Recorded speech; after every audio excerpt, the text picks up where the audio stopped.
Hello, hello, Twitch chat. How are y'all doing on this happy Saturday?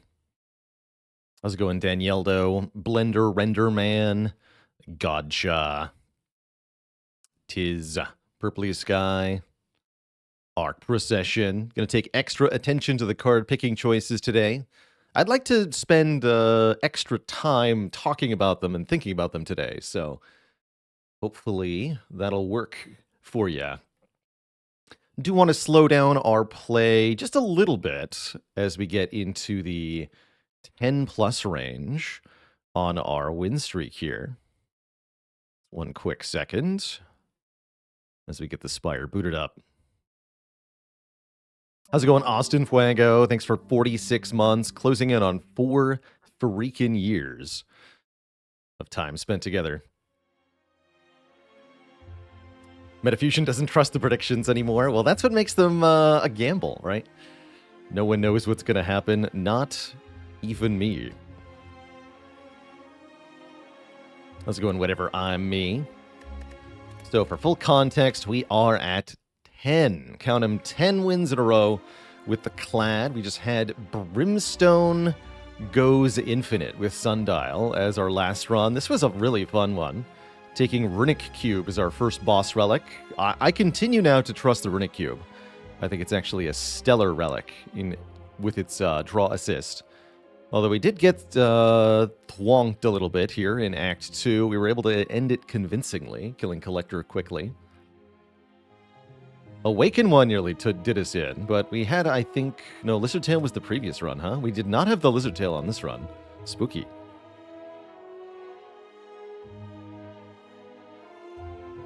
How's it going, Drew Diggity? Welcome, welcome.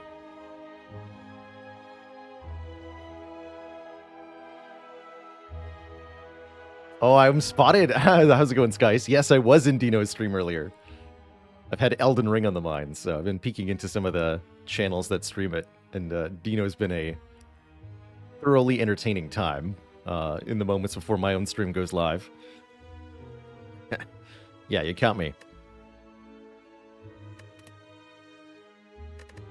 So that was our most recent victory. Before that, we had another Sundial win. This was number 2. Number 3, Snecko Eye Brimstone. There's lots of Brimstones here. Number 4, Slaver's Collar Dead Branch. Number 5, Dead Branch. Number 6, Snecko Swap. Number 7, Snecko. Number 8, Snecko. Number 9, Runic Pyramid. And number 10, Dead Branch. Lots of good stuff has really helped make this a pretty consistently powerful streak of victories for the Clad. But I imagine somewhere along the way here, we're going to encounter a run where we don't get relics that so easily define the experience. We'll have to find a more consistent way to win. Will that be this run, is the question. Greetings choose, says the whale. Transform 2, huh? Let's have a look-see. We are fighting the Guardian. And wow, we do actually have a Searing Blow path here. Let me just mark this in green. What a path that this is for Clad here. That is 1, 2 elites and 1, 2, 3, 4, 5 rest sites. That is a extremely premium path. I also like the option to eschew 1 rest site and end up with the Burning Elite instead. That ends up being 3 elites, 4 rest sites, which is also spectacular. Wow, that's a juicy looking Act 1. There's a number of ways we could play this. So we have options with shops early on. Any other paths that look reasonable here? No, none are nearly as good as this green/red path. I guess there's maybe the option. Let's mark this in yellow. If we really want to spend money, we can get to the shop before Guardian. Just transform into Searing Blow. I am definitely considering a Transform 2 here in exchange for all of our money. Although I think it would also be just very sensible to take a Bash upgrade in the current position. Then we can potentially go to the shop, especially if there's a money event. We can opt into the shop. Stays flexible. We'll have a solid advantage through the elite fights, so a bit more health through the easy pool fights if we take upgraded card. So I do like upgraded card, but how good is Transform 2? That's actually kind of hard to know. I think random Ironclad cards could be really hit or also really miss. We could get a pair of stinkers like Barricade and Demon Form together, or even worse, Double Barricade. In exchange, and then we're down 99 gold as well. But we could also get some very, very good things, and on average, I'd say we're more likely to get good stuff.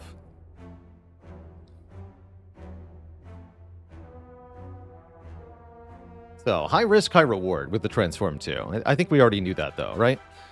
Matajalik, thanks for the Prime sub in the 23 months. I think knowing that I have a solid positive option in this Bash upgrade, I might just take the Bash upgrade. Because there are a couple different paths that we might take that include shops. I don't really want to give up my 99 gold, and even if I do, that's 2/3 of a common relic that we don't get to buy later in the run. That gold is definitely a real downside. Lose 7 max Transform 2, I think would be a bit better here, because then I can remove one of them at the shop, or I can buy better cards if we don't get good transforms. But in exchange for losing all our gold, we also kind of give up our ability to adapt to this start. I think in terms of trying to build consistency for, trying to get 20 wins in a row here, I really like upgrading Bash, which means we're way less likely to low roll into the first elite. We're way less likely to low roll and perish in Act 1 in general. So if this is the option that's getting me to Act 2 more often, I think that's the option I should be picking. Is it ever just take the max health? Asks Twitch chat. I think this is a relatively low value starting bonus, but it's not terrible. Having a few more current health to work with definitely makes Act 1 a bit cleaner. And I think especially on Ironclad and Defect, having more max health going into Act 3 and Act 4 is really, really useful. So you have more damage tolerance. That said, because of how Slay the Spire snowballs in its combats, it's almost always better to trade away the direct health effect in order to get indirect health via better deck, better combats, better draws, more damage output, stuff like that. Yeah, and yes, in direct reply to Healthy Snacks, does additional max health as a starting bonus get better on some characters opposed to others? I continue to think it's better on Ironclad, in part because of the whole Reaper strength gain build. Ironclad can really do face tanking as a core strategy, and so having more max health helps a lot with that. And then on Defect, you want more max health to make Act 4 more tolerable. Let's go with that Bash upgrade and see what happens. Alright, we're fighting Jawworm first. Already, I'm very happy that we have an upgraded Bash here. Should allow us to get through the fight without too much damage. Although we have to play it when we draw it. Oh no. It's already gone badly. We bottom decked, as they say, our Bash. And now, woe is upon us.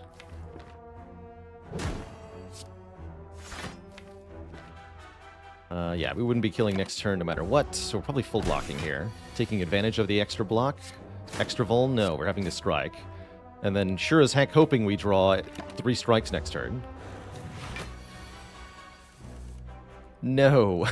Why has it gone so badly already? Okay, well, we get a kill next turn if we triple defend, so we'll just take 7 more. Freaking Jawworm, man. I guess if I played one more attack on turn 1, we could have avoided this fate. But that would only be saving 2 health relative to this line. So yeah, this was just kind of a really bad draw order for Jawworm. That's just how it is sometimes. Jawworm is a menace. Terrifying. Alright, we do get cards though. Burning Pact, Armaments, Pommel Strike. I gotta say, with the path that we're taking, this is a pretty bad Armaments. We're gonna be able to upgrade all our cards anyway. First Floor Burning Pact is kind of cool, but I think Pommel Strike is a very good first card for Clad. Does better damage than Strike, and draws a card, and upgrades to draw even more cards. Beautiful. Perfectly good first card.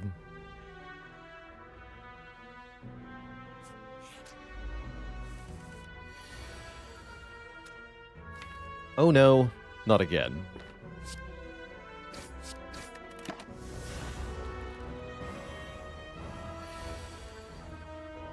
Alright, that's actually not too bad, I don't think. We just strike, defend here. Then next turn... Yeah, you just debuff me and I kill you. Alright. Okay, that could have been worse, actually. That could have been a lot worse. We still healed from this one. 17 bucks. Okay, we have a couple of real options here. First choice, Infernal Blade. Makes a random attack. Random attack can be pretty good, because it always has a chance of being whatever the best one is for a given fight. Warcry can draw a card, put a card back on top. As I've called it before, a bit of a do-nothing card. I don't think it's all that good early on. Or Spot Weakness. If the enemy intends to attack, gain 3 strength. This is a strength scaling card, and in my opinion, one of the better ones, as it does not exhaust and it can therefore be used more than once. It greatly amplifies our attack damage, even unupgraded. Really a big fan of this card. From here, I'd prefer to add a Headbutt so that we could put the Spot Weakness back on top. Spot Weakness can be a bit unreliable. If the enemy's not attacking, it does nothing, so there's always a chance to dead draw this card. And that's why you need a little bit of deck control to go with it. A Headbutt, maybe a Warcry even, Runic Pyramid. All these things make it a bit more reliable. But even in its unreliable state, I find it often worth it. This card really slaps. I think my first pick here would be Spot Weakness, second pick Infernal Blade, third pick Skip, fourth pick Warcry would be my preference. Although it's not the biggest gap between Spot Weakness and Infernal Blade this early. But having the Spot Weakness allows us to take all sorts of other pretty good cards, like Heavy Blade or Pummel, or Whirlwind, and have them be a lot more effective. Could take 5 max health here, that's perfectly fine. If I really wanted more current health, we can take a heal 25, which is actually only a heal 15 here. Still have one more quote-unquote easy pool fight, and it should be quite easy indeed. I'm hoping we fight Cultist, because that should be an easy +6 health. Rather just take 5 max health. This helps us out in the late game. Do we ever take a Relic for a Curse? We could remove that right away. That actually could pay off pretty big. But I'm giving up 5 max health, and I'm making my removes cost more, and I'm losing gold, and we're giving up a fight before the elite. So that's quite a few things we don't get if I take the Relic for a Curse here. It's pretty hard to imagine that the Relic is going to pull that much weight.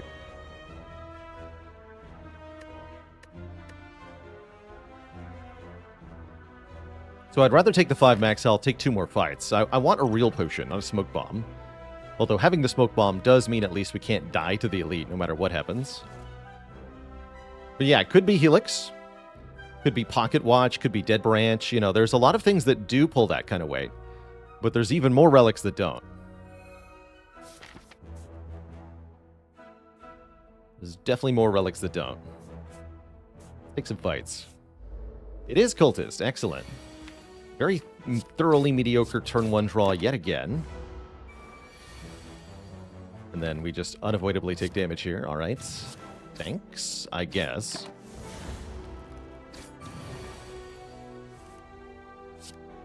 Jerk. Whatever. Still no potion either. But there's that Pummel I mentioned specifically by name. 2 damage 4 times. That's just 8 damage normally, but if you have Spot Weakness, suddenly it's 20 damage. Even upgraded for another hit. Rampage can pull a lot of weight in Act 1. I think this is an Act 1 card more than anything else. Pretty good for the Act 1 boss, pretty good at the Act 1 elites, especially Lagavulin, as you can play it without waking up Lagavulin. Or Boot, that's right. Boot will also enhance Pummel. But Pummel is much more broadly useful, and I actually love the fact that it exhausts, because you can combo that with Ironclad exhaust synergies, or you can just get rid of the card and then have a more streamlined deck afterwards. Caw. Don't think we want to skip the bash here. I think this is defend bash versus double defend and play either strike or pummel. Lots of damage coming up in the draw pile. We want to be able to kill within a couple of turns. So let's set up that Vuln. The Burning Blood will keep us healthy. Fortunately, we don't draw both defends this turn, so we do have to take another 6. But hopefully we'll get a potion or at least a half-decent card. We get the potion, block potion, gain 12 block. And we're offered some pretty spicy options here. Brutality, Flex, and Power Through. Flex goes with Pummel and Pummel Strike pretty well. That's a pretty good flex. But I'm also really eyeing the rare card here. Brutality says, each turn, lose 1 health, but draw 1 more card. And that can be quite strong, especially if we find the boss relic, the Runic Cube. Brutality becomes particularly good. But even without that, the extra draw each turn is a useful form of scaling. And in a deck that already has a way to gain strength, I do like this sort of thing. Power Through is also a pretty powerful block card, although the added wounds can definitely be an issue. This would give us good reason to pick up and evolve.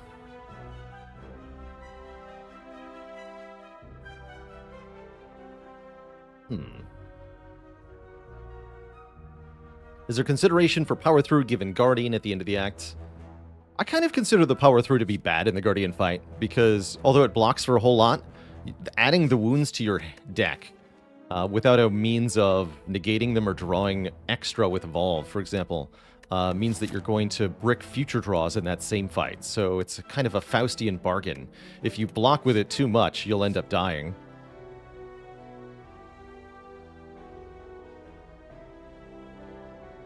But if you haven't evolved, then yeah, it's just free as hell. Just play it.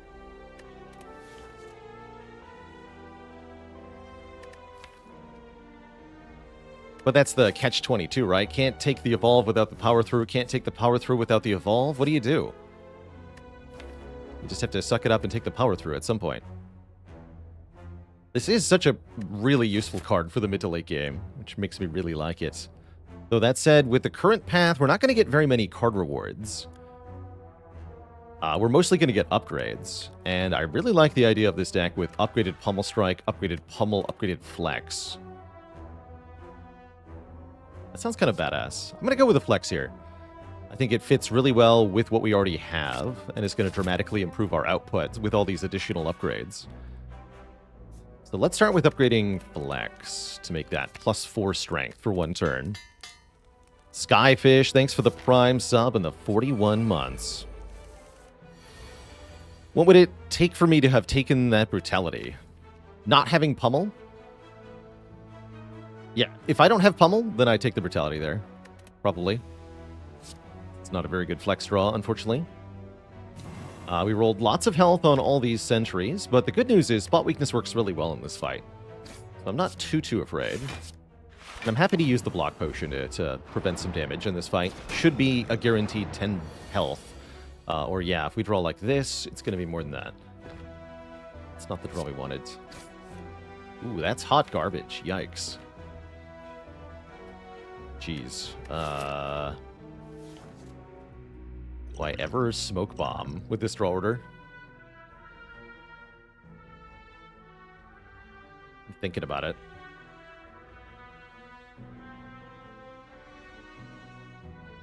It would mean we miss the first elite, lose a relic, lose a lot of gold, lose a card reward, but we save all of our health. Even though we have 2 rest sites, maybe we're okay with resting.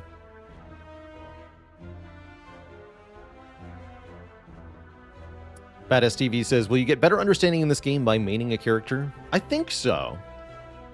I think it's easier. I've definitely conceptualized the 4 characters in this game as 4 different skill sets. They are definitely sufficiently different from one another that the playstyle does not translate all that well. But swapping around characters, I think, helps make the game interesting and fresh, which ultimately helps you learn better. So I think it kind of depends. Ultimately, the best way to play Slay the Spire is the way that you find most enjoyable, because that's what's going to keep you interested and continue to learn. Big Richie, will I stream the Elden Ring DLC? You betcha. That's the plan. Let's see, so realistically, how does this go? I deal 12 here, you go to 13. Spot Weakness Bash next turn. Does kill this. So I take 8 this turn, 10 next turn.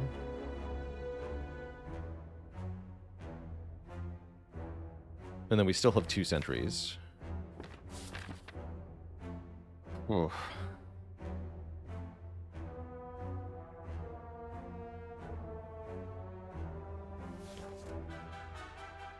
I'm gonna go.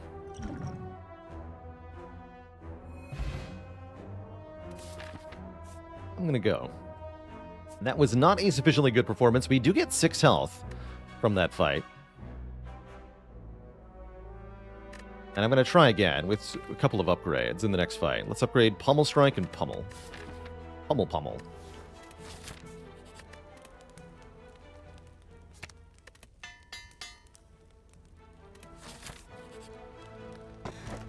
Okay, Bronze Scales are good. You get 3 Thorns at the start of each combat.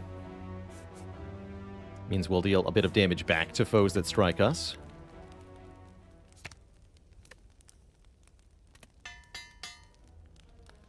Going to improve our front load quite a bit to have that upgraded pummel. Alright, the bad draws are continuing. This is not the worst draw. Not very good, though. Can I at least have Bash on this turn? No, I cannot. Okay. Welp. Let's keep the pummel around, actually. Guess we'll take 12 next turn with a block potion.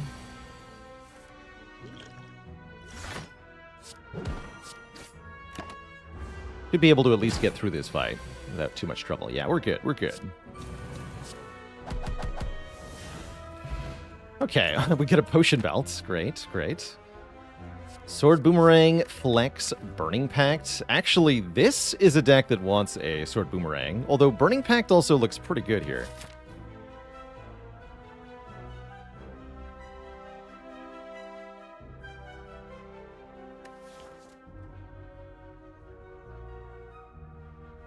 Stephen Field says, would I have gotten the Thorns if I stayed with that Elite fight? Maybe is the answer. I would have gotten the Bronze Scales if the Elite had dropped a common relic.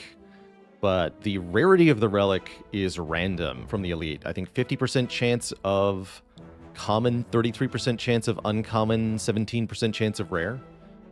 And if it had rolled a uncommon or rare relic, it would have gotten something different.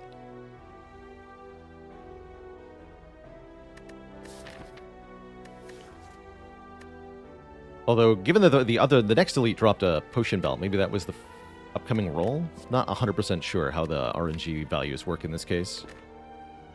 I like this Burning Pact. Don't have long before that boss fight.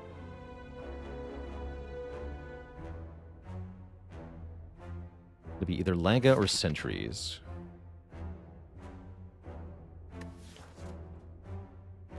We should take the Boomerang. I'm still hoping we can fight the Burning Elite. But maybe we go to the shop, actually, because this has gone weirdly. Let's see what this combat rewards us with. Cold Llama, thanks for the Prime sub. Welcome to the Cozy Sub Club.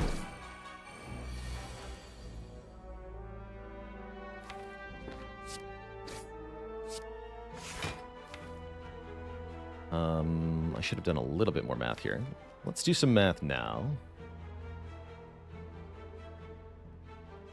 What's our best turn? We could do Flex, Bash, Sword Boomerang. Or we could maybe do Flex, Spot Weakness, Pummel Strike, Sword Boomerang. How much damage do those do? It doesn't matter now, right? We just play the Pummel, surely.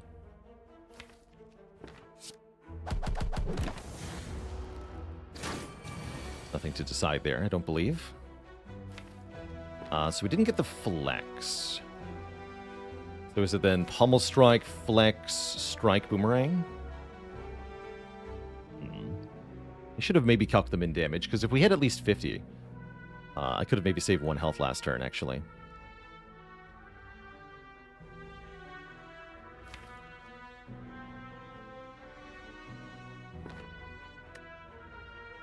So we do 13 plus... we'd have 7 strength for this. Yeah, that's a kill. So we just do Spot Weakness, Pummel Strike, Flex, or Boomerang. Might have been some other lines that kill. That worked just fine. Feed is here. Alright then. I'll take it. Especially when the other options are Clash or Wild Strike. I mean, yes, you take a feed. Versus not taking a feed. Definitely. Definitely. Now if we can kill things with the feed card specifically, we'll be able to gain max health, allowing us to enchonkify. We did not, in fact, get a potion. A little annoying. Burning Elite could be tough, but probably manageable. Probably manageable. That said, I could see Lagavulin slapping us for 40 damage. And that could be really, really badly. That could be quite bad. We can brick the Flex and the Spot Weakness in that fight. Now that we have Feed, I'm actually wondering if we just take a couple more combats here. To try to gain some max health and to try to get some potions. This has definitely gone sideways as far as an Act 1.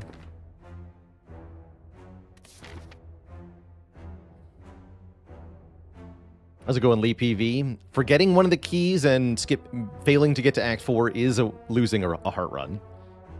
Has happened before. Am I excited about Slice and Dice coming out on Steam? You betcha I am. Yeah, we'll definitely see some more Slice and Dice next week. We need a block card for Guardian. We don't need one, but we sure would like one. Going to the shop is a very reasonable option also. That would still get us an elite fight here. Regular Lagavulin or Sentry should be a bit easier. Removing a strike is pretty good also, even if we don't buy a relic. But what about just taking more combats here?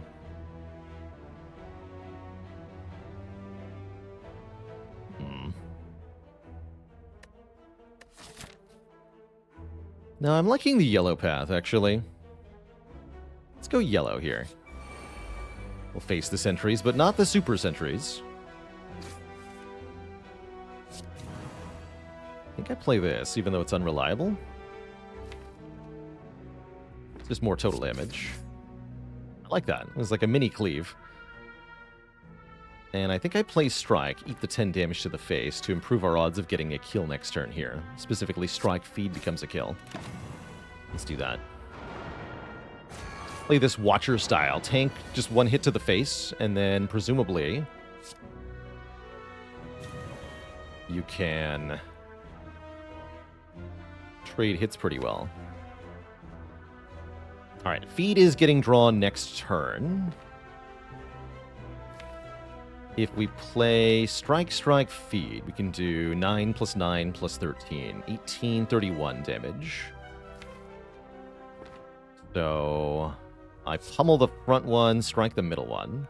Take another 10 here. If I don't strike the middle one, we don't get to Feed next turn. But I want to eat it.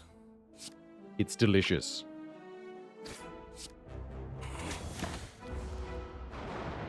To go in Frodo's hairy feet. Hiya! Die to thorns. Bottled Flame. Oh boy, sure glad I... Oh, I can bottle Whirlwind. Alright. Probably do that. That doesn't help us against Guardian very much, though, whereas Iron Wave might. And yes, of course, we did not get a potion. But yeah, with the flex, with the spot weakness, I'll bottle a Whirlwind here. That sounds real nice, like... Akabeko, anyone? Dead Branch. Pocket Watch. Oh dear. This is definitely one of those runs. One of the harder runs, that is. Metallicize can help against Guardian. We could Dolly's Mirror and duplicate a card. We could dupe Flex Plus, Pommel Strike Plus, or Feed. Double Flex Plus sounds kind of spicy, actually. But I think I'll be buying potions and a remove, perhaps. Removing a strike looks really good right about now, going into Guardian. Block Potion looks really good right now, going into Guardian. Quite honestly, resting looks pretty good going into Guardian, although I do also like upgrading Whirlwind. Yeah, I meant to turn off the beta art on that. Metallicize for Guardian feels pretty good. Feels pretty bad for the rest of the run, though. Does Block Pot let us upgrade? I'm not sure.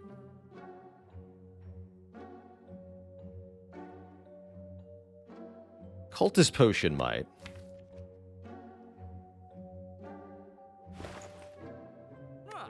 I can't do Cultist Potion remove, though. I can do Flex Potion remove.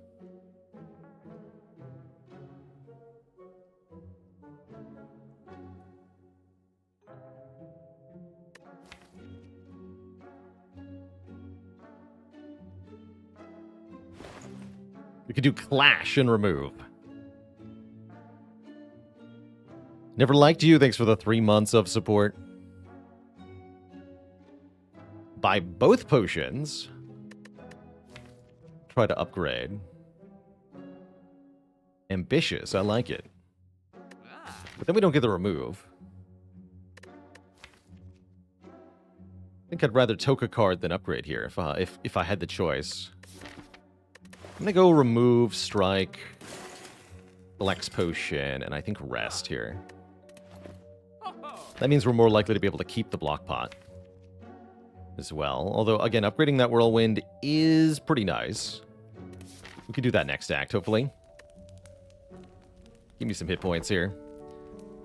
Ironclad versus Guardian without a whole lot of block is a fight that can cost tremendous amount of health. Although, with the turn 1 like that, it's pretty good.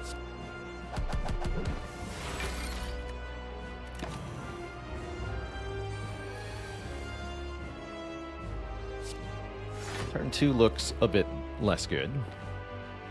We're guaranteed to land our spot weakness, is the good news. Now.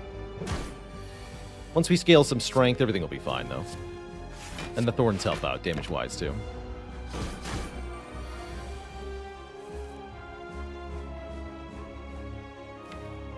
Alright, I'm gonna spot, defend, take another 10 here. And then we should be good with 6 permanent strength.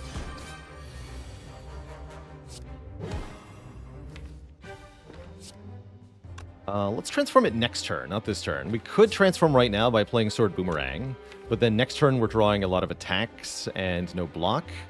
Whereas if I strike it, let it gain block, next turn we can hit it with all the damage, and then we get a fresh draw. Yeah, we don't want to draw this during the first defensive mode turn. Do the damage now.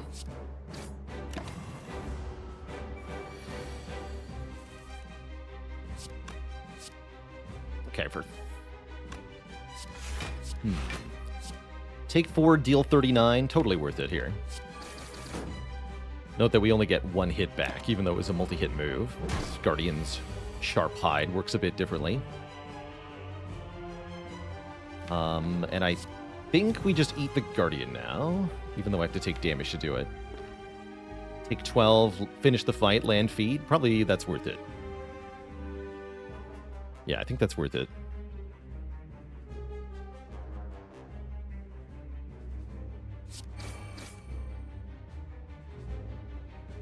How do we know when Sharp Hide hits once versus X times? Sharp Hide is once per attack card you play, and then Thorns, which has a different icon, is per hit. That's the one you see in Act 3. So they're actually two different buffs with different behaviors.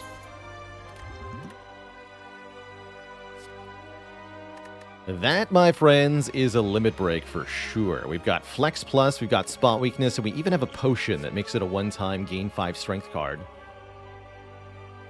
I think I'd prefer to see a Reaper here or an Offering from the rare options, but Limit Break is definitely a useful card. So useful, in fact, that, I mean, there's a feed here we're not even going to acknowledge. That's partially because we already have a feed, but yeah, Limit Break is better than this feed, I think. That's quite sure. Just add Pyramid. Pyramid would turn this run around very fast. But if we're looking at something like Runic Dome, Ectoplasm, Sozu, it's going to be a tough run. Let's find out how tough we're looking at here. Pyramid.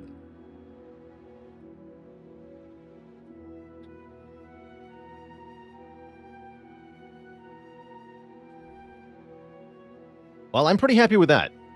We had what was, quite frankly, a bit of a miserable Act 1. A lot of things happened in Act 1 that really messed with me. We had terrible draw orders. I had to bail out of an elite fight. We got no potions. I had to rest going into Guardian. But now we have Runic Pyramid with Feed and Limit Break Flex. So life's pretty good.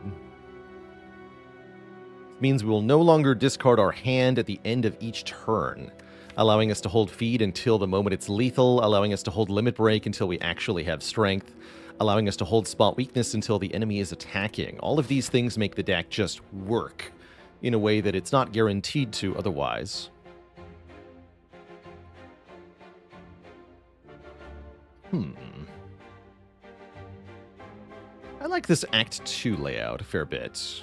We should be able to fight a couple of elites, at least if we can hoard potions. Potion Belt Pyramid is one of my favorite combos, too. Because the Potion Belt just gives you that resilience that the Pyramid sometimes lacks on turn 1. Having Bottled Flame Whirlwind is going to be pretty nice, presumably. We're not that good against birds, though, although Pummel can save us. We definitely need to get this Whirlwind upgraded, and I'm thinking one of these two rest sites can do that. I really doubt we ever fight the Burning Elite this act. I think that's much better left until next act. We have to be able to beat the Collector at the end of this act. This deck already does a pretty good job against Collector. I think we could use maybe a second AoE card, although because the one we have is bottled, I don't necessarily actually need more than one. I think a Headbutt would be good still. Nothing to See Her, thanks so much for the 13 months. And Art Vandalay, thanks for gifting a sub. Run definitely looking good after Act 1. What about block? We don't do that a whole lot yet. And quite frankly, here in Act 2, with only 3 energy, we can't afford to block. Unless the block is hyper efficient. So we could maybe take a Power Through. We could certainly take an Impervious. Panic Button would be really good. I'd like to look for some zero-cost colorless cards at the shop. Actually, maybe that's a good reason to just dip into a shop real quick. And just check if there's a very good colorless card. Although we're already going to go to this one, so I don't know. 2 shops is iffy sometimes. Especially if I can't afford a relic. No, let's go this way. Every fight we take is a feed, after all, in theory, so we should do that. Might think we want to upgrade feed, but I really think it's probably better to upgrade the Whirlwind first. We could maybe afford to upgrade feed later. I'd like to be able to fight these 2 elites. I like this way more because you can bail out of the elites easier.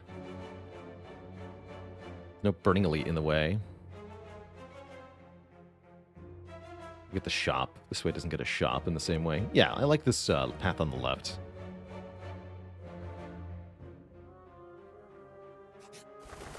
It is birds first.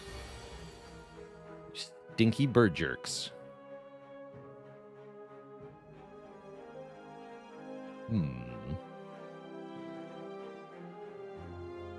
see, if I flex Whirlwind, we do 9 goes to 4 by 3.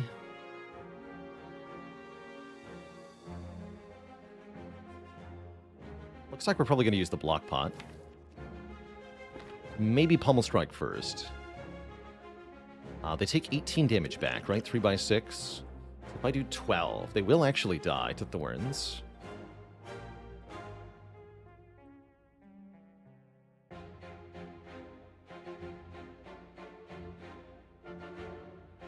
Let's start with a Pummel Strike. I think I want to hit the one that's buffing. Alright, we got 1 defend. It's not going to do it. Alright, we'll block pot then.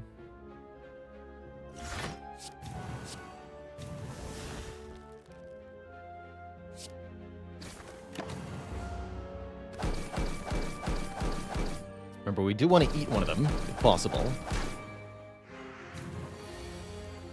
Okay, good. Perfect, in fact. I think. It's the fact that...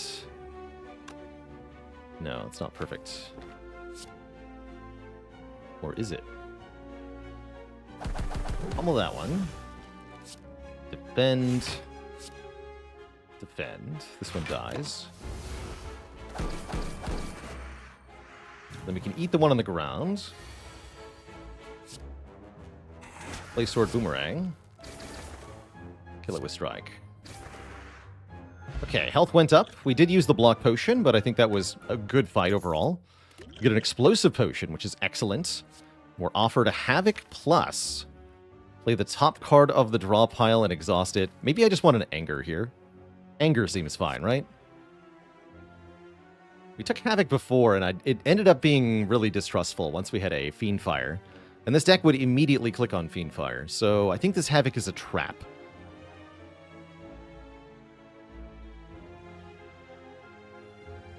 Also, something I just realized, this is not quite in the here and now, but we saw 2 relics in the shop before that we were dismayed at not having. Pocket Watch and Dead Branch, but both of those relics are actually bad with the Pyramid. So it was secretly a blessing that they're gone. Give me the Helix and the Incense Burner instead, please. What does Anger do here? It gives us a 0-cost attack to add to our array of stuff. With all of our strength, having a free attack is going to mean a lot of added damage. Is it necessary to potion here? I'm thinking about colorless potion. I'm going to colorless potion because these two are jerks. Unfortunately, none of these cards help. I was thinking Panic Button or Arc Shackles or something, but I guess we can play Chrysalis and see what happens. Give me 3 random skills. Exhume and Offering. Okay, so we can potentially feed on both of them. 3 max health potion, I guess. Definitely not what I expected there, but I'll take it.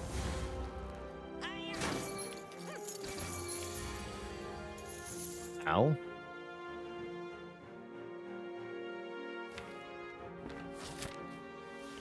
So I either use another potion or we take a buttload of damage here.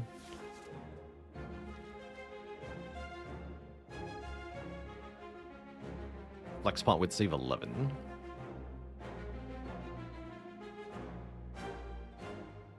Go Pummel, Defend, Feed, Whirlwind. Make room in hand.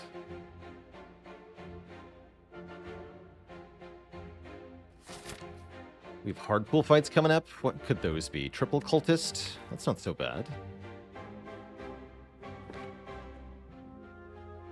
Avocado +1 is pretty bad, though.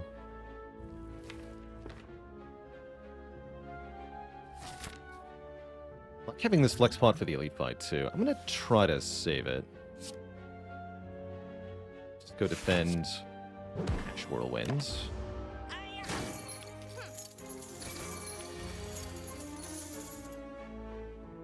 Ouch. Ish. Or is it? What if I KO'd them both?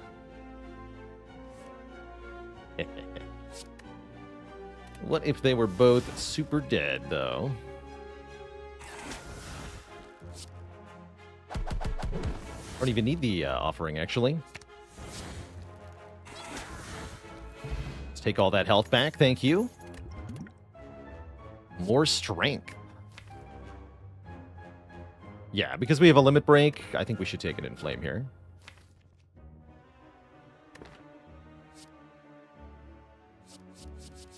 We have no way to exhaust Sentinel, although Sentinel with Pyramid is potentially quite powerful. How much strength is too much strength? I don't understand the question.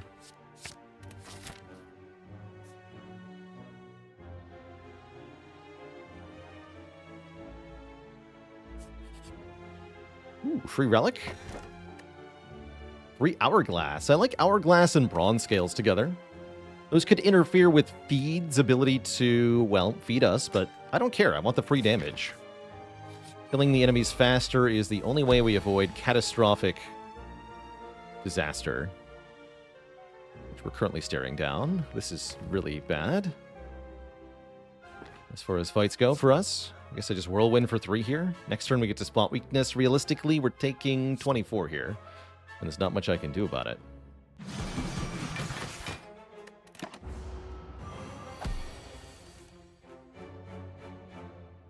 Unless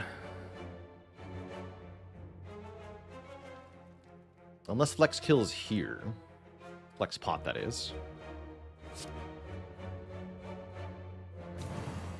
Let's see, this is 6 times 5. No, there's no way that kills. There's no way, right?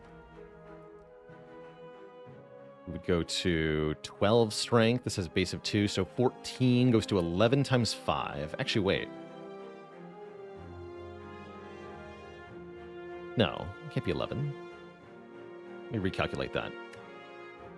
Give us 5 strength for 1 turn. We'll have 12 strength. The base damage is 14. Or, base damage is 2. So 2 plus 12 is 14 damage. 14 times 0.75 is 10. Oh yeah, 10 by 5. Okay. And strike would do how much? I think that actually does kill. Strike is a base of 6. 6 goes to 18. 18 goes to 13.5. So strike does 13. Snake Plant gains 3 block. So that should mean the pummel's exactly a kill. Oh yeah, actually, and we would want to lead feed rather than strike. Unfortunately, because of the malleable property of the Snake Plant, we cannot play the pummel first because it'll gain 3 plus 4 plus 5 plus 6 plus 7 block after the fact, which will make it impossible to hit with the feed. So you have to do feed first, then it only gains 3 block, then the pummel kills it. We do miss this feed, but we do get to save all of this health, which I think is well worth it here.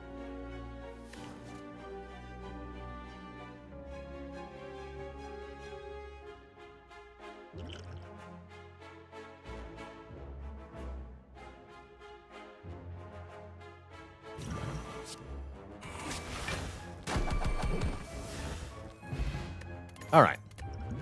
I'm quite happy with that. Here's a block card. Flame Barrier blocks for a lot. But does Flame Barrier block for as much as Rage does? I don't think so. I think Rage is actually the sweet, sweet card here. 0 cost, when you play an attack this turn, get 3 block. That's a Runic Pyramid card. 0 cost card that has to be in the same hand as other cards. Perfect. It's also unaffected by Frail, which will matter quite a bit in the Collector fight. Bird Nerd. Right? Got feed in the opening hand. That means we're eating this bird, that's for sure. I guess I just Whirlwind? Seems fine.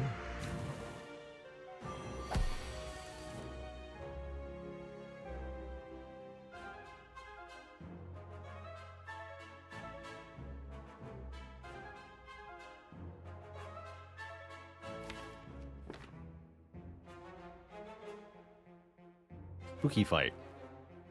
Next turn, the Chosen could attack for a lot. Ideally, we want to kill Chosen next turn, as well as the bird this turn.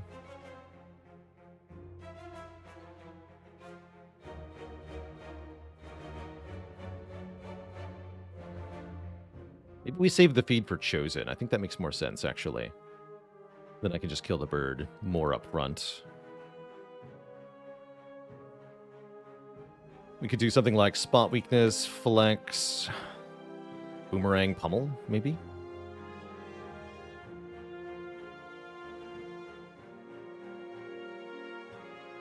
But Explosive Potion here. I don't totally hate that idea.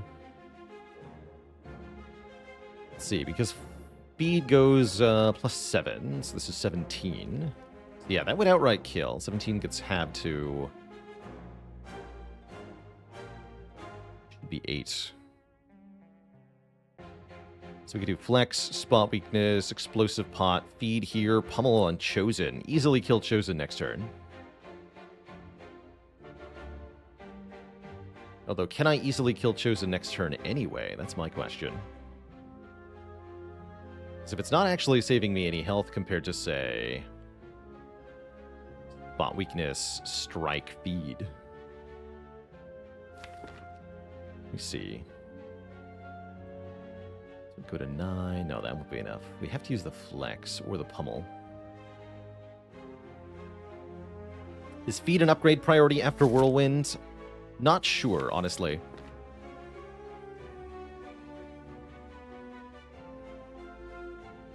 Don't think we can kill Chosen this turn. Let's see, we can get to 7 strength, so this would be 9 by 5.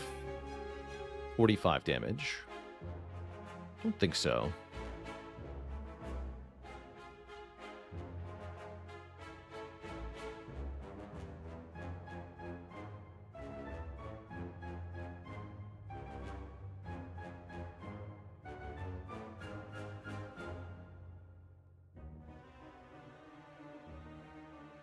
Doesn't feel like pummeling the bird is correct.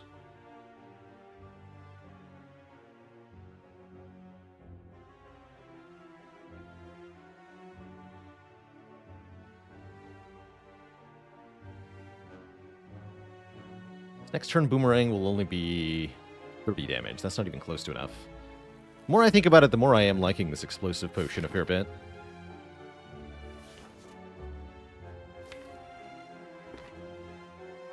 Then I definitely get them both by next turn. I'm gonna do that.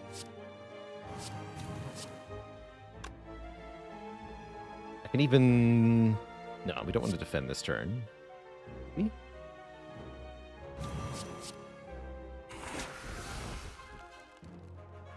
don't think so.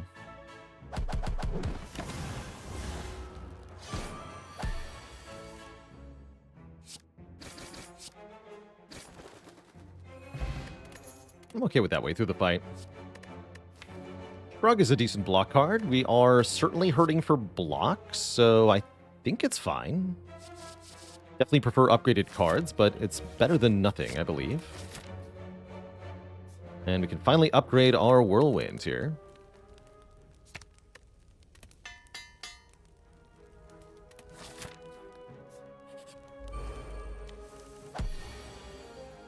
Ouch.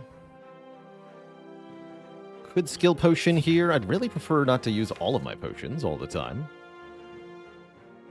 Probably going to be buying some of this shop. I'm okay taking 14 at the moment. I think I'd rather just have more potions.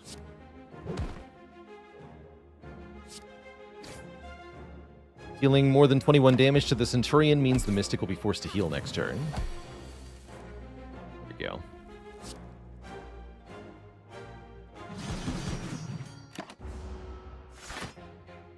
Centurion has to attack now, I think. Maybe not has to.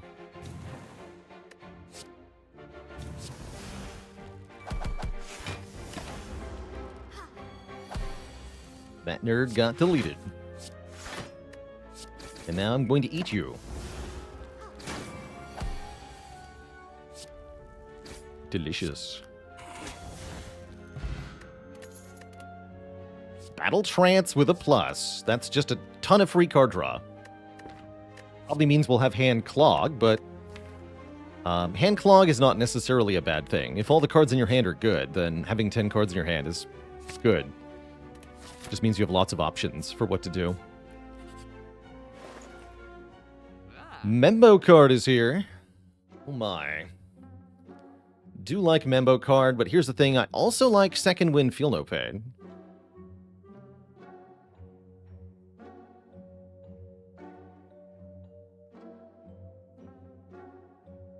I can't do both.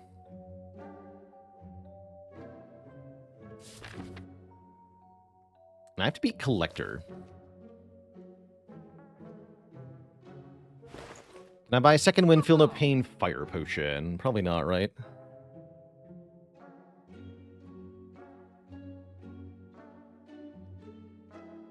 Totals to 216. Yeah, we're just a little bit shy.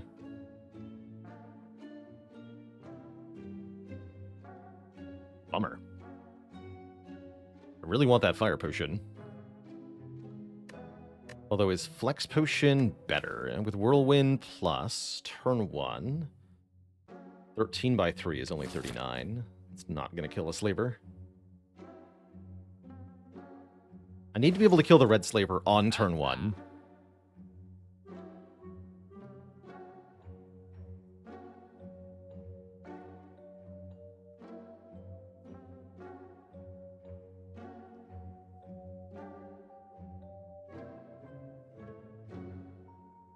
Yeah, we can buy the membership card and the Fire Potion.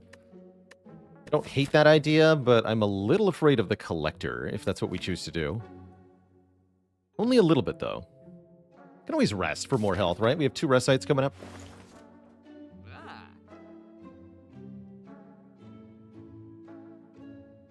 Having these online is really valuable, especially with Pyramid. Especially with Pyramid and Battle Trance.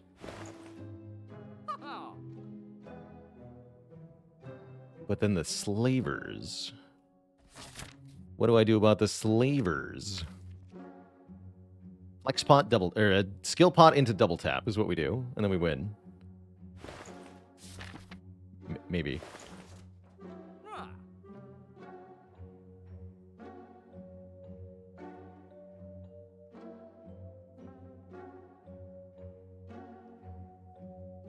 This game is hard. This game is definitely hard. I wish we had just a little bit more money.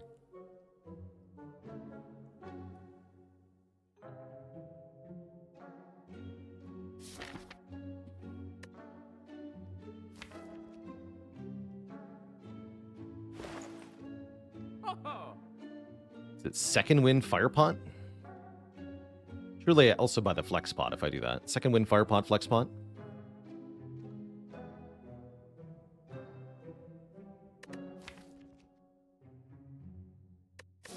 Love not having the Feel No Pain part of this, but that's what I'm going to try to do.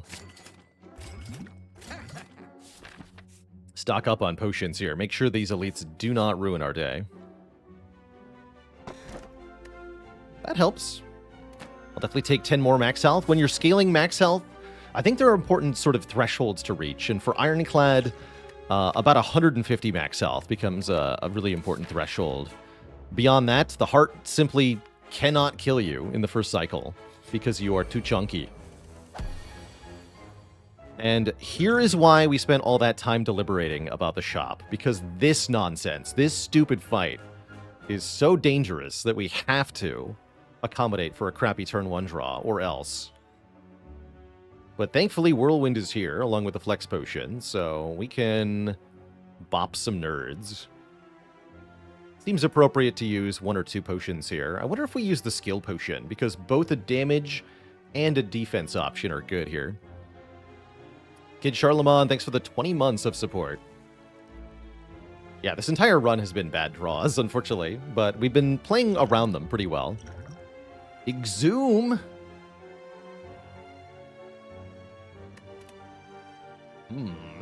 Juicy. That's tempting. I might prefer armaments here. Blocks 5 and upgrades the feed.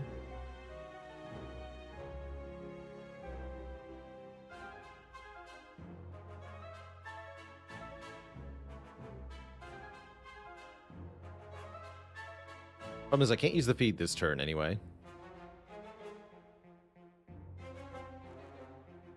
And I think I still have to use 2 potions as well.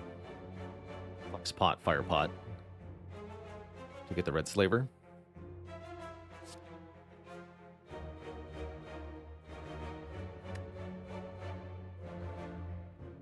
What about flex pot, strength pot?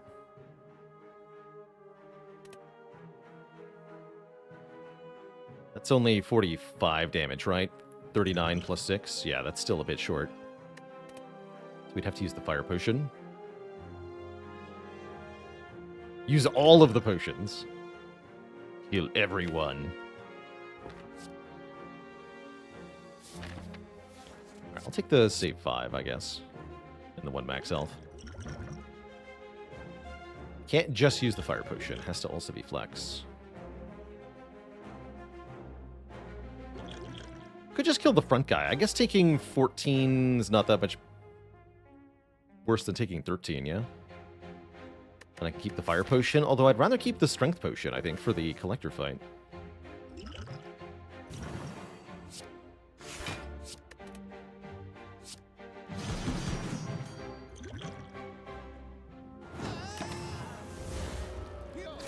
You die to the hourglass. You die to the feed.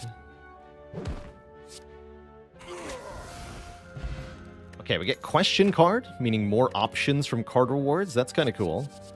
We're offered a double tap and shockwave. Double tap a little tempting here, but I think shockwave is where it's at. We don't have a shockwave yet. Very good clad card in general. Good upgrade, too. As is Rage.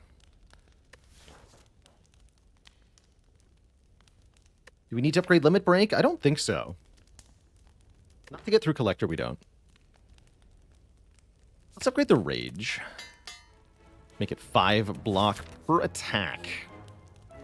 Oh, and I'm very happy to fight these 3. We can feed on them. We can maybe get a potion. And we'll get the red mask, making them somebody weak on turn 1.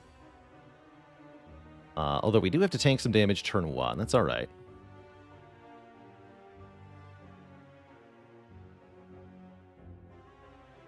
I think I just want a Whirlwind. If I flex Limit Break, we can kill them all with Whirlwind next turn, but I want to be able to eat one of them. Let's just Whirlwind. Let Pointy die to the Thorns here. Then we can choose to kill, or we can block. And therefore try to draw feed next turn.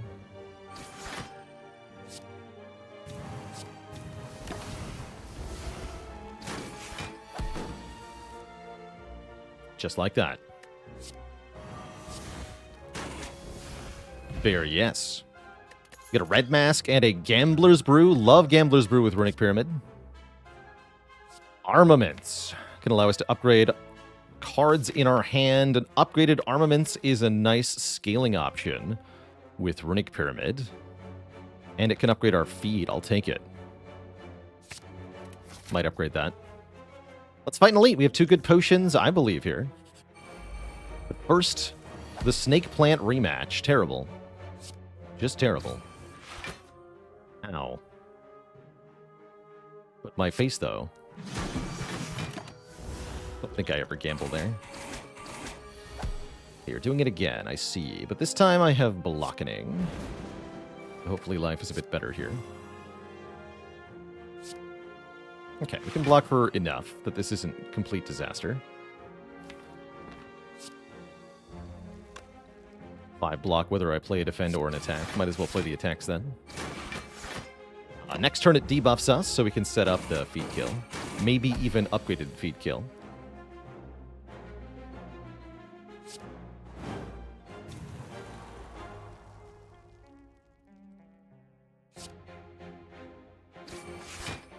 But I want to play 3 cards to maximize the chance we get the Arma. Oh, and indeed, because we played specifically 3 cards, we're able to do it, right? Or are we? Because do we actually get a kill? We can do armament, spot weakness feed. Yes, we get the upgraded feed here.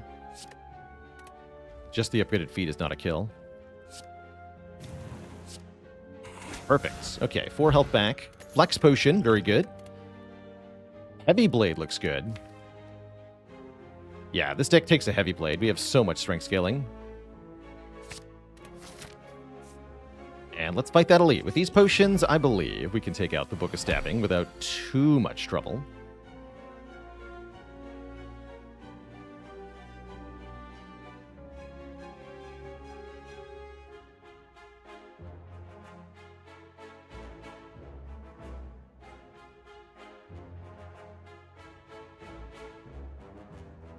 And a dad joke for the crowd, courtesy of Nimble Plunderer.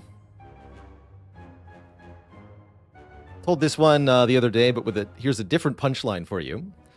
What brand of car does the Ironclad drive? An Evolvo. No refunds.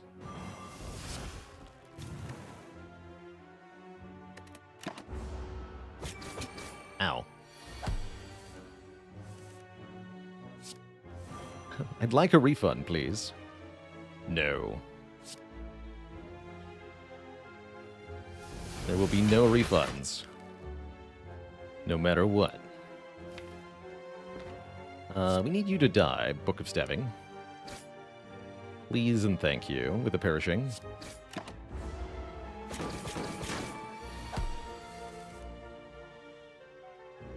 Here's my Flex. Hello?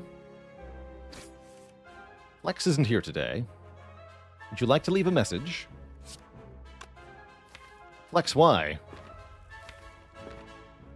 Okay, next turn's going to be really nasty, so we need to hurry it up.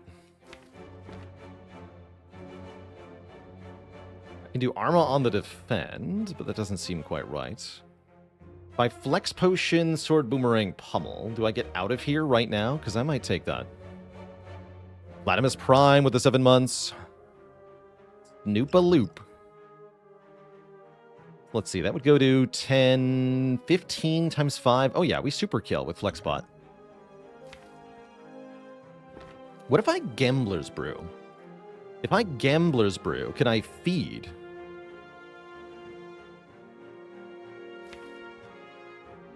Maybe.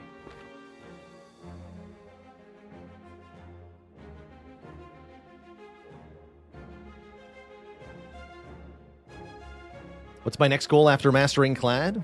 Why, the Silent, of course. Not this turn. We could do... What would it be? Flex? Let's see. If I gamble for 7, we keep Whirlwind, Anger, Arma. Discard everything else. That'd mean losing Pummel. No, that doesn't sound right. Get me out of here.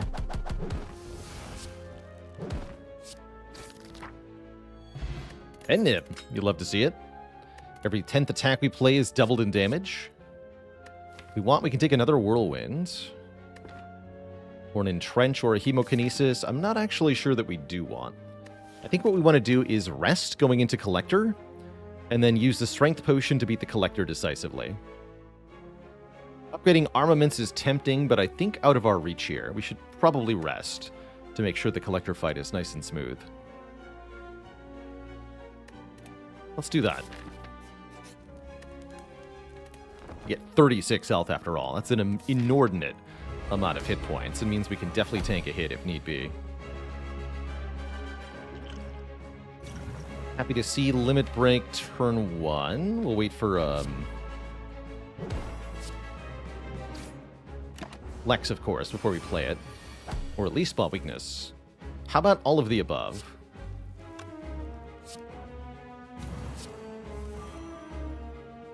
Excellent.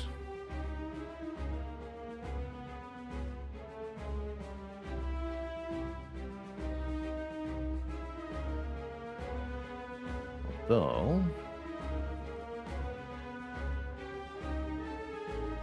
by Limit Break Whirlwind, I can kill both minions right now. Gain less total strength.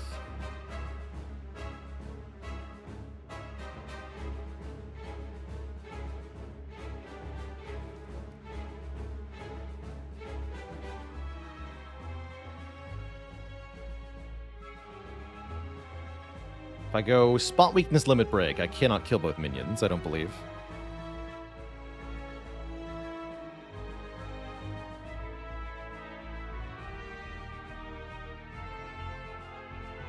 Yeah, that should be enough strength anyway. Yeah, Limit Whirlwind Anger kills, but only kills one of them, not both of them. Or rather, yes, does kill both of them. Spot Weakness, Limit Break, Whirlwind Anger doesn't kill them both. This is what I was trying to say. Yeah, let's skip the Spot Weakness here. Just go Limit Break, Whirlwinds. Kill this one. Take 21. And now we have an uninterrupted turn to hit Collector here. She opts to resummon. That's great news. I think I'm going to upgrade the feed.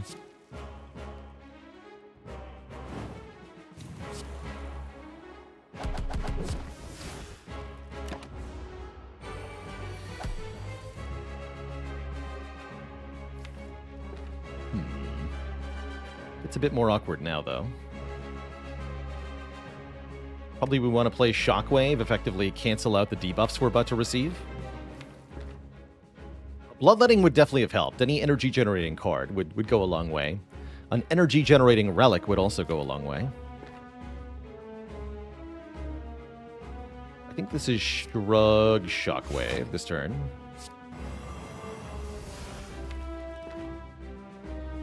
Next turn we can second win for block if we need to. We also have the Gambler's Brew. I'm not too afraid at the moment. Hopefully Collector buffs again. That'd be, yeah, good. Although, do we just have a kill? We don't. But what I can do is Second Wind, Pummel Strike, and then kill next turn. I like that. Although that means not upgrading the feed. Maybe should have played Arma first. Don't worry about it. Life is good. We're winning the fight and we're landing the feed. We're keeping one potion. Good enough in my book.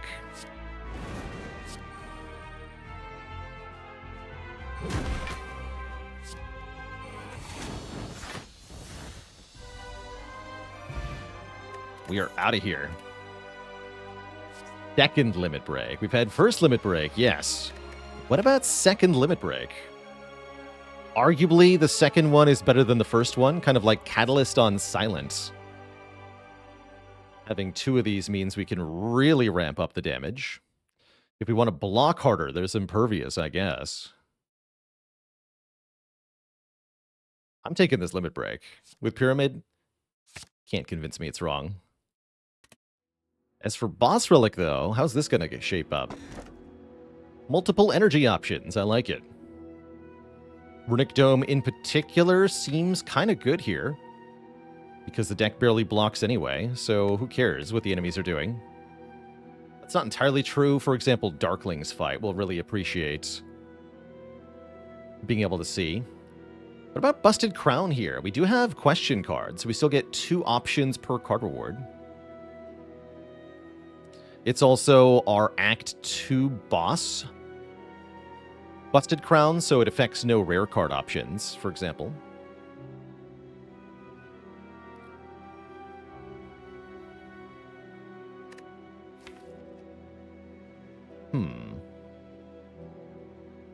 This deck has most of the things it needs for a win. But I think it'd be a lot easier to find something like a Feel No Pain if we take the Dome.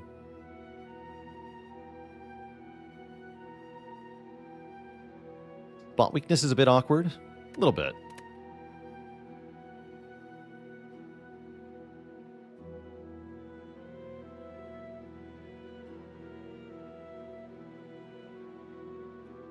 Let's take the Dome. I really want to be able to leverage the strength of the question card rather than using it to mitigate my crippling downside. I think that's my strong preference here. We have to fight the Burning Elite, but it does not restrict our pathing, thankfully. So we have a few options. Would like to hit a shop, so probably this one. And then I guess we can decide if we want to fight an Elite or not at this stage, but we probably do. We can snag a couple upgrades if we want to. We can get armaments upgraded. We can get something else upgraded. It'd be very nice if we got Mind Bloom before the shop, right?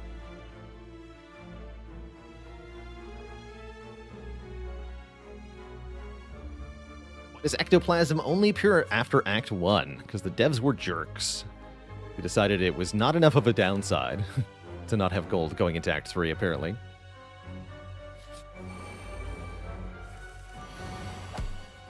Alright, we know this one and this one always attack.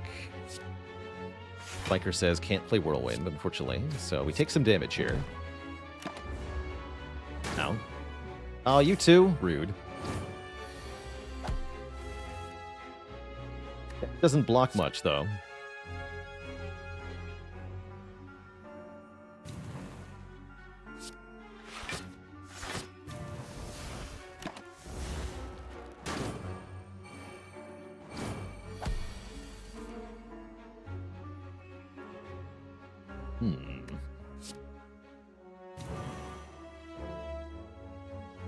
Okay, 20 and 16 kills these two.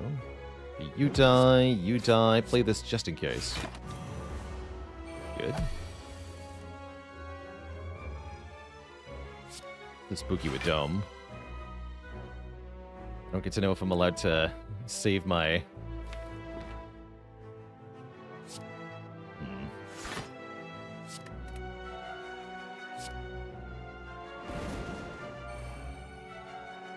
It's 18. Limit break, pulse strike. Okay, then next turn I should be able to second wind and feed. Yeah, that was important, actually.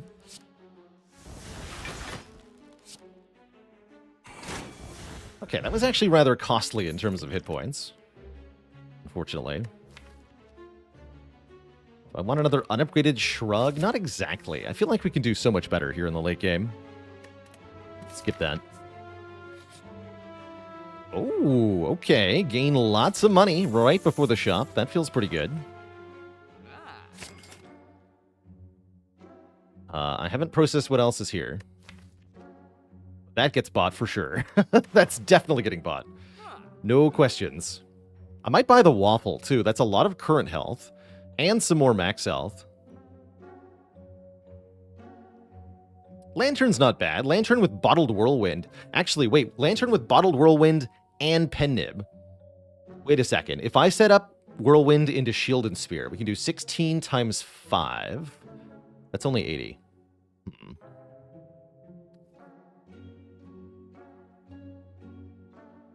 But with the Energy Potion, I can do more. That is pretty good. Oh, I can't remove, though, if I buy the Lantern. I can remove with Waffle. So I'm leaning towards Waffle card remove here. Gain some more max health, lose another strike.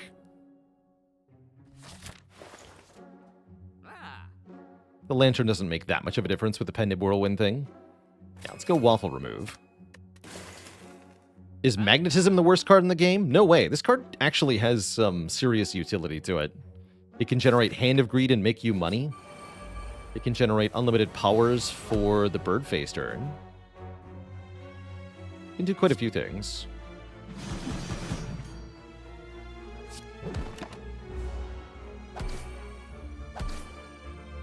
And that's why we took the Waffle. Ow.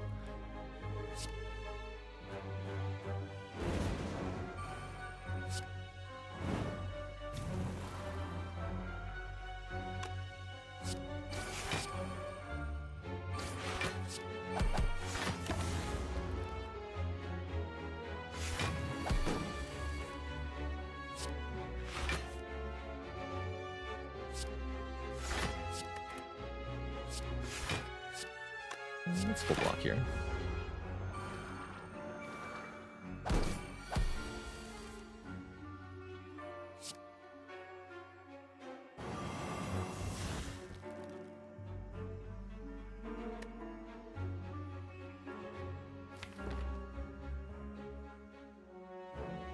Next turn, I guess.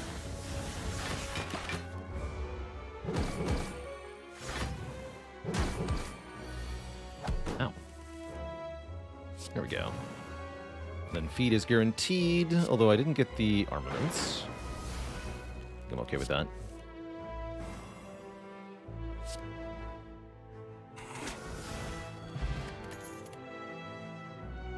Dual wield. Yep. Dual wield seems... Oh, wow, that's rude. Okay. Lose Limit Break, lose Inflame, lose Reaper. Falling Event has had it out for me.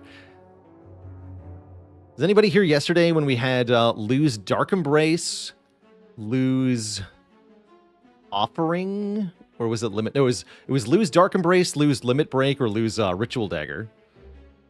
It was yesterday's. And I chose to lose Ritual Dagger Plus, and then we won.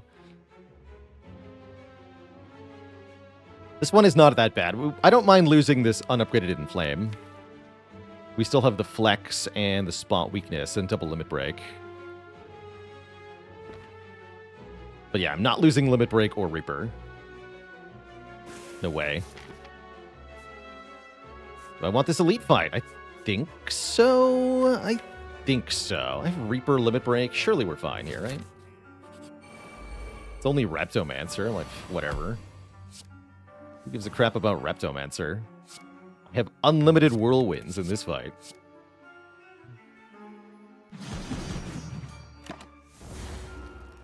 More daggers? Oh no. Hey, my deck only has one Whirlwind.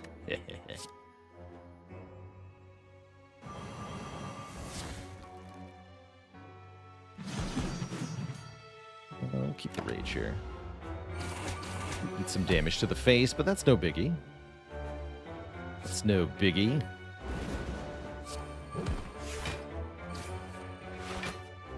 Okay, but real cards would be welcome now. Hello? Good. We're not summoning on that turn.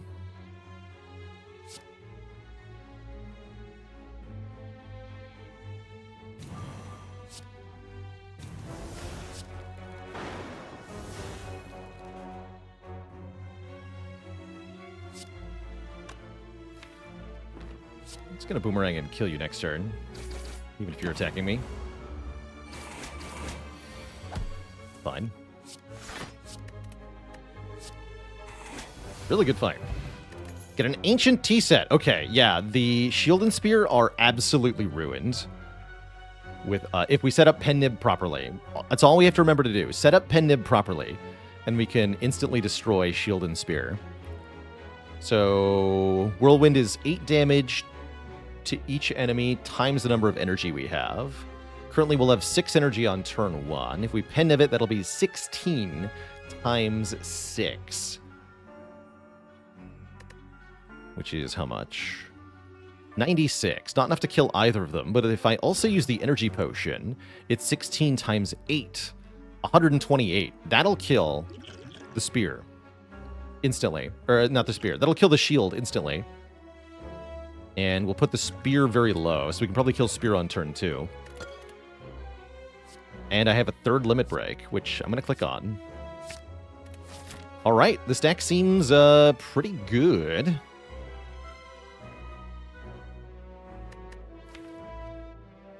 What with triple limit break, the only thing it could use now is maybe another Reaper, but that's what the dual wield is for. I like events. Uh-oh. Alright, jerks, you're just dead on turn 1 this time. There's no Spiker here to save you. Get out.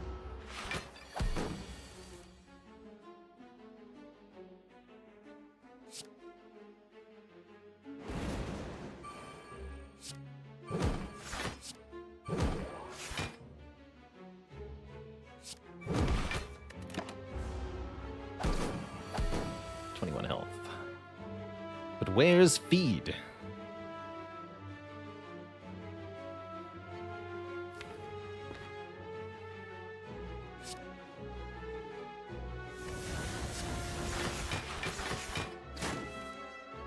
It's not here.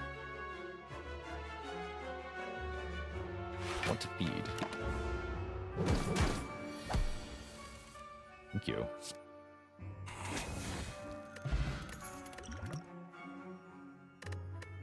I miss Feel No Pain. Miss Feel No Pain greatly. Do we take a Boomerang Plus? That does scale really well with Strength. Let's grab that. Let's Deck needs maybe one more way to get strength in the first place, though, I'm thinking. We'll take another combat here. I'll take the events and the rest side. We're going to upgrade armaments, and then what? Upgrade dual wields. Yes.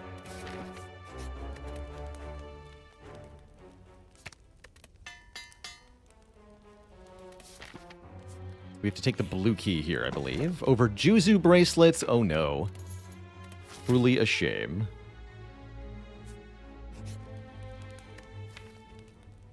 One boomerang and one heavy blade enough? Not sure. That's why we took the second boomerang and the pummel. So now we have quite a few strength scaling cards.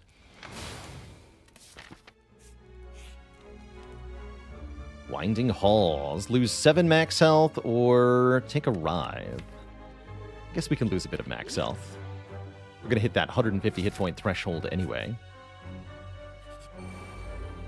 Fortunately, though, we don't get to eat Transient. Or do we?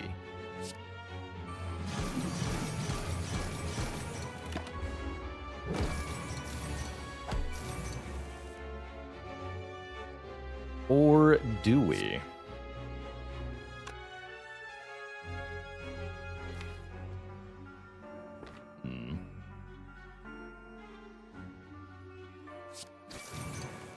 Good, okay.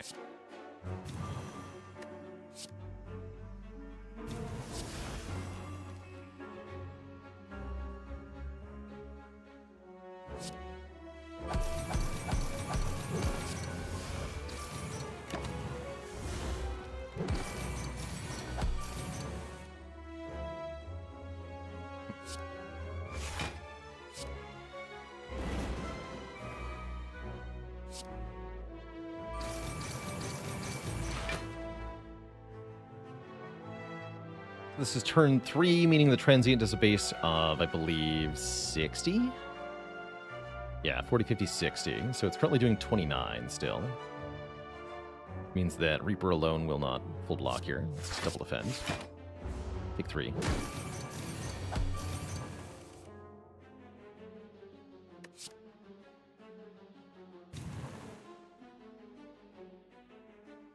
Shockwave Sword Boomerang is basically good enough. A little bit more.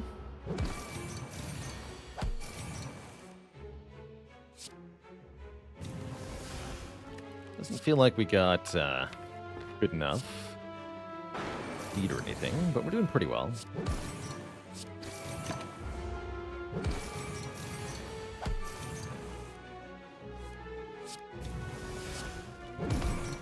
$147's pretty good. We at least set up the pen nib and leave it full health. Yeah, we don't need another upgraded sword boomerang. Lots of garbage in these card rewards. Thankfully, we have most of what we need.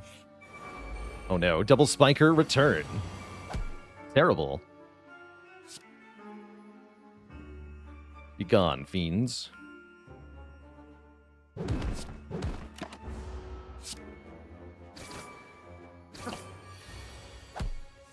Rude.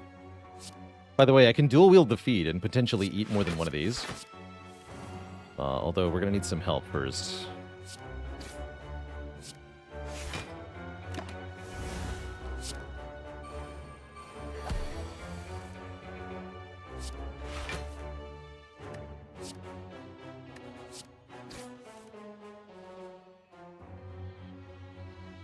Terrible. Get rid of one of these.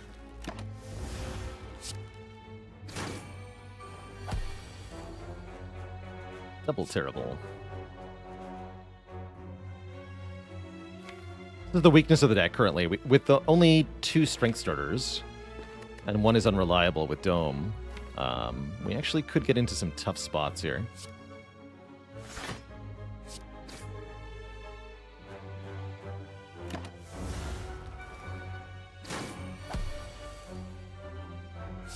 Seems a bit better. Yeah, we're gonna have to take some hits, almost inevitably. Oof, this is bad. Dual wield is still in the draw pile.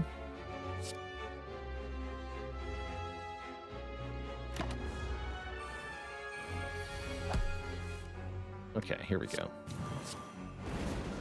Good enough. Good enough, I say.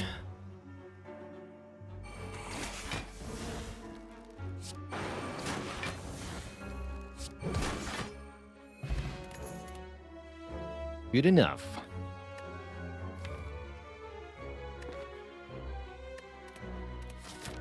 All right, our Burning Elite. The Nemesis.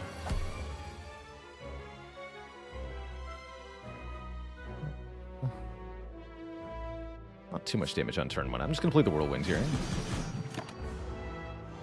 Ah. All right, for every turn onward, we kind of have to assume it's attacking us for a really big number. Yeah. Assume big. Try not to die. Alright, perfect block. Tell me I can kill it right now.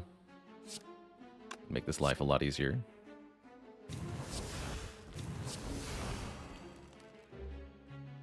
That's pretty close, actually. We pen nib the boomerang. We deal 38 times 4. How much is that? That's 152. Yeah, that's perfect. And then Feed just kills it. Delicious. We get even more max health. There's the 150. Get a potion. 1 stinky True Grit. You know, it actually is pretty good. I'll take that. Maybe I upgrade that. I like this. This is my hand clog solver.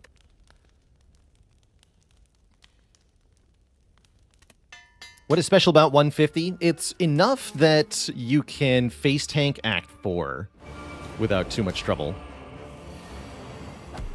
I don't have a specific reason why 150 over 160 or 140, but it's approximately enough.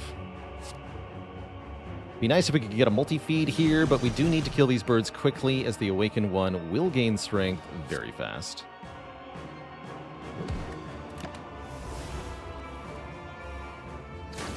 Or, well, will deal damage very fast, rather. They don't gain strength at all, actually. Unless we play powers, of course. Alright, just kill one of them. Alright, kill them both. Screw it.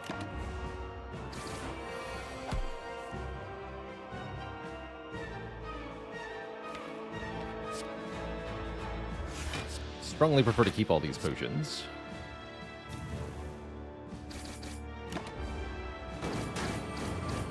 You'll be able to get back all of our health as well. It's not too bad. I'm going to want that bash, right? Well, not necessarily. No, where I'm going, we don't need bash.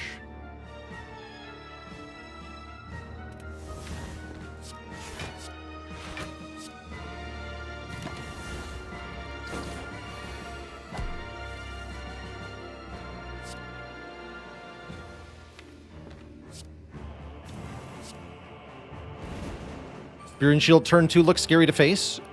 Yes, it would be if we weren't going to kill them on turn 1. We have a plan.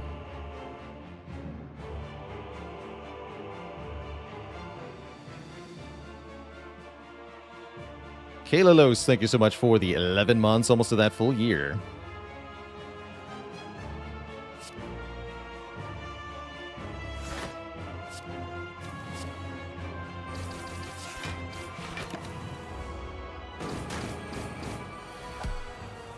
Dual wield target in this fight is probably our Reaper. In fact, I'm going to do that right now.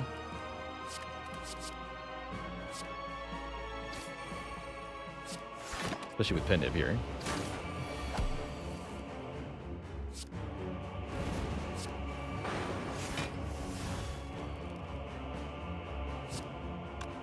Big damage. Just play it again. Yeah, take the hit, actually.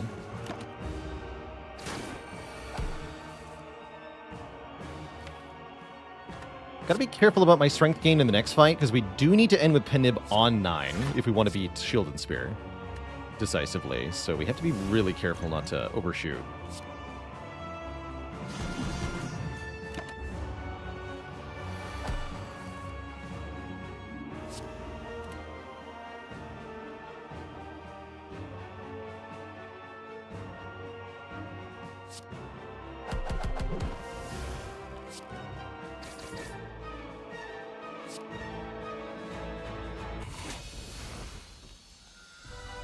All right.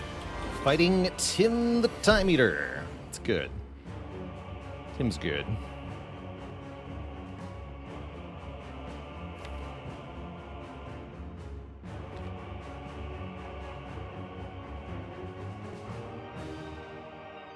So do we try to go around? I think we should try to go around.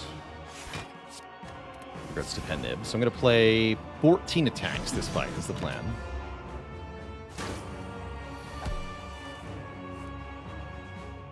Please don't give me drawdown. It hurts.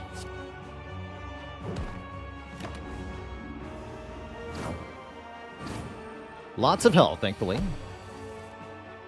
So even when we take hits, it's not such a big deal.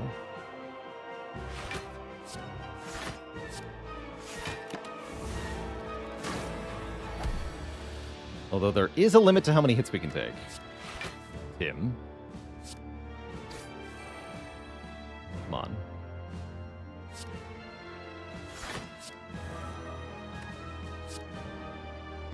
Well, shoot.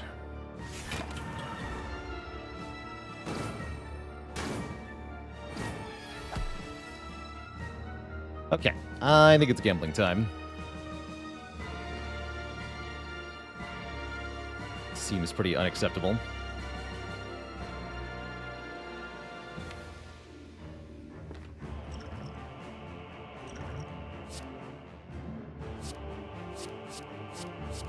Keep these three. Draw all of these cards. So we can do... Lex, are you attacking me? Good.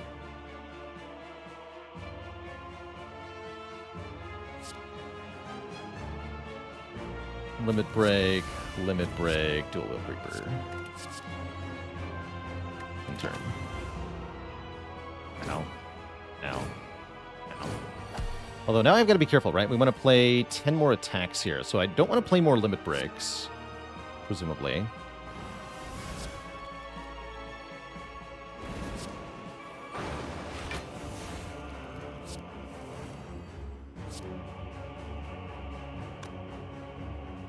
But we can use the Foolish to our advantage.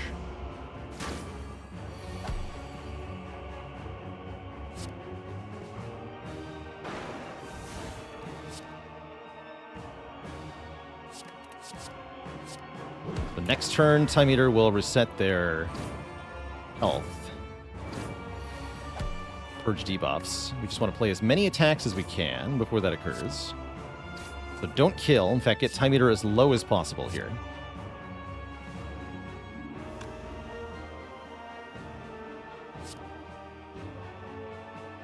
I think that's good.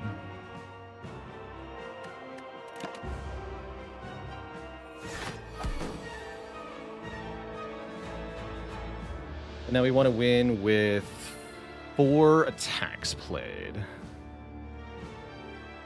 Doesn't seem too hard.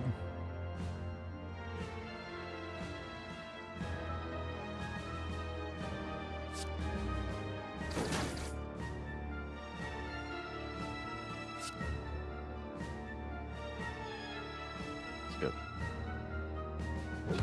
2 more. So we limit break. The next turn, Reaper, Sword Boomerang. Should do it.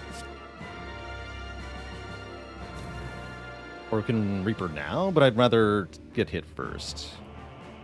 Yeah, next turn, Reaper, Sword Boomerang. Okay. What about Feed? What about Feed? Feed's not as important as setting up the Pen Nib here. Although, yeah, Feed would be nice.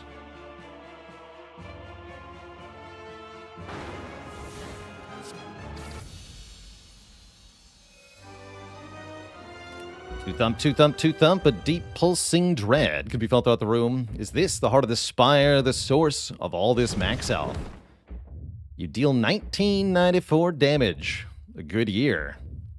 Have I been here before?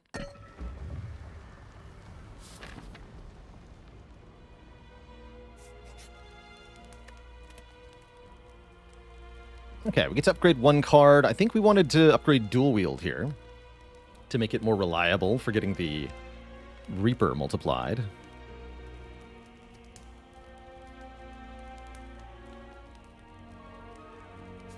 Let's do that. It's definitely been a weird run, but I've enjoyed it. Can purchase Inflame back. Can I do Inflame and a potion? Inflame plus Swift Potion looks pretty good, actually.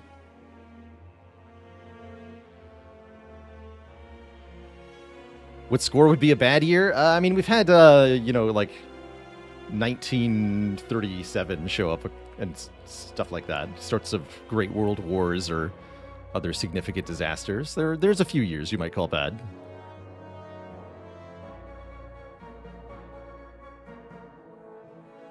Yeah, 2020 was maybe not the best year either.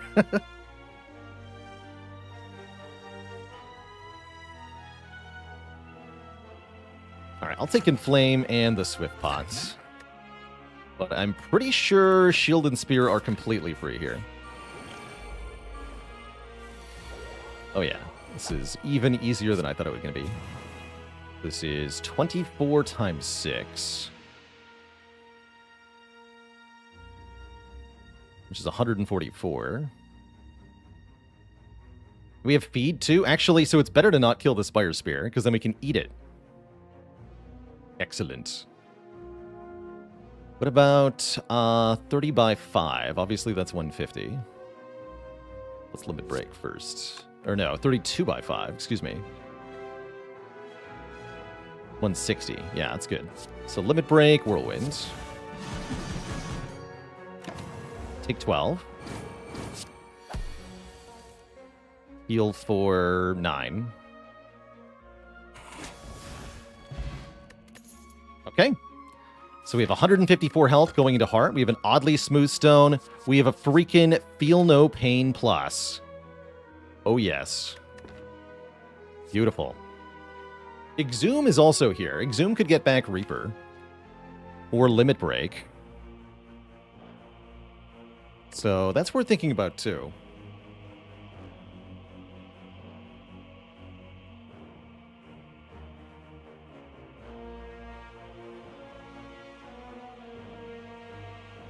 But with the second wind, I really like this Feel No Pain.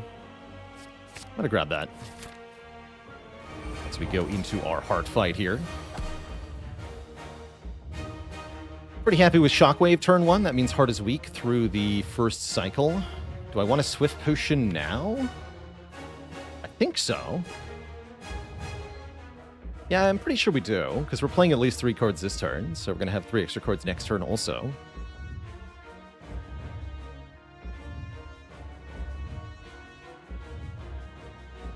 Let's draw. Okay, we have Second Wind in hand. That's pretty good, especially with the Speed Pot. I think this turn is Defend, Shockwave, Anger, something like that. Let's use this Fire Pot right away, too.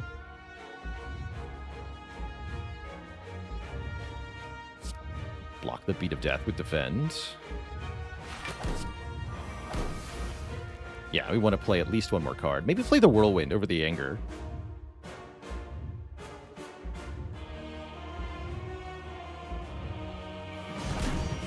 The Anger for now. We get Mega debuffed. Feels bad. Second Wind also feels bad. Am I willing to lose a Limit Break here? I think I might be. Just go Speed Potion, Second Wind. Get rid of 3 Defends and the Ascender's Bane, which is good. Lose 1 Limit Break, which is less good.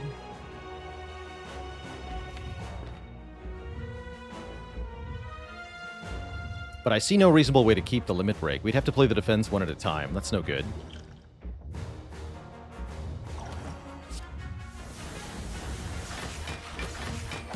Let's play Bash and lose Feed. Okay, we full block the multi-hit. That's pretty good.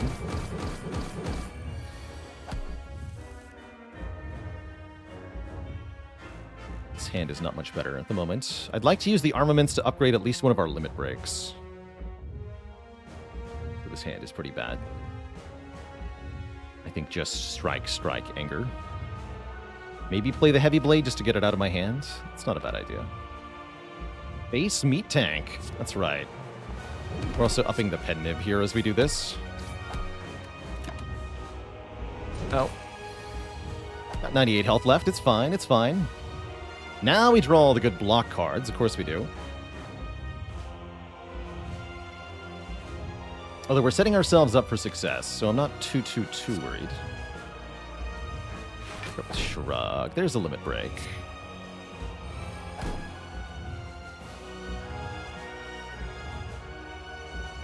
Vuln stays up. So yeah, we flex limit break. We armaments flex limit break.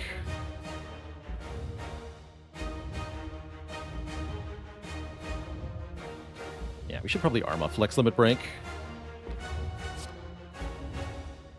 Keep this limit break around.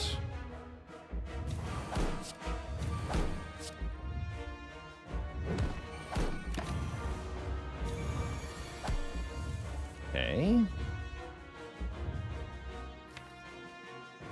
Lots of stinky statuses in the draw pile. Love Tap. Thank you so much for the 25 months of support.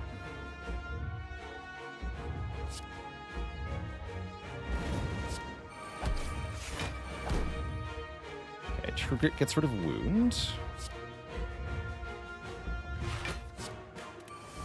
Battle Trance draws 4. Relatively likely to draw Void, but it's still worth doing here. Spot Weakness.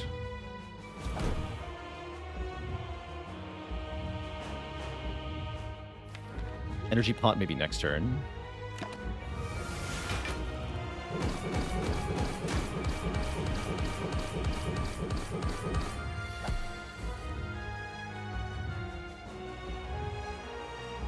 It's our last turn of Vulnerable. It's definitely time for us to start hitting this hard. As hard as we can. So go in Flame. Limit Break. Energy Potion. Make more Reapers. Pen Nib this Reaper to heal for 69 health. Nice. And then finish capping the hard-on damage here with Sword Boomerang. Unfortunately, we have to survive 2 more turns here. Oh, but one of these is the buff turn, right? Yeah, so we're fine, I believe. This looks pretty good.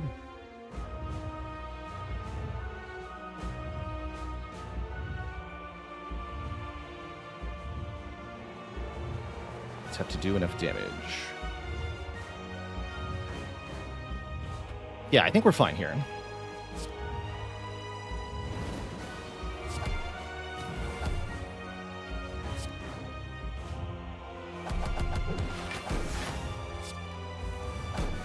Good. Yeah, we're fine here.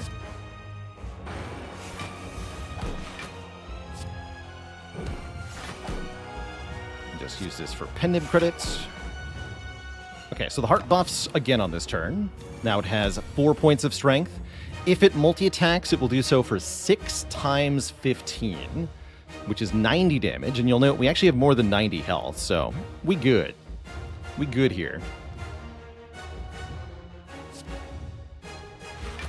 All we have to do is a ton of damage. We can finish it off next turn. Let's go Reaper Boomerang. Easy peasy. Get thorns to death, Mr. Hart. GG. GG. That was a hard run. Even though we had Runic Pyramid on this run, I think we had a lot of weird draw orders and otherwise tough decisions. But we were able to string them all together for a gloriously, victoriously Ironclad run. GG. Pay out to the believers. And mark that streak at 11.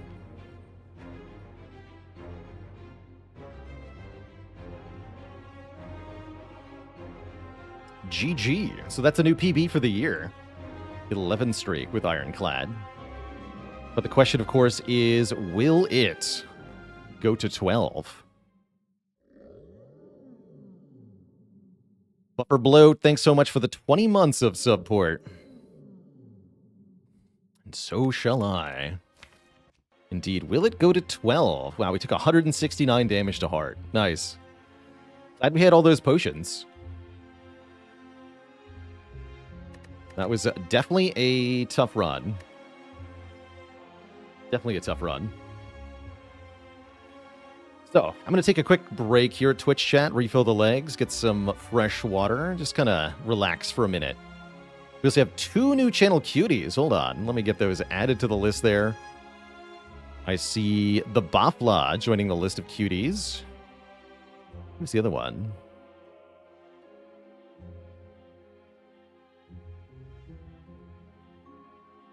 Definitely missed the other one. One sec.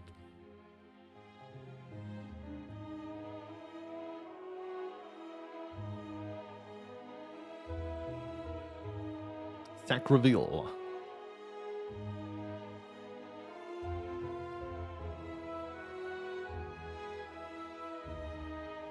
There it is. Sacraville and the Bafla. Let me get you added right away here. And...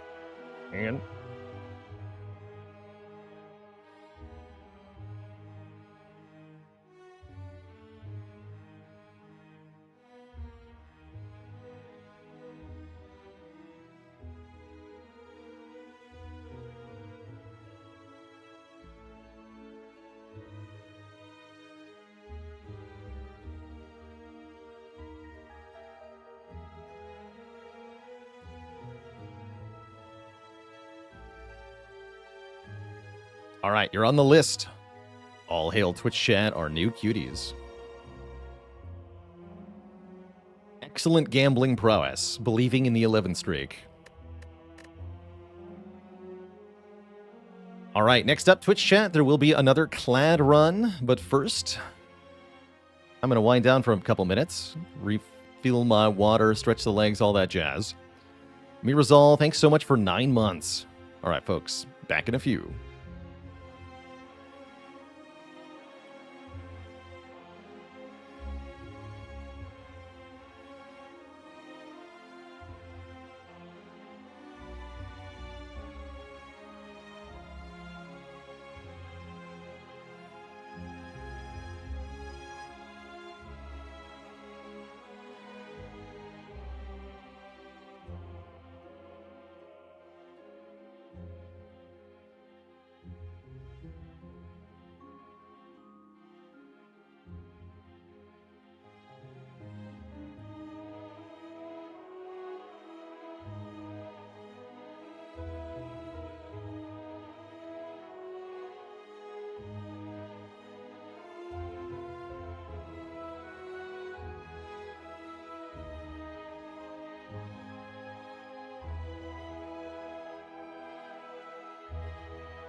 Alright, Twitch chat. We are back. 11 is quite a streak with the Clad. Can we make it 12? That is the question before us. Here goes. Greetings, choose. Ooh, these are questionable starting bonuses. Do we got a Hexaghost Act? No, it's Slime Boss. Interesting. Lots of elites up the side here. I really like this path. What else do we have that looks appealing? A couple early elites here, early burning elite here. I don't love those.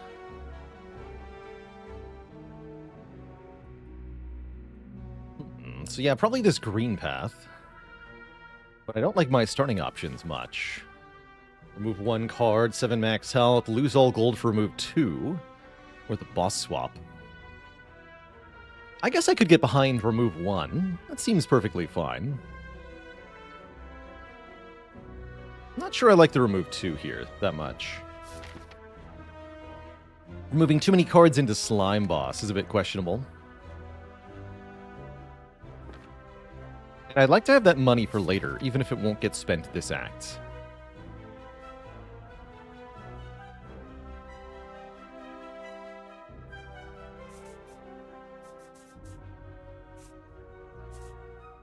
And then if I get at a money event, we can even go to the shop, potentially.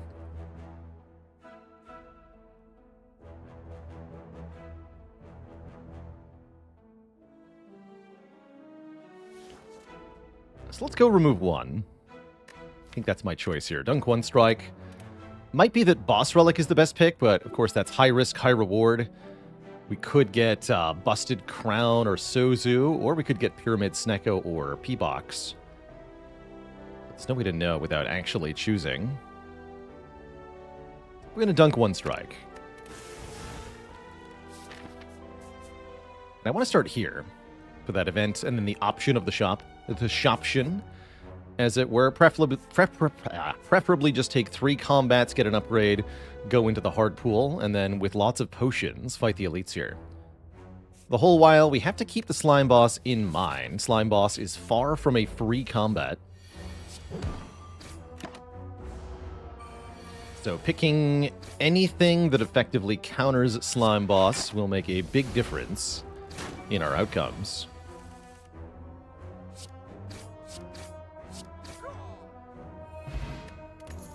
Alright, that was a very good first fight. We're offered Bloodletting, Rupture, or Flame Barrier. How intriguing. I do like Flame Barrier early on, but what about this Bloodletting? Trade 3 health to gain 2 energy. Always lets us play at least 1 more card. It's really good with Bash, too. And if we pick up any other 2-cost cards, it becomes amazing. I really like Bloodletting. How's it going, Nicarius? Welcome, welcome. Yeah, triple uncommon is kind of cool. Shame no Carnage or Whirlwind, but Bloodletting will do. And we get offered Purple Fire Spirits, so we can remove a card, any card. Do we actually dunk a defend here? I think we maybe should.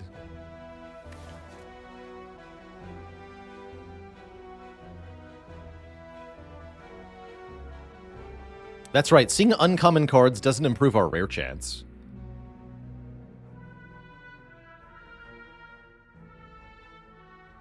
So we have to sacrifice a card here. Note that we're actually not allowed to not remove something. Let's lose 1 defend. You toss an offering to the bonfire. Nothing happens. Spirits ignore you now.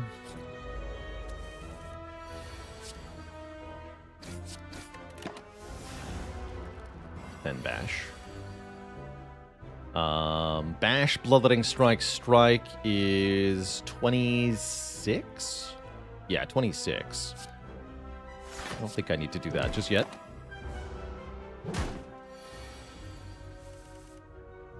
Should have done it. Oh well.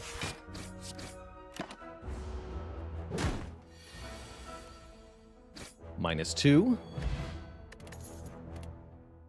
Pommel Strike is very... Wait, Evolve is also here. Heck.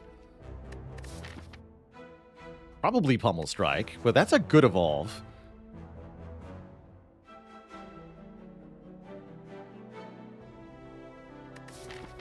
We need our first actual damage card, so this Pummel Strike is vitally important. Yeah, let's take Pummel. Take Pummel. So how do we beat Jawworm without Pummel Strike? It's not going to go all that well. It is not going to go well.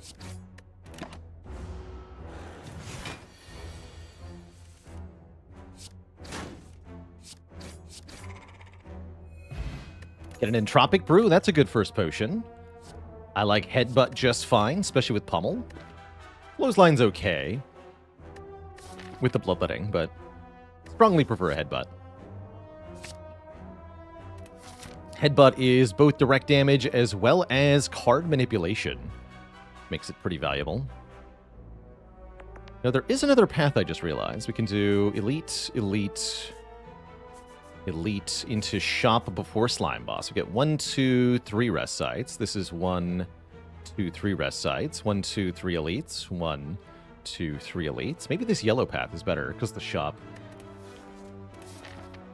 Oshdogger with the Prime sub in the 6 months. You appreciate the cozy. Well, I appreciate you. Okay.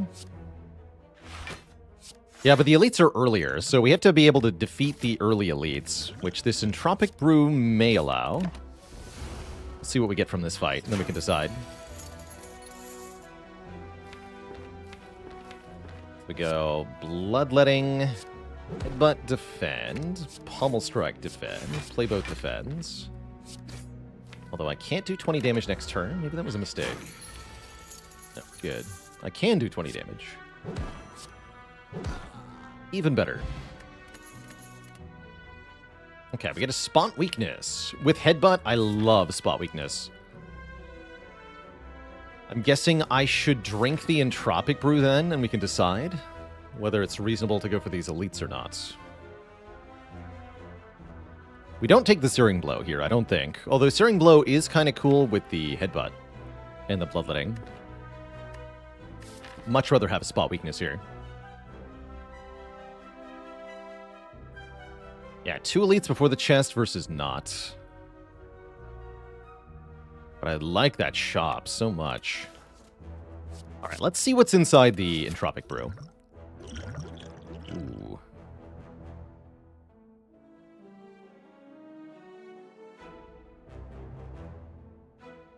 Maybe we don't go this way. Those are not very good potions.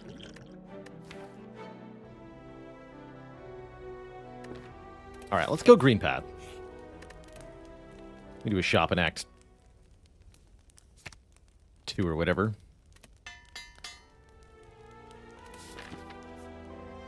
And I'll take some more fights, because I want better potions. Good lord. Please give me better potions.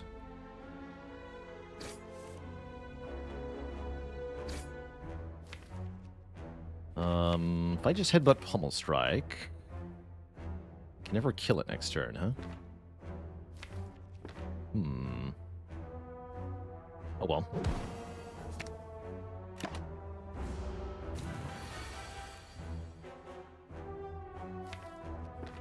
Take 11. Is there any way to use a potion? I guess I could use the colorless potion, but that doesn't seem very good. Rather replace the elixir. Let's just take 11.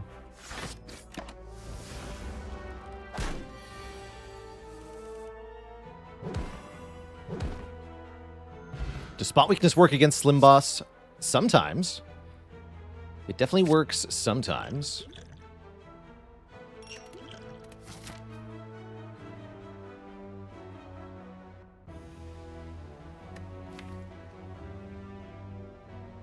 And I owe the chat a dad joke.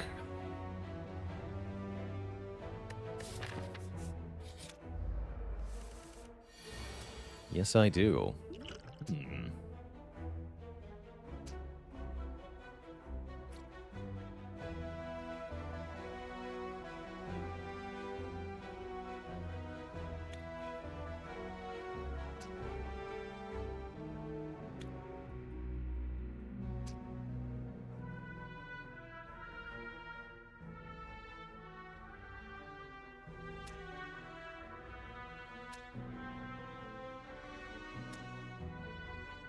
Why should you never invite a slime to a party?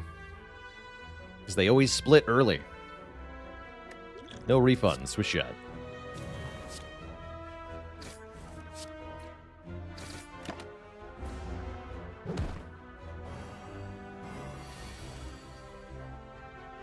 You heard me. No refunds.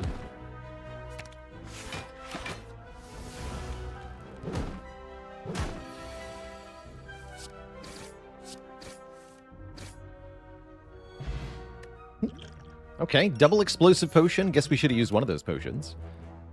Do I take an armaments or a sword boomerang? I like armaments here. Upgrade another card in my hand. Smooth out our block a little bit since we removed one defend. Boomerang's okay with spot weakness, but I prefer the twin strike. Let's take Arma, and with 2 explosive potions, surely now the elites are more manageable. We also get a tiny chest. Every 4th question mark room is a treasure room. I say no thank you. I'd rather be able to take a curse key after our boss fight. First elite is a Lagavulin. This is not very good. But I need to be able to land spot weakness, so I'm going to go headbutt, bash. Or bash headbutt, rather.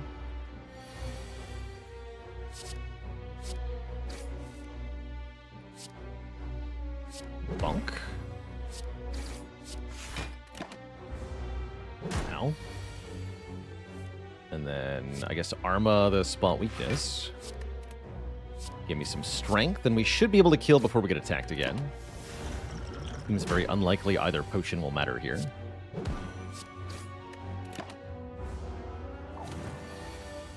Yeah, we're good.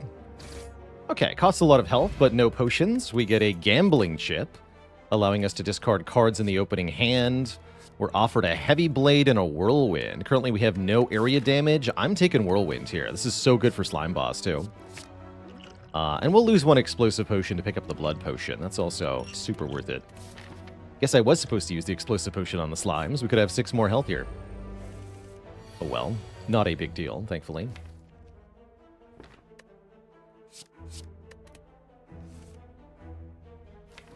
Alright, I'll headbutt the defend plus. That sounds pretty good.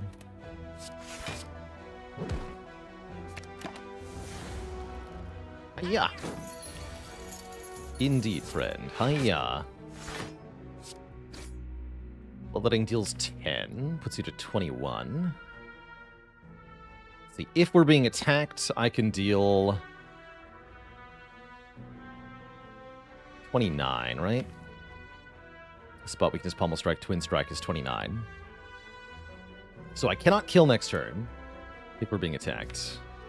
I think that means I should play the bloodletting. Pay 3 health, guarantee that this enemy dies next turn. Otherwise, we run the risk of getting attacked, which is 50-50. For 14 damage. They don't attack. It's alright.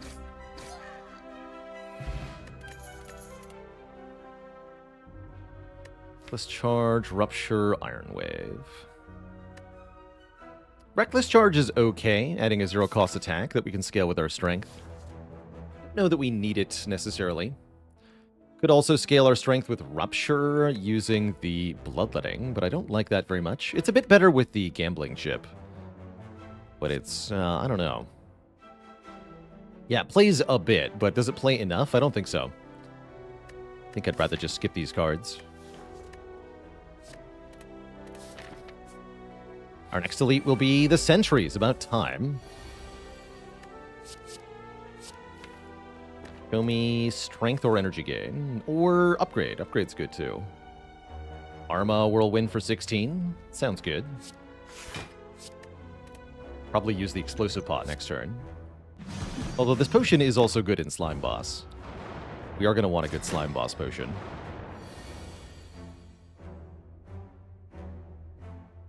Yeah, because now we can do Strike, Headbutt with Explosive Pot. Kill one of them. Defend for 5. Take 5 more. Put Whirlwind on top. Kill them both next turn. Not too bad.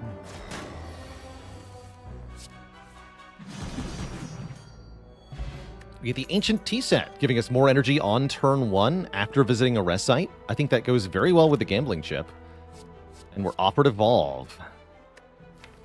Power Through is also here, but I think we should take the Evolve first. Evolve will make Slime Boss a lot easier, as well as other fights in Act 2. Let's start with that. One more Elite fight. We also have Strength Potion. I think between Strength Potion and Evolve, and of course the upgrade on this Whirlwind, which is vitally important now that we have Ancient Tea Sets. I think we're good through the rest of the act pretty easily now. We should be able to get to a shop in Act 2 without too much trouble. Could have kept Headbutt there, actually. Ooh, that's a bad draw. Bummer. How did that go so badly?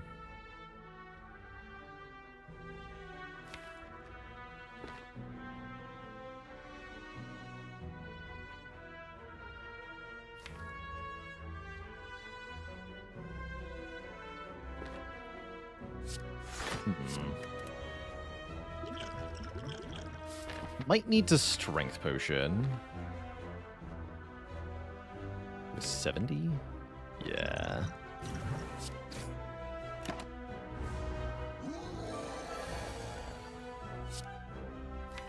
Twin Strike next turn is good, I think.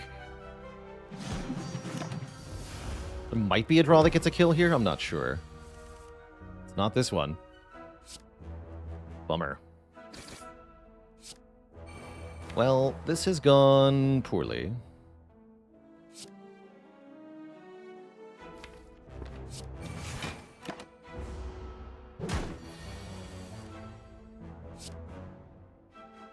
Did need the Strength Potion, though. We were straight dead without the Strength Potion with this draw order. Jeez.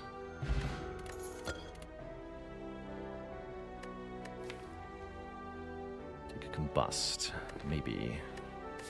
Double Tap's not bad. Double Tap is pretty good, actually.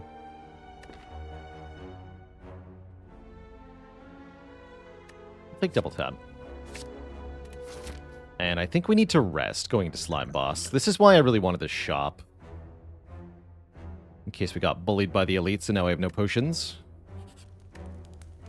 We do have Gambler's Brew, or not Gambler's Brew, we have a Gambling Chip and 5 energy turn 1. Hopefully that does something. At least we can upgrade the Evolve. Okay, let's do that. Double Power Evolve plus some damage. Does mean we're likely to get bonked.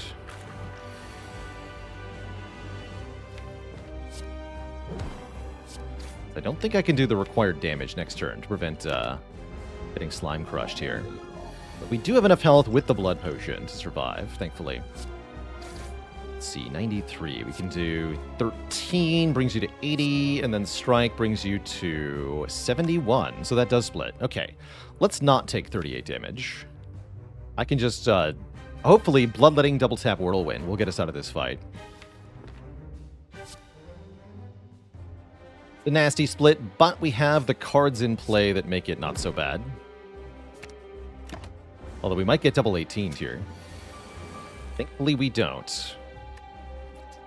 No Bloodletting, unfortunately, but there is Double Tap Whirlwind. Alternately, is it not better to spot weakness here? Get some strength. I think it is better. 22 to both of them. Yeah, setting up splits for next turn looks pretty good. I'll take 12. Okay, and we'll overdraw, I believe, next turn. We should be able to get a lot of cards in hand here. Evolve provides. Right, Evolve? You provide? Mulgree, thanks for the Prime sub and the 9 months of support. Thank you. Easy game, easy life.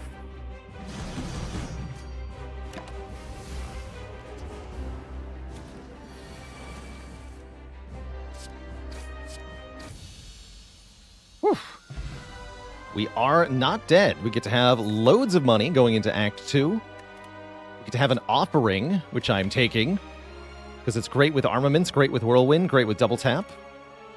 Very good. Could have had a cool rupture brutality thing, but whatever. Offering is just fine by me. And I like that we kept the blood potion. Really thought the streak was going to end there. Sometimes you have to take a couple of risks to get through. Hey, that's not a bad Mark of Pain. I have an Evolve. You could also take Runic Dome or Coffee Dripper. I'm actually a little afraid of Coffee Dripper. But what if we took Mark of Pain? I'm sure it'll still mess with us sometimes. But between the gambling chip and the added card draw, I think it's good. Asken, thanks for the 9 months of support. Let's take Mark of Pain. We gain extra energy every turn. But we also add 2 wounds into the draw pile. And unfortunately, we have to defeat the Collector. The good news is the shops are placed in such a way that I don't have to die to go to them. I like that. I like this path in particular.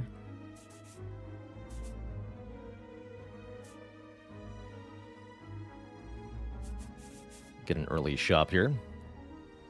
Could also go to this shop, then maybe this fire. You only get 1 elite after the chest, though, whereas this path gets 2 elites after the chest, which I like quite a bit.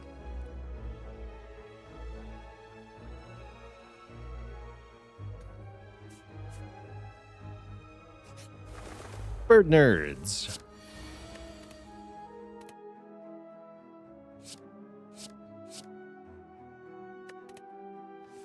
Just looking for Whirlwind here. As soon as we draw Whirlwind, this fight is over. Although the 2 wounds do make that harder.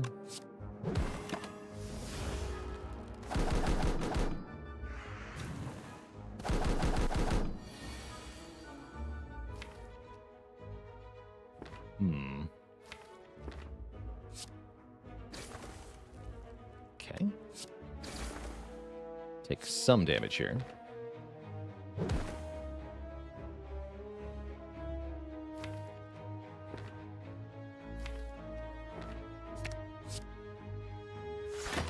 Not too bad. Predator SB, time flies when there's bird nerds. Thanks for 8 months of support.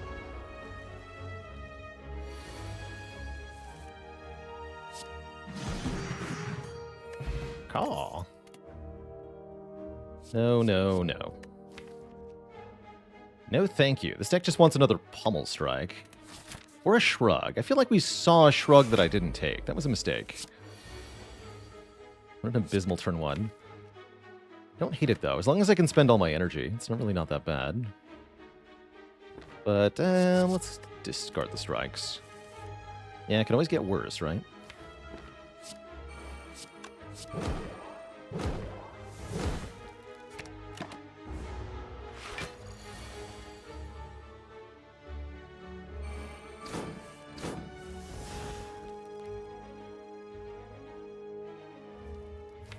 Okay, we should be able to kill next turn.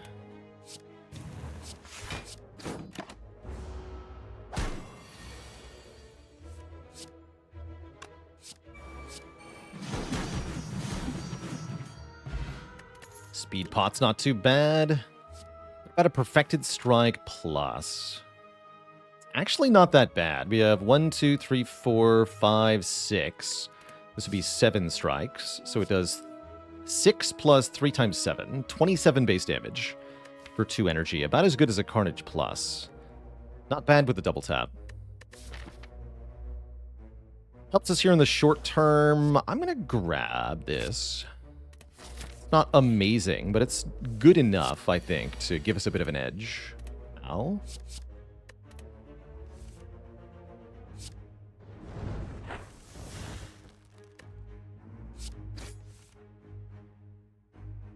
Double tap Whirlwind would be 32 twice, not a kill on most of them. So I'd rather block. We can block for a lot here.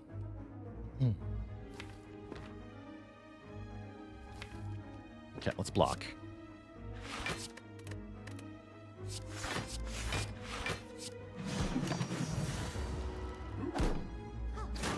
Might be full block. And then we eat damage to the face because we had no block whatsoever in the draw pile. Not much I could do about that. I'll take the Whirlwind back, I guess. Ow.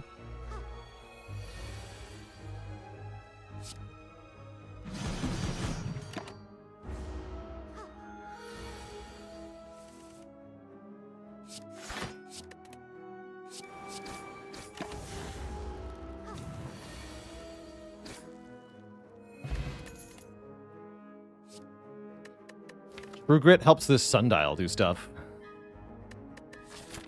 It's no Burning Pact, but I'd also take a Burning Pact. Disarm is pretty good for removing strength off enemies. Doesn't help that much against Collector, crucially. Do like Disarm for the late game, but I think we're going to want the True Grit, based on how things are going. And I guess I'll gain some max health here. We can heal it back between the blood potion and the rest site. Maybe there's even a waffle right here. There's not. There's just a Dark Embrace and a Helix. Bummer. No, those are good. Those are quite good. There's also Vajra for +1 strength. Panic button's not bad. No, Dark Embrace is insane here. Helix looks pretty damn good, too. Blocking the first instance of damage each combat, well worth it. Especially with Offering. Panic Button looks pretty good, too. I can't buy it alongside the Embrace and the Helix. We could do Embrace, Card Remove, Panic Button, True Grit, maybe. Really try to use the Sundial.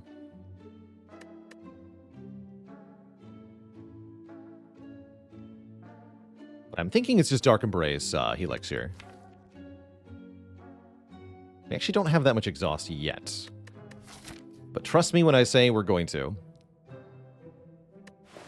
But the hand drill, though.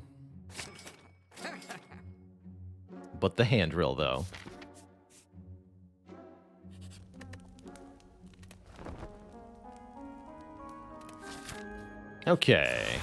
Oh, what a payoff on the Helix, though, eh? I guess I'm not going to play Offering this turn. Un momento.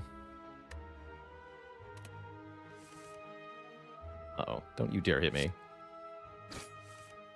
No, you jerk.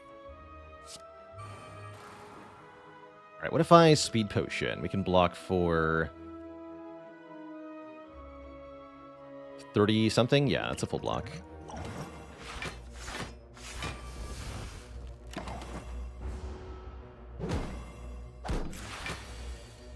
Okay, now we kill the Fungi Beast.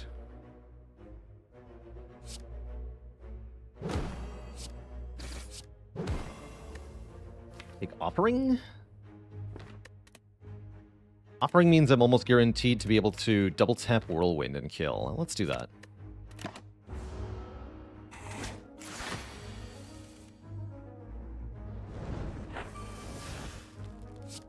This becomes 12 times 10, which is super duper lethal. Good. Fiend Fire. Alrighty. That's a step in the right direction. Excellent. Exhaust our whole hand to deal a boatload of damage. You love to see it.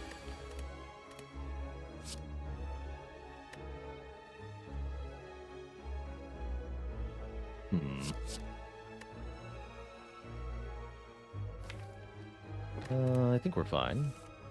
Yeah.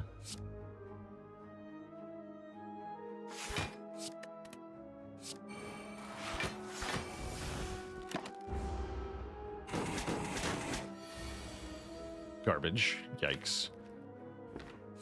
Well, there's the Mark of Pain prize. Bummer.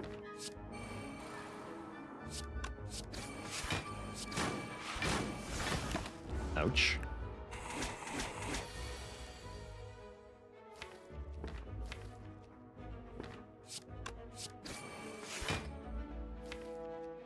Fiendfire next turn. Debating if I need to use the offering. I don't believe so. We can double tap Fiendfire next turn. Does that actually get me anything?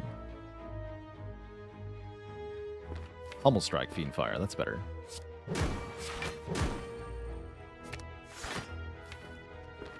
I think we're good.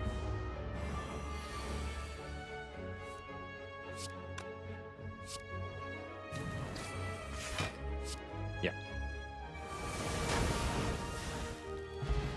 Another good potion. Don't think we want a fire breathing, not even with the Mark of Pain. What we want is for this elite fight to not go badly. I'm hoping the attack potion will help with that. 10 more health will help with that. 44 out of 90 is a lot better than 34 out of 80, that's for sure.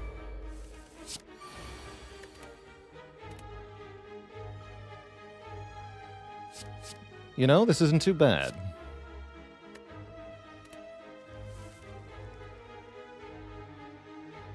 If we want to kill both gremlins, though, we do need the attack potion. So, I'll use the attack potion. Fiendfire is back. For free this time.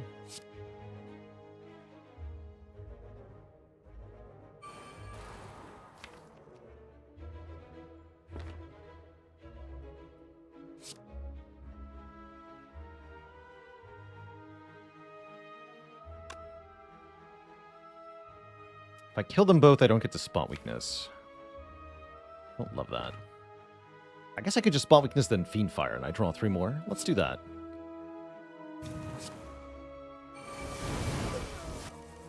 Yeah.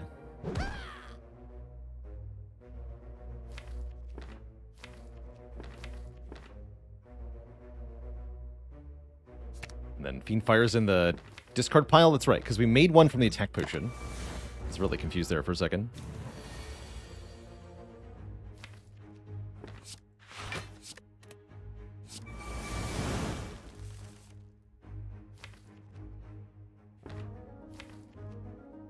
Those are good draws next turn. I'll just Twin Strike.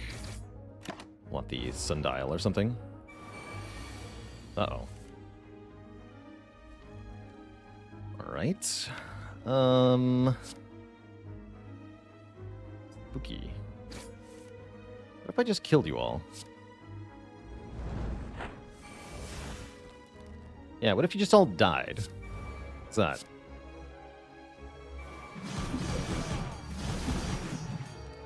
Good fight. Now we have a Tori, reducing incoming unblocked attack damage. We're offered a Feel No Pain or a Battle Trance. I'll take a Feel No Pain. Deck's coming together. And I'm going to upgrade True Grit. Although Fiendfire and Offering are good upgrades as well. Actually, probably Fiendfire is even better. So that we can one-shot the Book of Stabbing with an upgraded Firepower card. Double attacking me turn 1 again, you rude, rude people. Guess taking damage ain't so bad.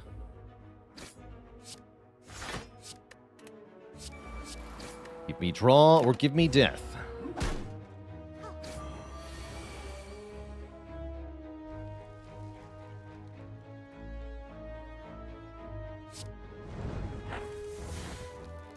Good.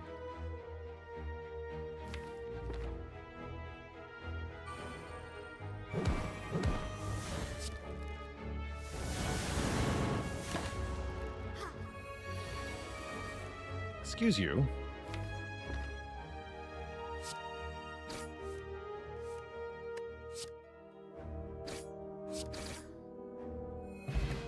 Elixir's quite good, actually, with the Sundial and the exhaust powers. Almost not terrible. Feels kind of unnecessary, though. I think less, not more, at the moment. We might well be able to kill Collector with a Sundial Infinite. Thinking that's reasonably likely, in fact. Get him.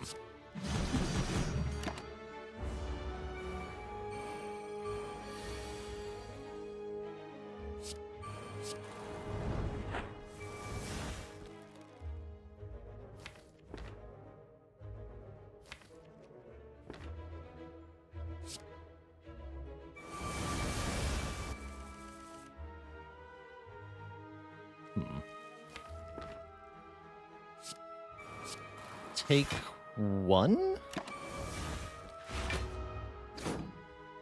Thanks, Tori.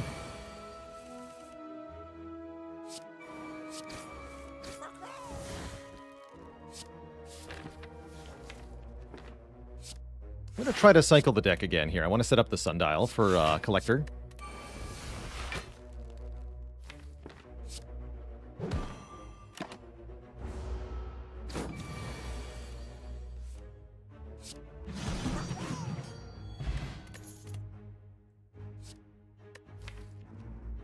Body Slam is intriguing, but I think unnecessary. Let's fight our elite. It's the Slavers. Do I dare discard Fiendfire? I think I do dare. Easy every time. You're all dead.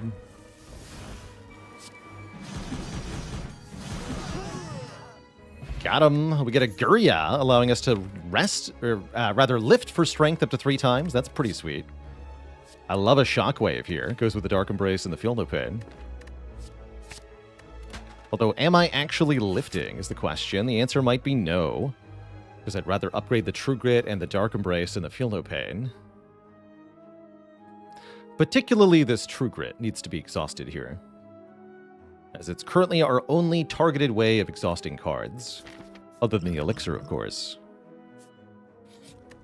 And I do think I'm willing to invest this Elixir into beating Collector here. I think without exhausting some cards of our choosing, it could be difficult to actually put together a victorious combination.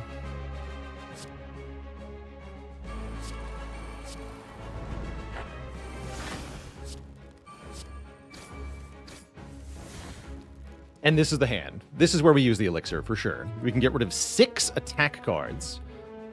I could even maybe dunk the Whirlwind, although I think I'd rather keep that card.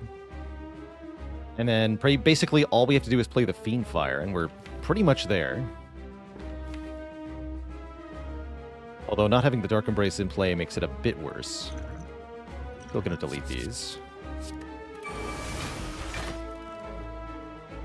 Does Dark Embrace double tap Fiendfire hit multiple enemies if the first tap is a kill? No. You don't get to choose a new target. Unfortunately.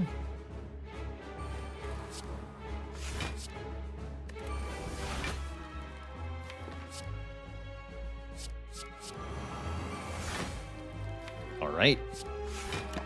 Looks pretty good.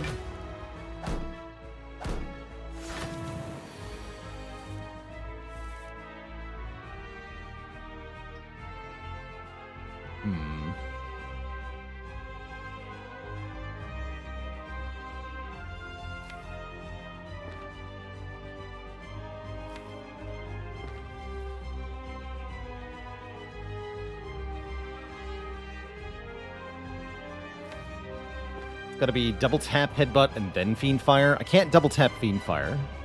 I can't Fiendfire without playing double tap. So we have to double tap the headbutt here, to avoid accidentally burning. Because if I double tap the Fiendfire, we're gonna delete the Pommel Strike, and then we lose. Spicy Hams, thanks for the Prime sub. Welcome to the Cozy Sub Club. Delicious hams.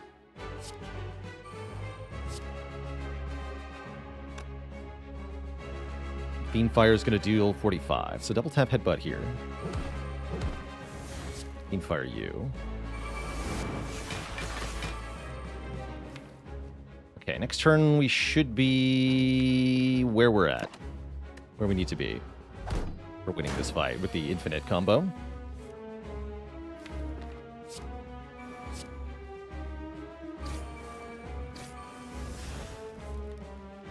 Perfect.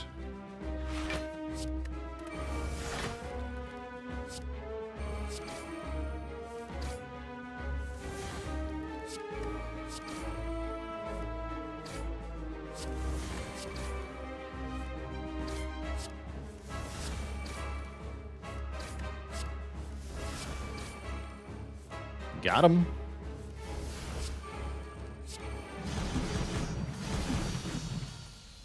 GG.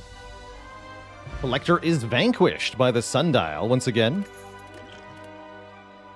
We're offered another offering, which is ludicrously good. Exhume could be good too, but second offering in this deck is just going to speed up the Sundial win con so quickly. How does he keep getting away with it?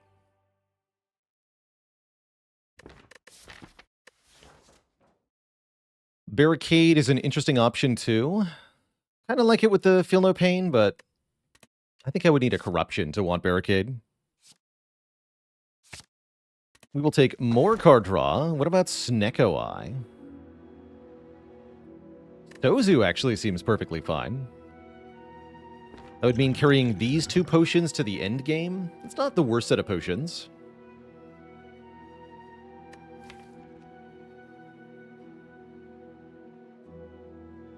Would Abacus be enough to be block positive? Yes, Abacus would do it for us. I think we could also just use one copy of Shrug It Off. I don't trust the Snecko Eye, especially not with Sundial. Could take some relics here. But I'm going to trust in Sozu. I'm going to gain an extra energy per turn, now 5 base. We cannot gain new potions. That part's kind of bad. But not so bad that it's impossible to play around.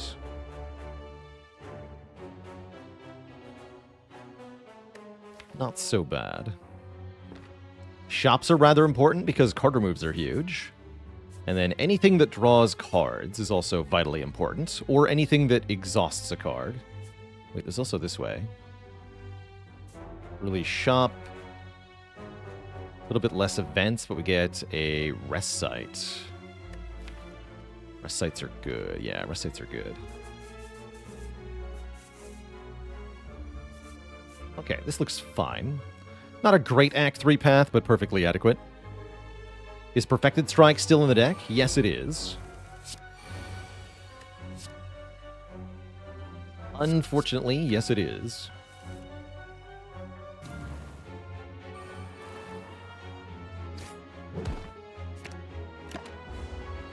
Ow.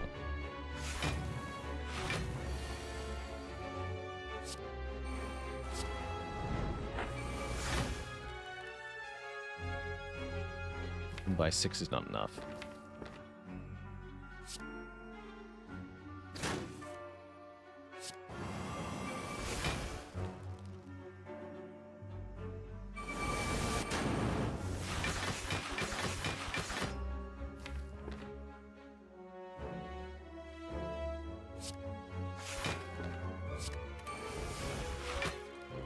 Shouldn't need to do more self-harm, but we'll see.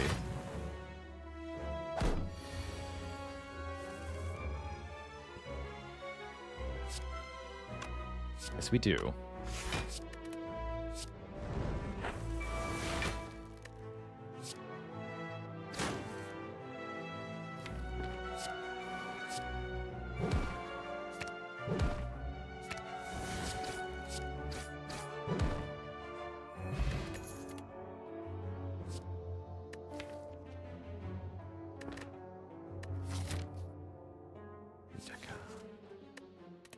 Gonna want an answer to Time Eater.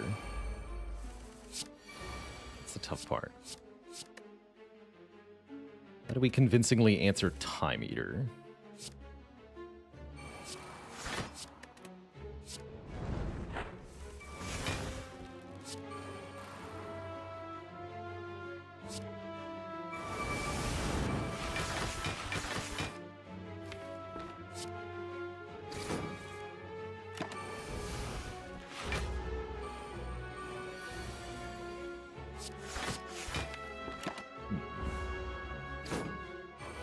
Appears not to be my only problem. Oh god. Deck does not block very well. I have no damage mechanic.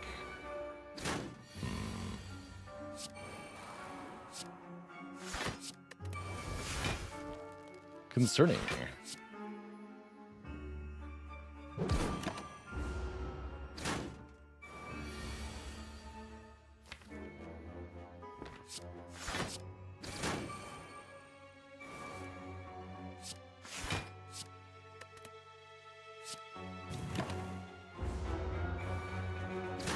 Grit, you're my only hope.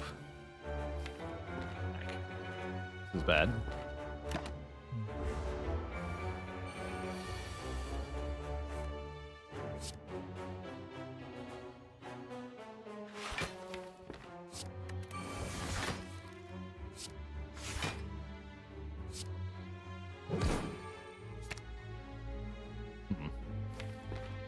I don't like it.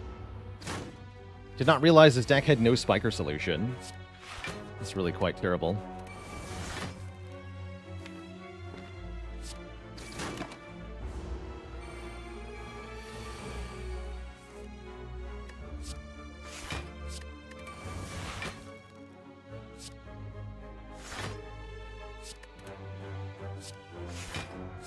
Only one hit, right? Thank goodness.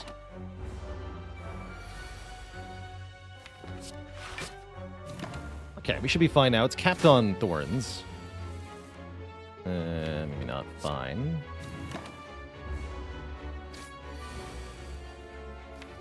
Fine was the strong word.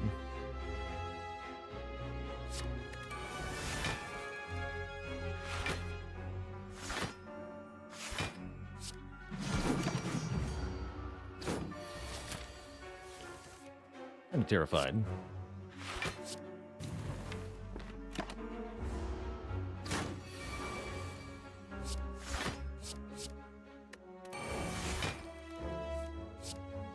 This kills, I believe. Terrifying. Did not enjoy that one bit.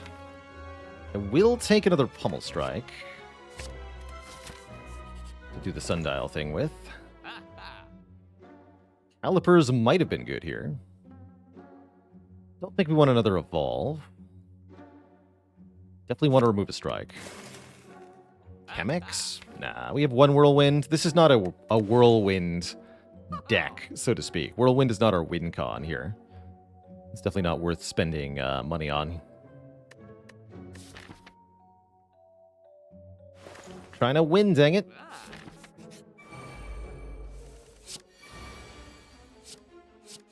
Trying to win.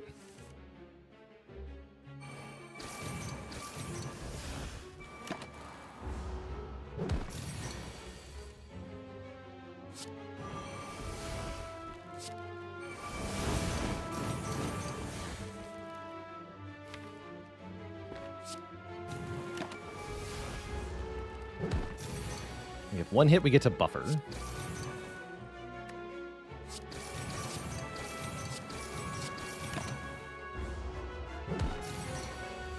Maybe this one.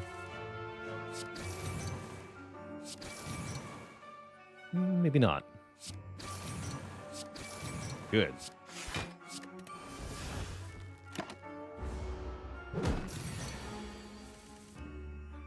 Ah. This one. Bonk. Casual 75 block off that buffer there.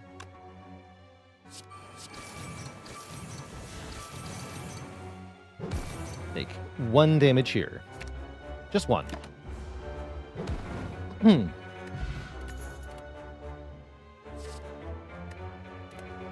Lots of skipping. Feels like we're probably going to rest going into this elite. Things have not gone all... Oh, okay. Or we could lose 16 max health and heal to full. Interesting. So we'd go to 74 out of 74. Questionable indeed, but does allow me to upgrade stuff like Offering here.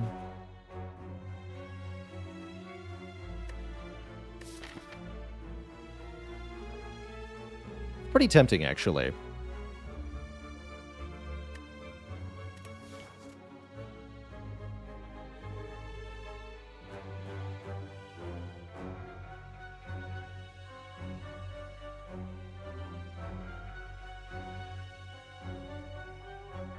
If we rest instead, we'll get, I think it's 30% of 90 should be 27.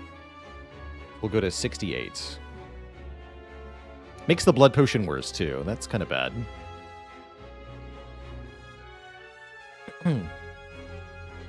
Or we could lift, is the other option, but I don't think this deck wants to lift.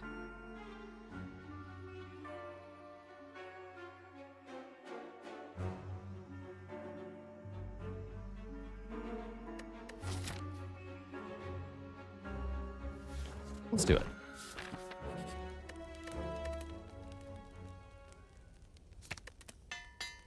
I will do it. And then we get one more upgrade, maybe? Or we recall.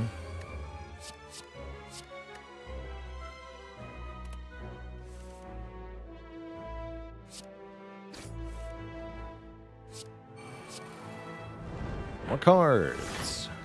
Good.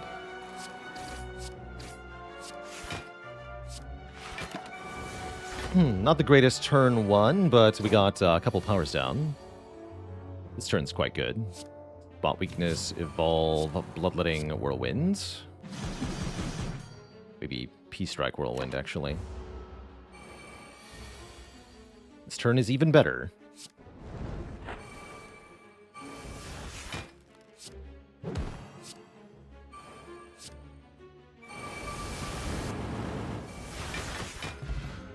Good. Another bloodletting is here. Still need a burning pact more than a bloodletting. I think so. Really hoping we can find a burning pact. Boy. Well, hello there.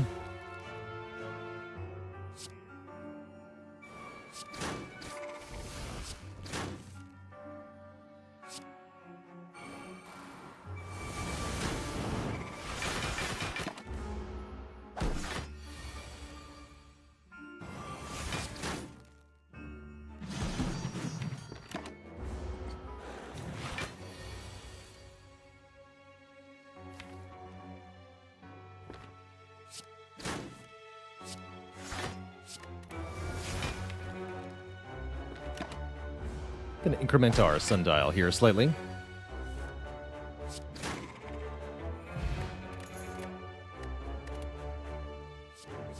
I'll take this. Stroganov can help us form a loop that works. Shrug and Pommel Strike with the sundial. If we can exhaust all the other cards in the deck, that will work. That said, how quickly we can exhaust all the other cards is the real challenge. Currently, I wouldn't say we're very good at it.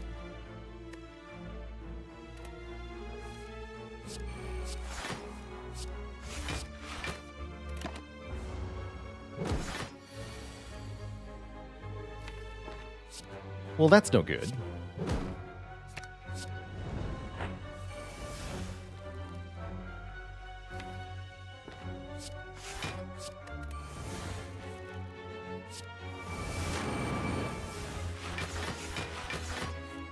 Good.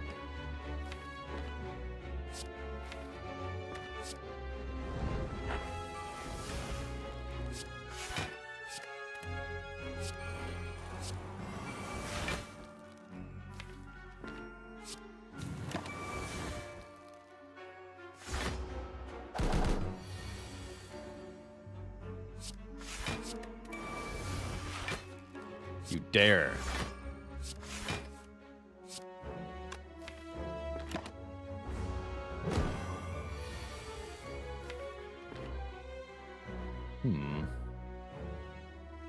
Well, this turn is not good.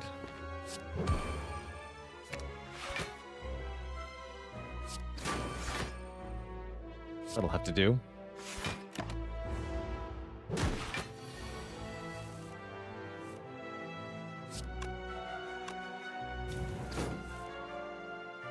Shoot. Terrible. No. Good. This could have been much worse. We're lucky here.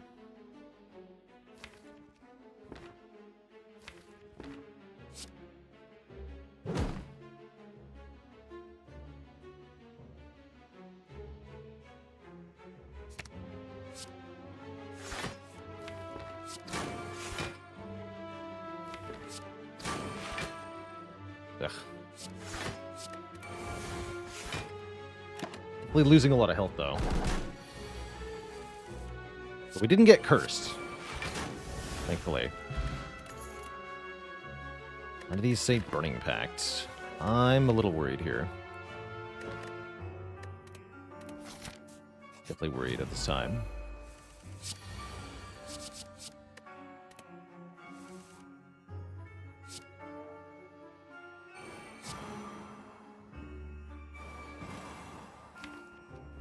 Need to get rid of stuff. Okay.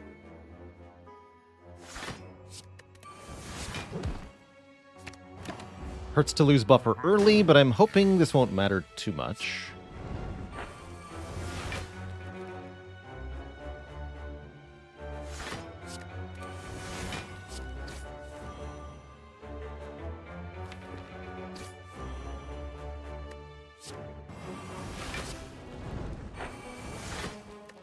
That's not good.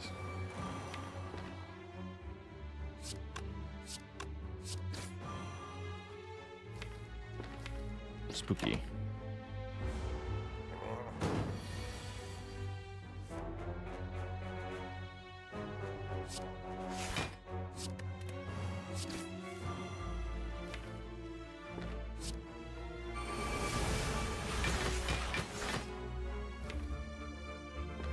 Definitely spooky.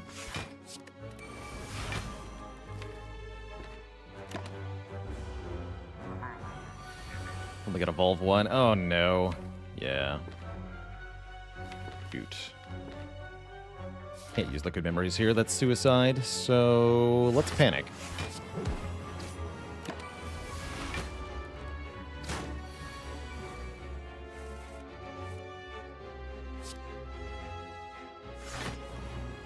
We're not fast enough. It's the hard truth here.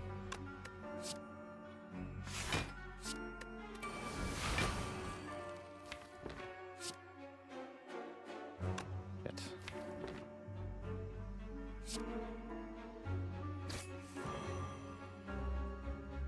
Do I have to Liquid Memories? Can block for an additional 23. Take like 8. I guess that's fine. We don't get a Burning Pact soon, though. We're super dead this run. This is not going well enough. Actually, this saves me some health. Sort of.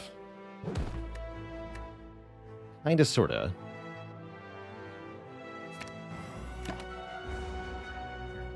Second Wind would also be good here. Really, anything that could exhaust a lot of cards all at once would be very good here.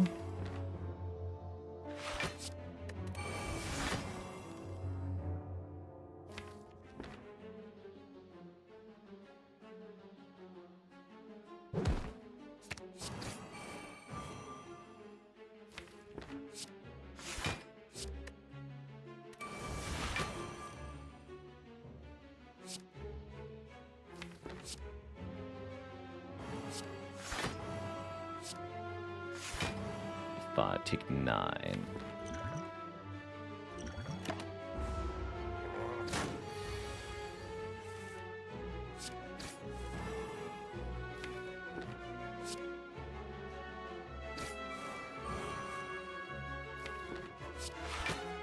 There we are.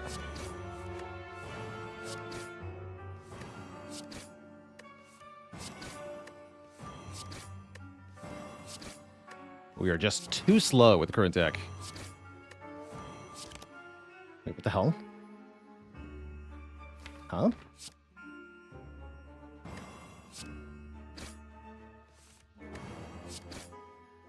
Oh, because I'm not getting 2 per because I have 1 too many cards. Hold on, we gotta exhaust a card here. I understand.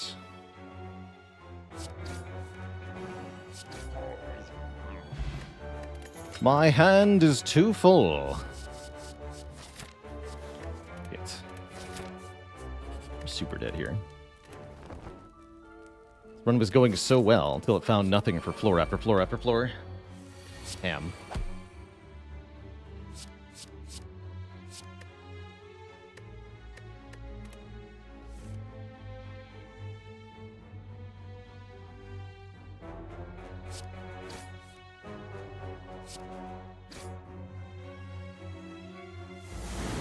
Gotta deal with a spiker again, too. least it's only one this time.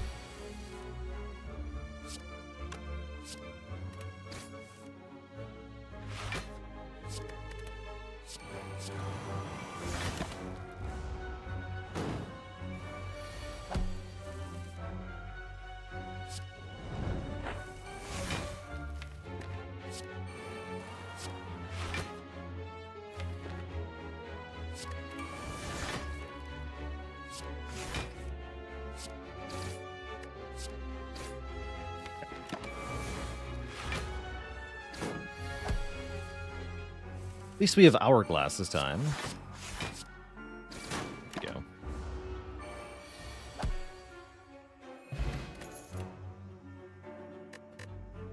Bummer. Rage, in theory, maybe buys us some time, but because it doesn't exhaust a card, I really don't see it helping here.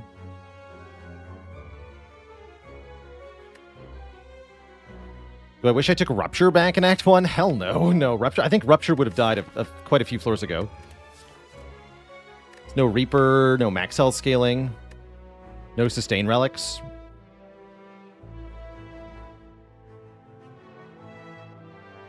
Rupture would be very dead.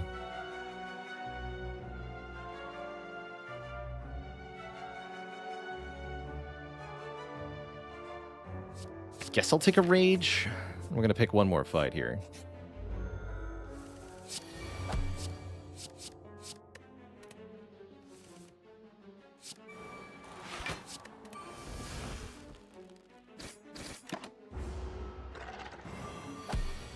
Yes, Rorg.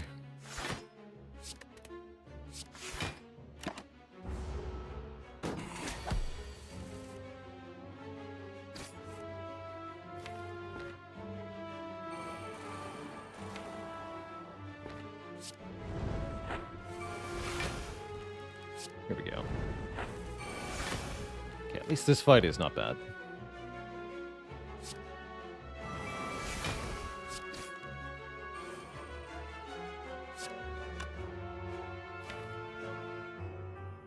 Good.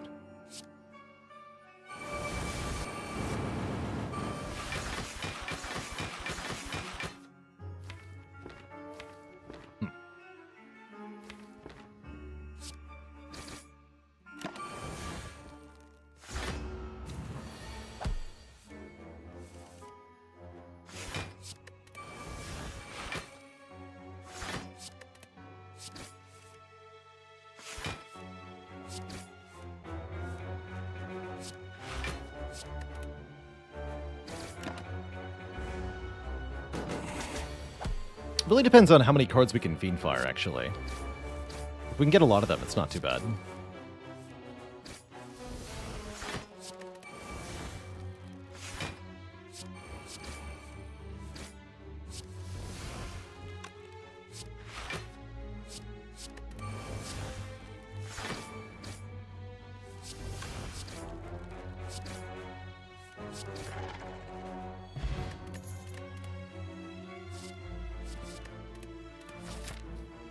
Okay.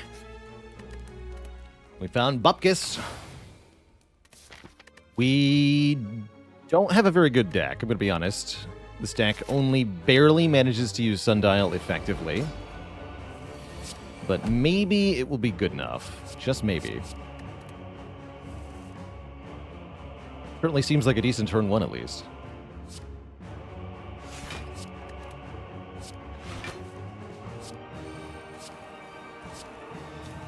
Take 12 anyway. Or actually, no, buffer. Take 0. That's good.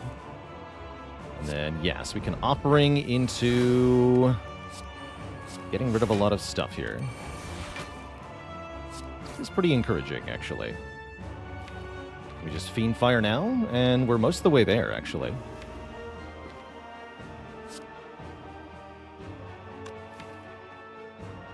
We have the double tap, we have the Pummel Strike.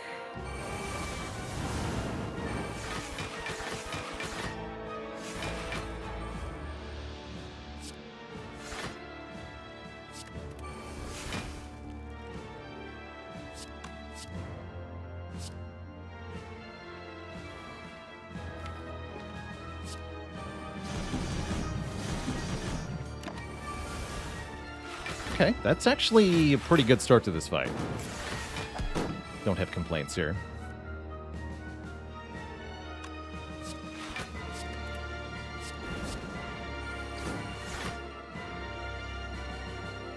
I have complaints here. It's all good. Take one.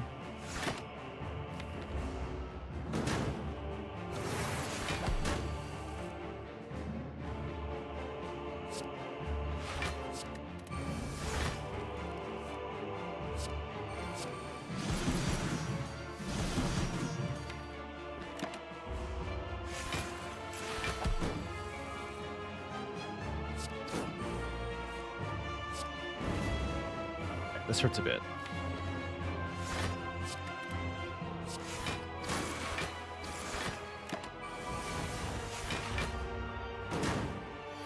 Just take one. Not too bad, actually.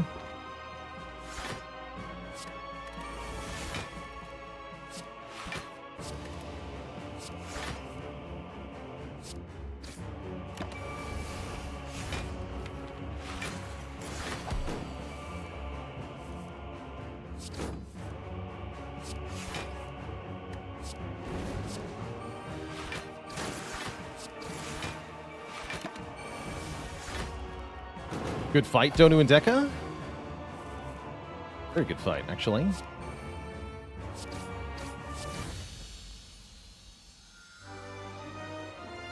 Let's see if we can beat Time Eater.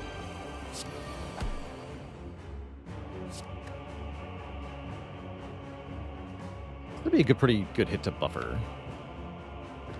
We don't play the offerings here. We do, though.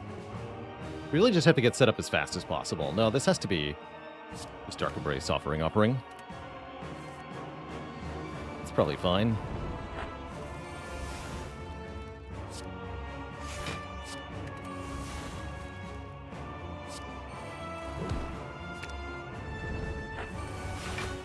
If I don't get Fiend Fire on this turn, how do I not die? I think I do die.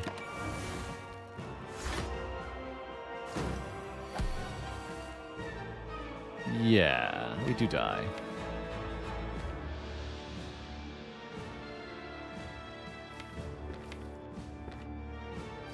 Ouch.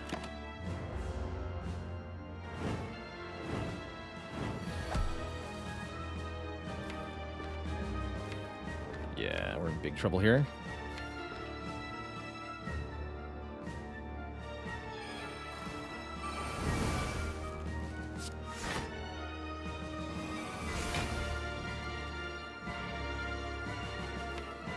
If I play another card, we die too. So I take 6, go 1 card next turn. Yeah, we're dead. The Streak Eater.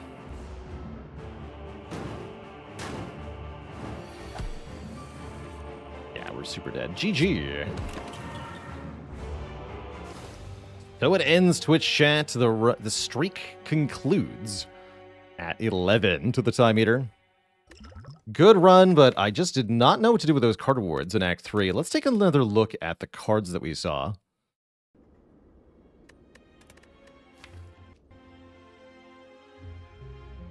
Attack, attack, attack.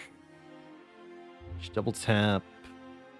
Garbage, garbage, mostly garbage. Wow, it was almost entirely attacks in Act 3.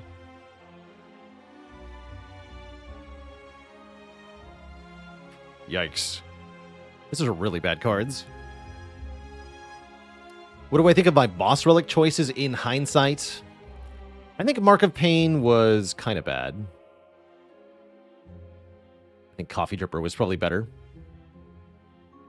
Although we did rest, so maybe without Coffee Dripper we don't last as long. Runic Dome could have worked. I think we should have taken something other than Mark of Pain, even without Evolve.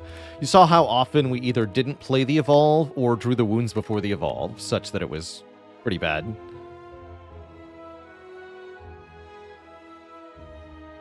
But yeah, I'm really, really not sure. We had that sundial very early.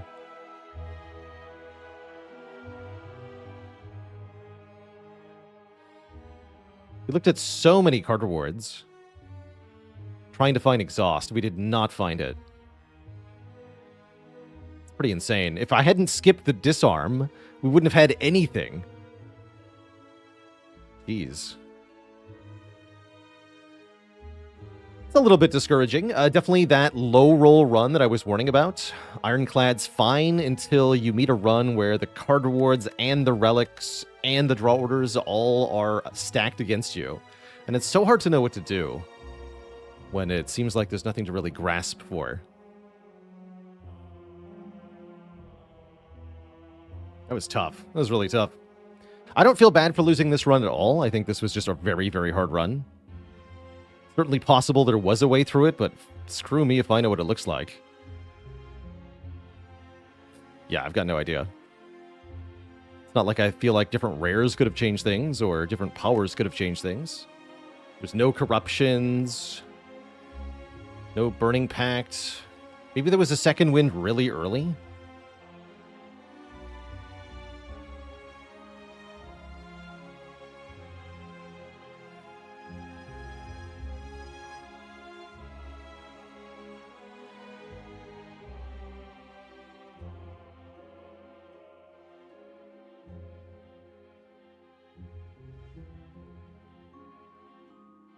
No, we just literally never saw exhaust. Okay, well, whatever. That's fine. That's fine. Yeah, I don't feel bad for losing this one. I think an 11 streak is very good, and that we've been getting multiple streaks into the double digits is a very good sign. But, sometimes Ironclad really do be like that. Oh well. You see the Act 4 shop? Sure.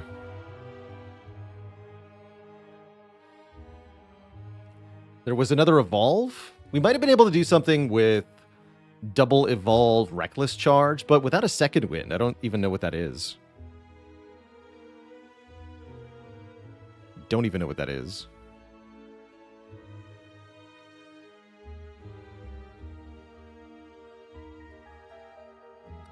Different relic than Sozu could have helped, but I don't think it would have made the difference here. Dramatic entrance would have changed everything.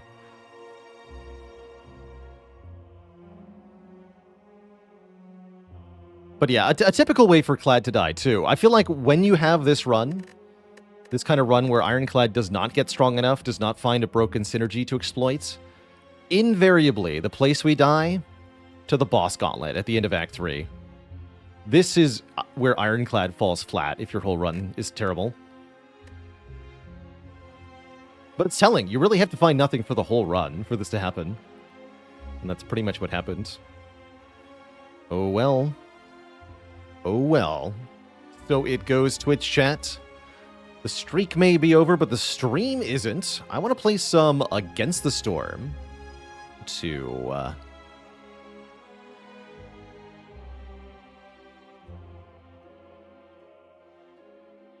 continue our stream today. Speaking of storms, I owe the chat a dad joke. Where do meteorologists store their predictions? In the cloud.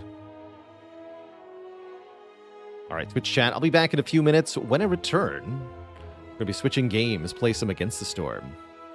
BRB.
All right, Twitch chat, we are back.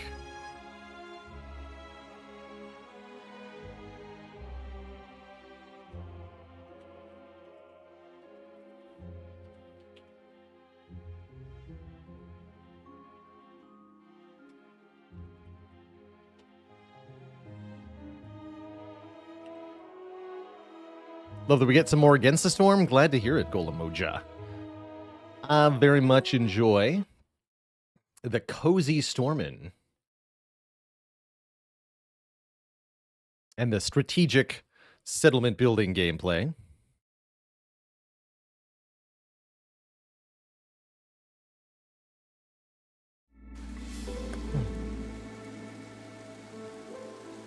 Alrighty. So last we played in the Cozy Storm, I believe we secured a couple of cycle-wide bonuses for ourselves. That's right. We're now starting every settlement with 20 veggies, 10 planks, 15 pack of provisions, and 30 grain. And we had the option to make a trade here. Lose 1 villager, gain 6 parts. Or get 3 wildfire essence and 30 oil, but become cursed for our next game, taking a large penalty. I don't think I want that curse. But maybe.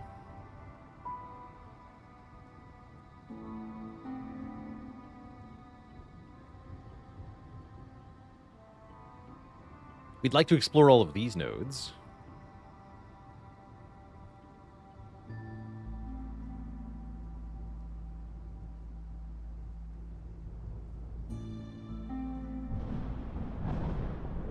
Can't turn down the difficulty while we're cursed. I don't think so.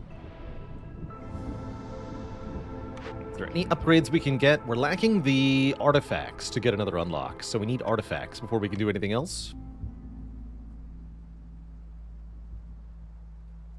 We could settle near the statue of the forefathers, actually. That's not a bad idea. That would get us quite a bit of stuff. It just gives us 1 fewer cornerstone choice. But lots of machinery, lots of artifacts, and a royal resupply. I think this is where we should go, actually. We unfortunately have no base embarkation points.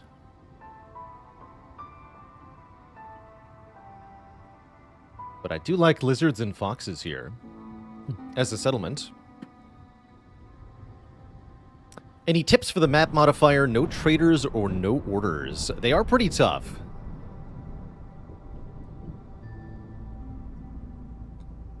You can help yourself a little bit with glade events by making sure that you don't burn your starting coal, because coal can be used for some dangerous glade events.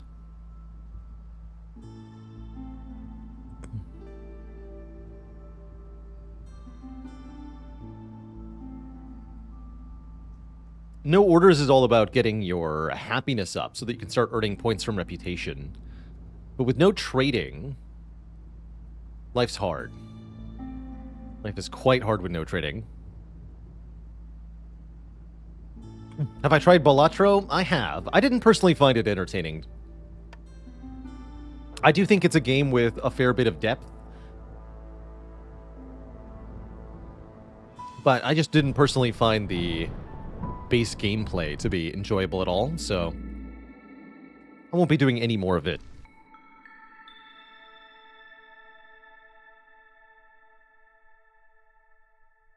Ah, we have the marrow growth. Gain 5 sea marrow for every 5 coal produced during drizzle. So if we can find a way to make coal, it's a good idea.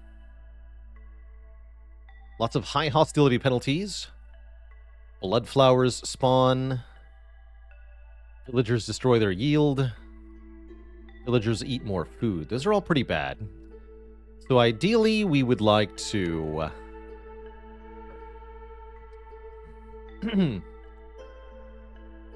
Ideally, we would like to play a lower hostility game here.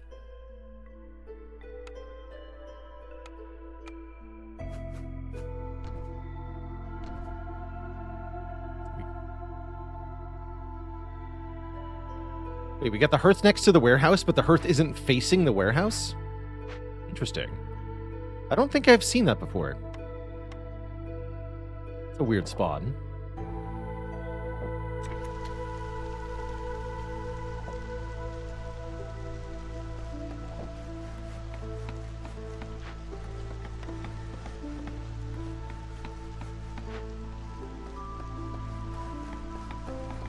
Yeah, for being a one dev game, Balatro is quite impressive.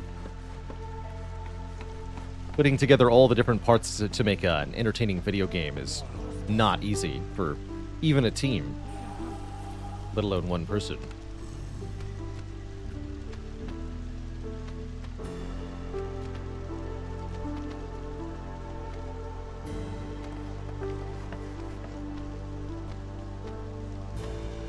And partially for that reason, I think it's important to reiterate that I don't think Balatro is a bad game, just not one that I found interesting.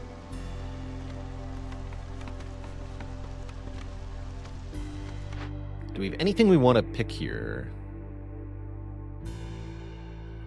Skewers are very good when we have 2 meat-eating species. But none of these make skewers, nor do they make coal. So I guess we'll see what's in the first glade before we actually decide what we're doing here.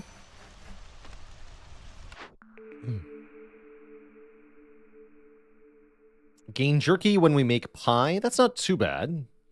I am a fan of tightened belt here. Travel cost on trade routes reduced by 1. That makes it very easy to spam trade routes, which, well, that's a good thing. Trading post here. Let's make that trading post as well.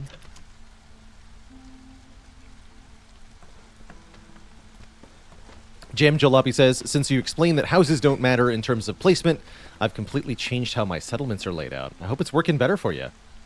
Yeah, houses do not need to go next to the warehouse. Basically, the priority for me is industry buildings go as close to the main warehouse as possible.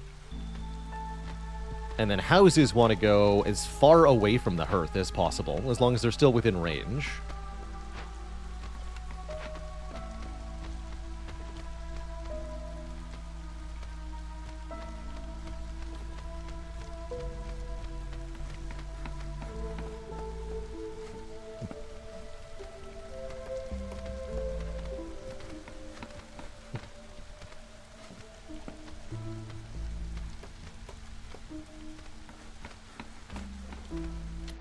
We do have trade routes we can do right away.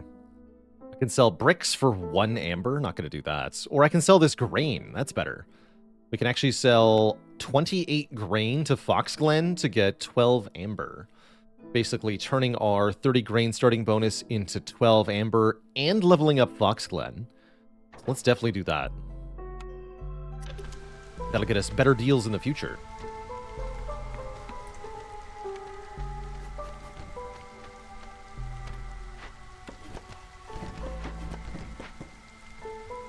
And we need some houses.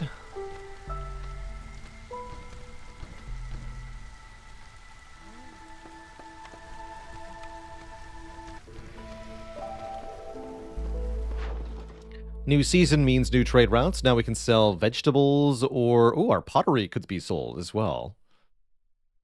That said, I'll hold on to pottery. Pottery could be used to make pickled goods, potentially, which are quite good.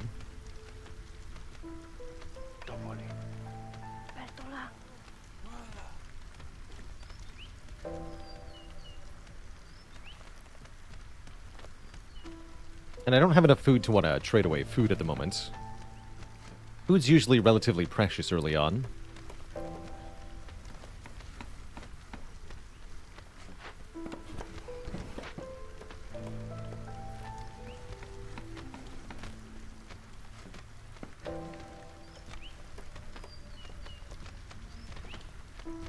My year 1 is always about getting the initial buildings up, chopping enough fuel to keep the hearth going, getting houses down, and trying to at least maintain our food a bit.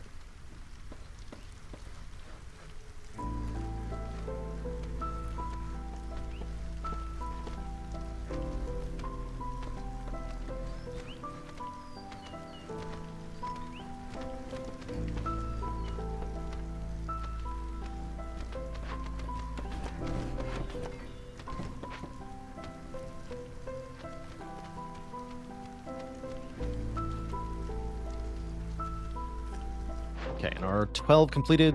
No new trade routes, though. Music in this game is amazing vibes. Very cozy game.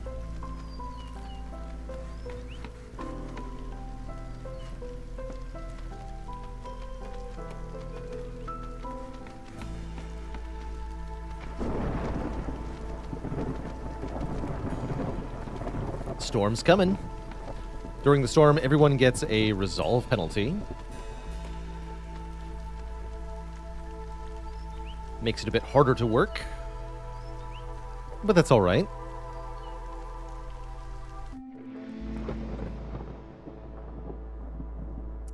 We should be okay. Especially once this gets built. So we can keep chopping wood through the first storm. Towards the middle/end of the first storm, I like to open one dangerous glade. That'll coincide approximately with the arrival of the trader. And we can use the trader's inventory to help us deal with the event in the dangerous glade. That's the plan, anyway. Doesn't always work out. There are a few dangerous glade events we won't be able to deal with.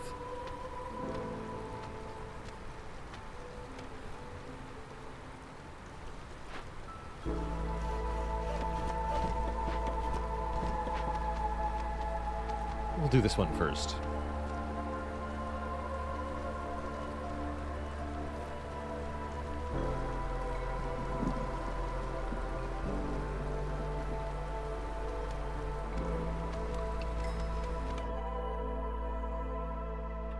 Newcomers arrive. I'll definitely take 3 people over 2 people. Although 24 food is kind of nice.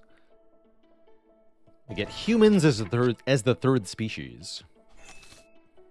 We're also going to look at our orders now. Sometimes the orders have a timed limit to them.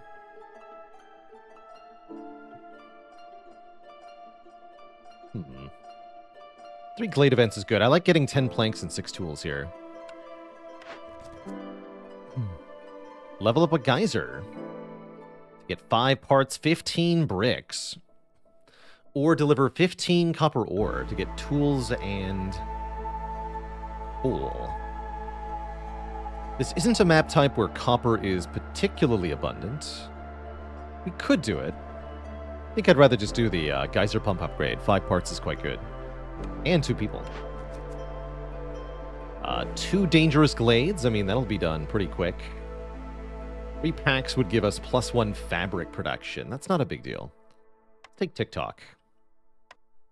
And then we'll want to cut into the small glade that has the geyser here. Unless there's already a geyser in the glade that we open. We'll see. We shall see.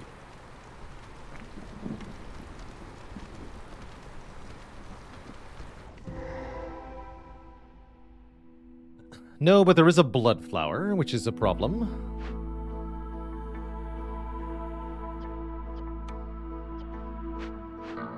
Forester's hut can make metal.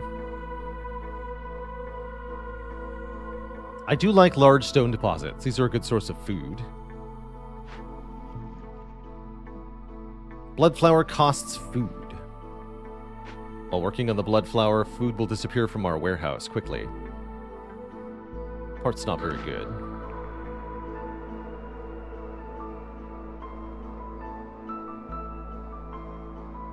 We could hide food from the blood flower with something like a smokehouse. Do some shenanigans.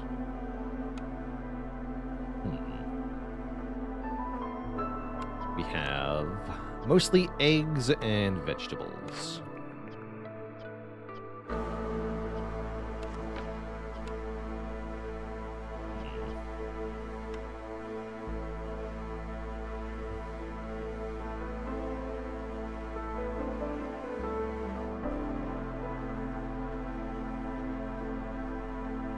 So, knowing our 3 species, we also have a better idea of the advanced goods we need.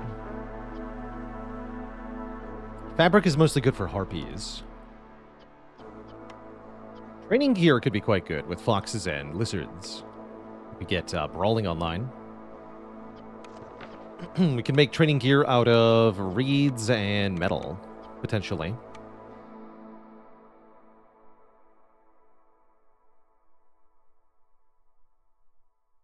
Don't think I'm taking smokehouse. So it's either leatherworker or furnace. I don't think, or weaver. Can use clearance water too. We know we have a clearance geyser.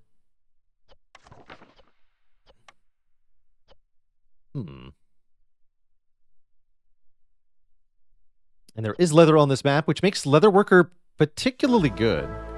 Let's take Leatherworker.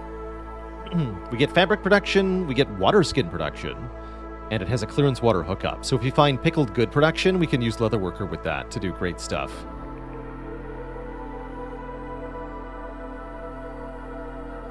Supplier can make planks and flour. And I guess also water skins. Interesting.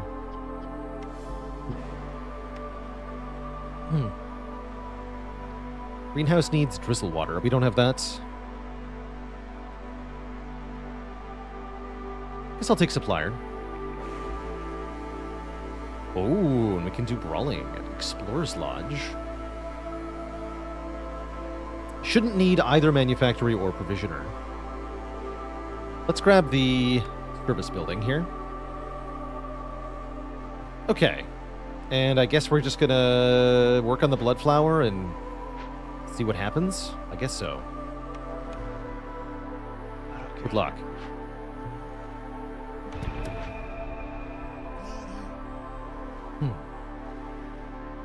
Yeah, good luck to us.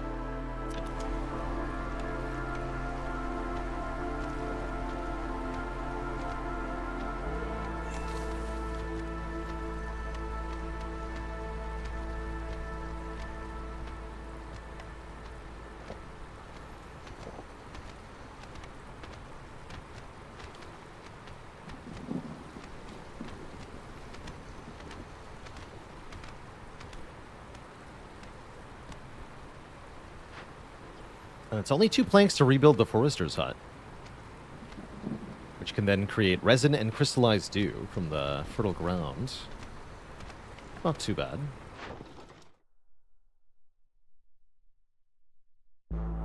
Meh. Yeah, at least we're not getting double hunger from difficulty, thankfully. Otherwise we could be in real trouble.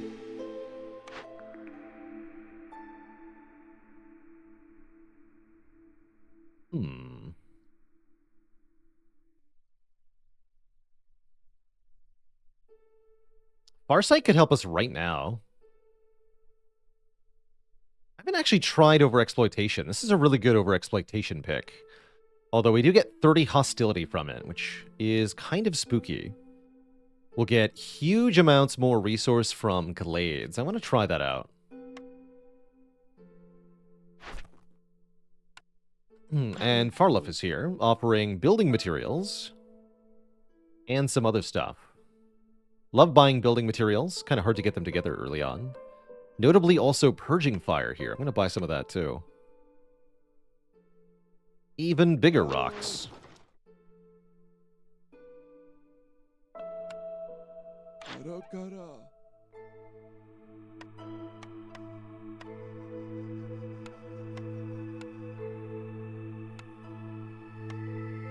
$9.99.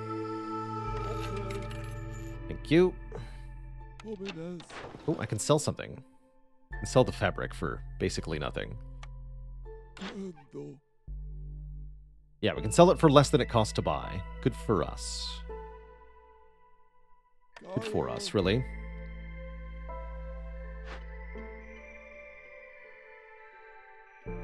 Lots of good stuff in this cache. I might break it open later.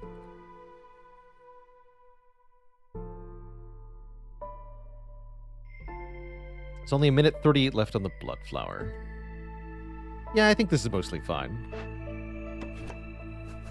We'll cut towards this.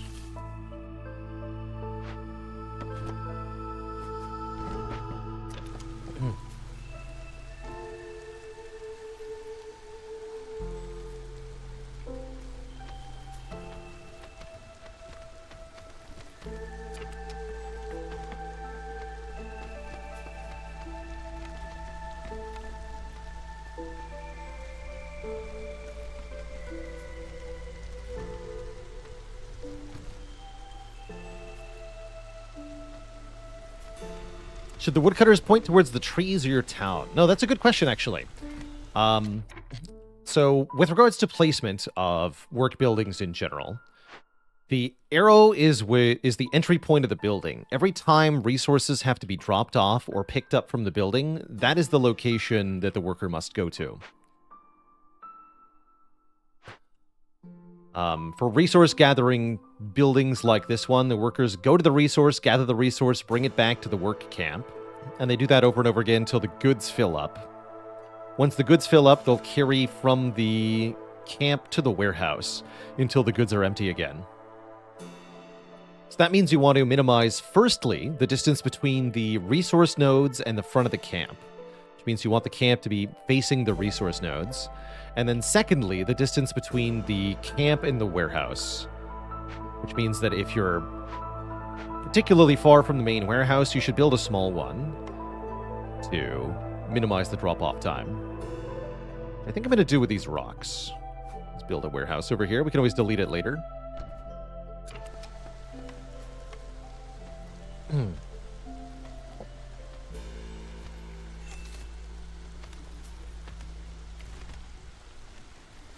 So yeah, point the woodcutters directly towards the trees, point the trappers camp directly towards the trappers. That sort of deal. Okay, decent amount of food here. That's good. And with overexploitation, actually, these small nodes contain a lot more resource than normal. They've got 34 charges, which means we can work on that for a long time. And we got the clearance water geyser, which we will hook up, because I want to level up water extraction. Okay, and the blood flower is almost done, meaning the food will start to come back.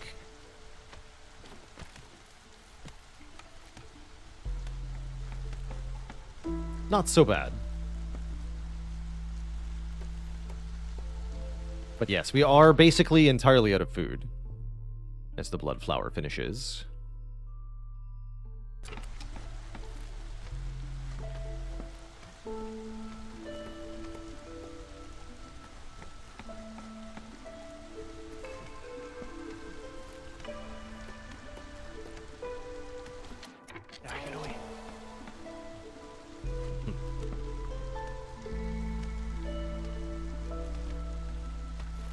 Oh, I see they're getting hungry. Well, that's just fair. Me too.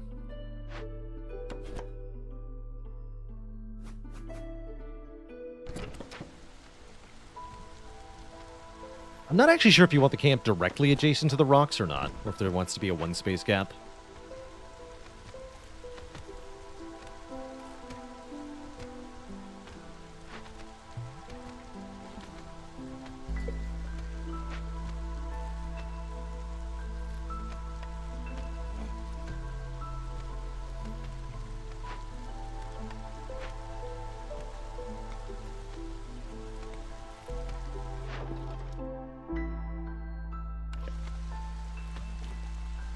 Now we have twice as much food as before. 6.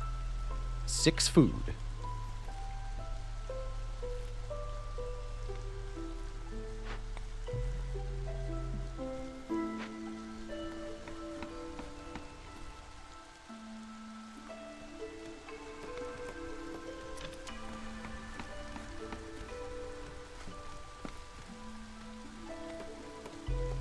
We have accumulated a decent amount of wood. That's good.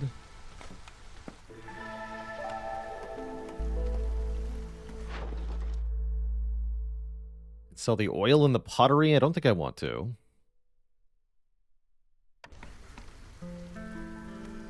When's the next stream going to be? Tuesday. After today. Our next stream will be on Tuesday.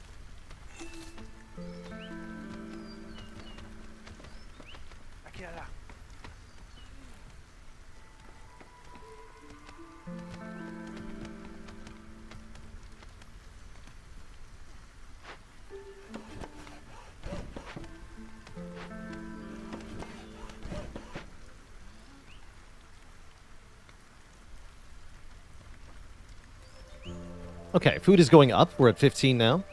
Again, the stonecutters' camps are a very good source of food here with the stone nodes, as there's a lot of roots and a lot of insects to go with the rocks. We can trade away the rocks if we want to.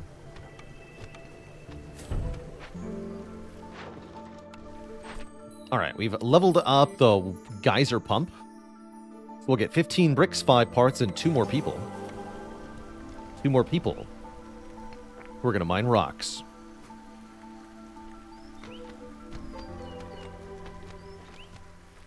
And a blueprint. We can make beans, beans are beloved by foxes and by humans.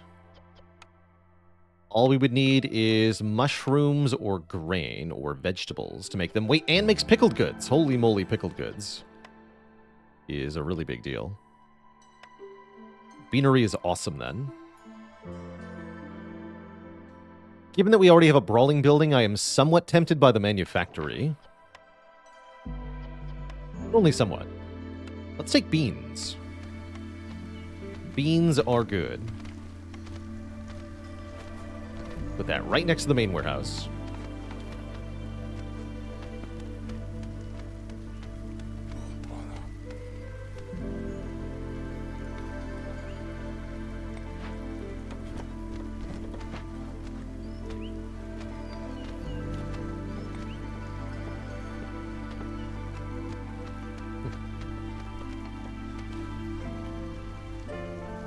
And both foxes and lizards like working at the beanery, too. Meaning it's a very good building.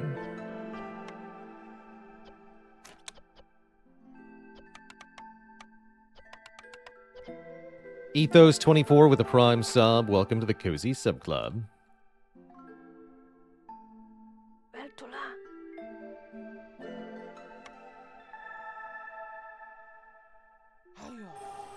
We need one builder, though.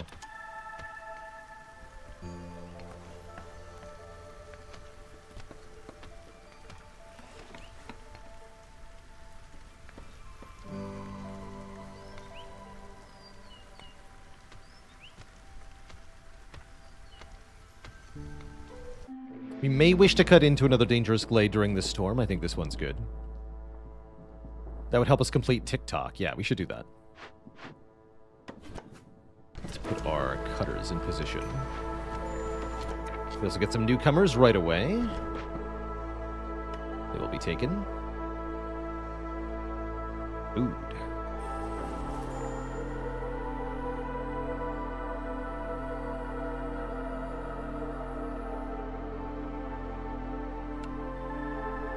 Good. To work at the Beanland. Go.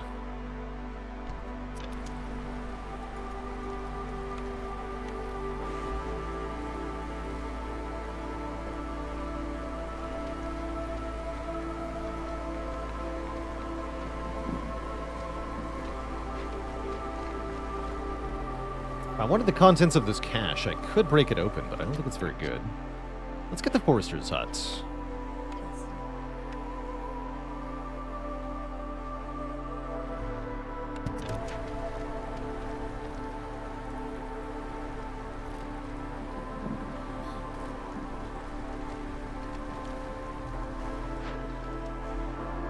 Again, the pottery for sale, or we could sell some meat. That's actually a pretty good deal. Let's take 5 amber off that. Let's pick some new orders. Aid for the Fox Pack.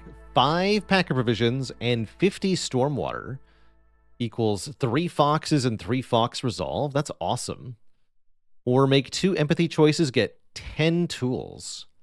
No, I want 3 fox resolve. Resolve is a big deal. And 10 pack of crops to get human resolve. Or 3 dangerous / forbidden glades for a bunch of food and tools. Pack of crops is quite an ask, so I'll take the food and tools here. Ethos, thanks for the Prime sub, and Argot's Blarg with 5 months, 5 fingers on a hand, Queen's Hand mode. It's all coming together now. What does it mean? What does it mean? Alright, what else can I build? Guess we can make the leather worker, and then I can make more fabric. Seems like a good enough idea.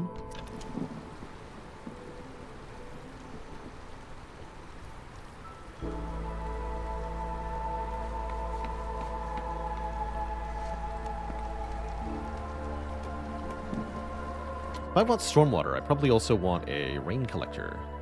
Although that'll take planks. Noted. Okay, that's fine.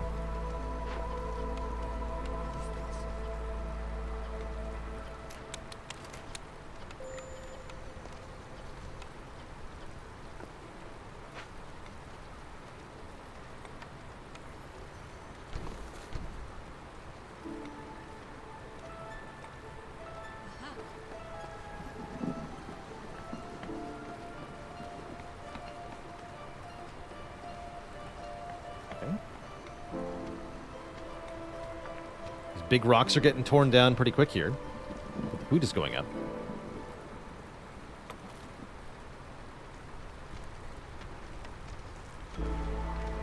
Grab another house or two. We have level 2 available, right? That's right. So let's also queue up some cages that no one may leave.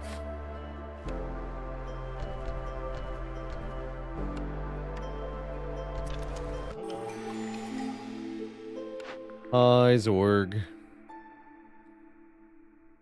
Gain 3 mushrooms for every 10 grain made. Whatever. Prosperous archaeology can be good if we can open some caches. How's it going, Zorg? Zorg has no planks for me, unfortunately. We have a supplier, don't we? Yeah, but it takes 5 planks to make a supplier, so... Let's queue up the crude workstation, then. Zorg, you're moving. Over there.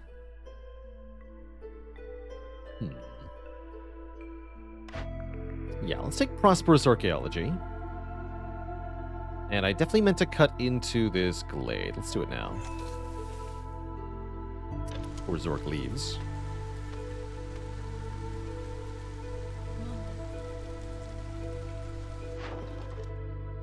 Could sell this training gear. That's pretty good. Sell 18 training gear, get a dozen amber. That's a level up on Blightwatch. Let's do that.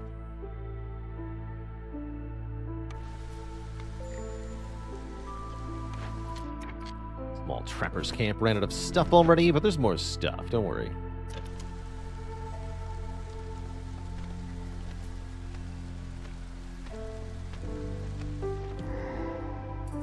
Totem of Denial. You love to see it. If we can convert this, we get a global resolve bonus. Fishmen hate fire. We need training gear, ale, wine, incense, scrolls, or tea. And I know where we can find some of those. Hello. Also buy ale from Zorg here. How much for 30 ale?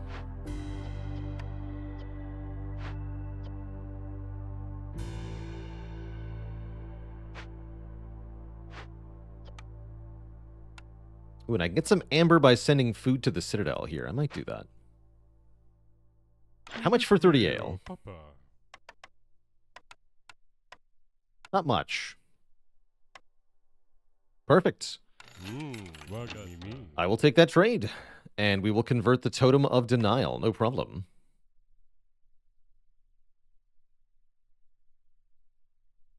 Hey, there's Lamore. Do you ever get worried about Blight Rot? Oh yeah, Blight Rot can end us on the higher difficulties. Blight Rot can actually just kill your settlement outright. So it does become a worry. Every 3 years, you'll get 10 cysts at the same time, and that can be a big problem. One Blight post on its own can deal with that, generally speaking. However, if you are using rainwater and generating more cysts than that, you can end up in an out-of-control situation where one Blight post is not enough. You may need 2 or even 3 Blight posts with lots of fuel to deal with the cysts. And if you fail, you can get a game over real quick.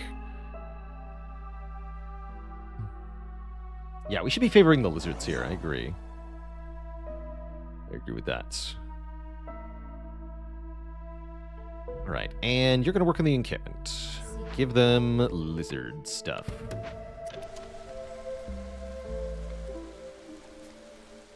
Cool. Okay, this is looking good. We're going to make a ton of money. We're going to get global resolve bonuses. Life's going to be good. Today's play session is only on Prestige 5. That's partly because we're playing the Queen's Hand mode, where the difficulty is going to be kind of dynamic. You don't play on the same difficulty the whole time.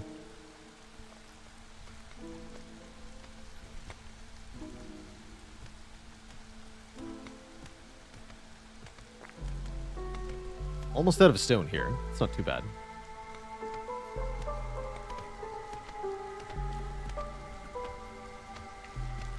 If we can get the regular Trapper's Camp, these large eggs have 114 charges, which is enormous.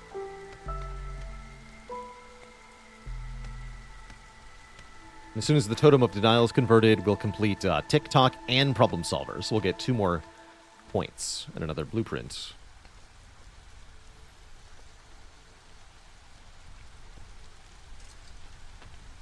What are the beans doing? Beans are fine. Good.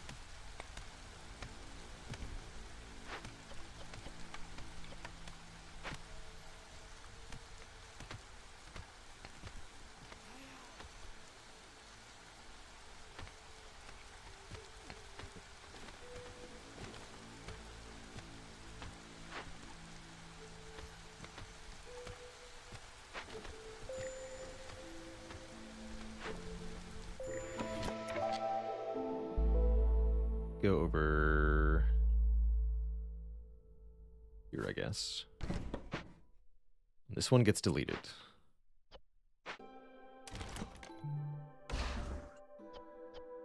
Oh yeah, let's make the Blight Post. Can I make the Blight Post? No. I have no planks. Seems like a slight concern.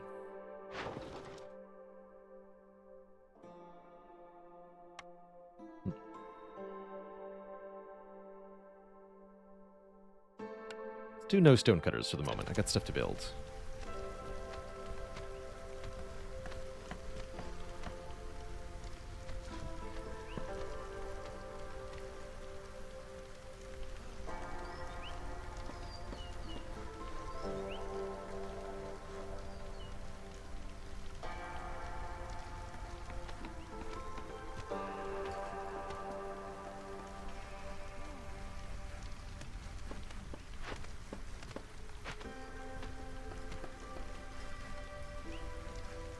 Where's the... Oh, there it is. The workstation.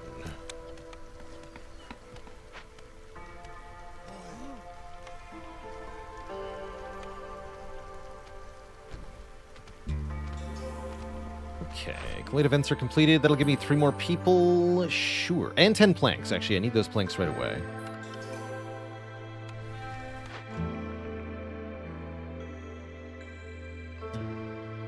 Skewers.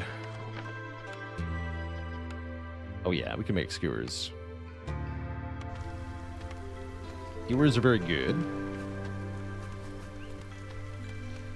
As previously mentioned, skewers are beloved by 2 of our species here. Wait a little bit on that.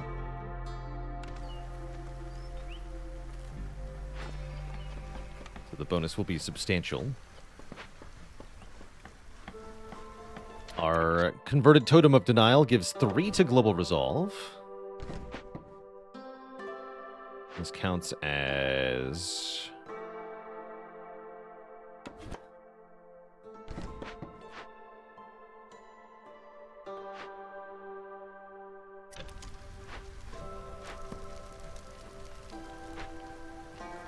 Counts as decor? Not quite.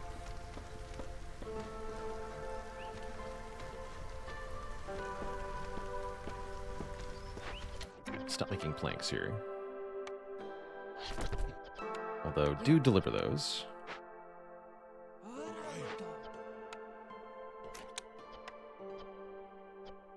Don't want to make flour or water skins here.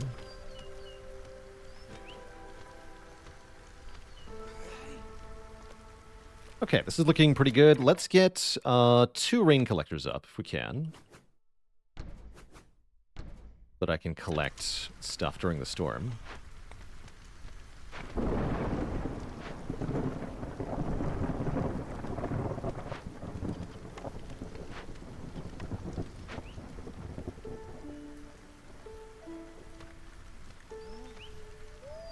Not sure if we can get 50 water in one storm or not with 2 collectors. I'm hoping so, but it might not be the case.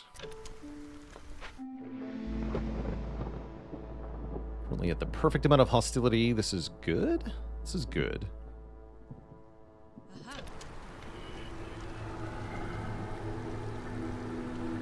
Don't have to worry about the blight rot. We're at 88% expected corruption. So that means we will not corrupt the hearth before the end of the storm. It's a non-problem.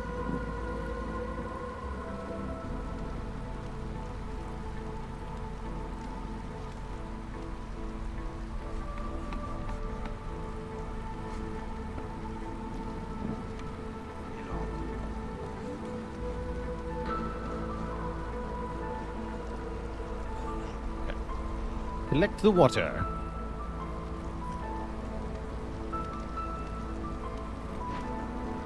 It's 17 seconds to get 2. So 8 per minute per worker. That should be fine then. Yeah, we should be able to get 50.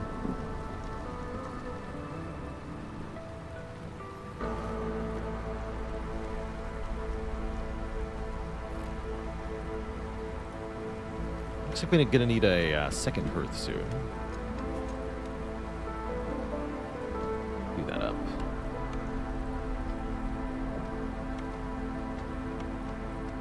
No wood? Oh, shoot. Yeah, we haven't been cutting wood very aggressively. Crud.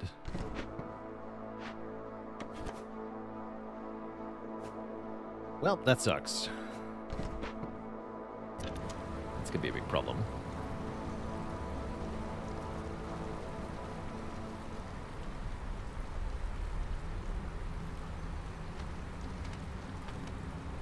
Make sure coal is allowed.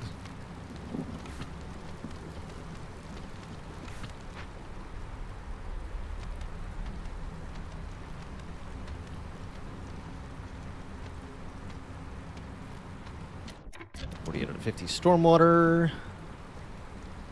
52 out of 50 stormwater. Okay, complete this. Get 3 more foxes and 3 fox resolve.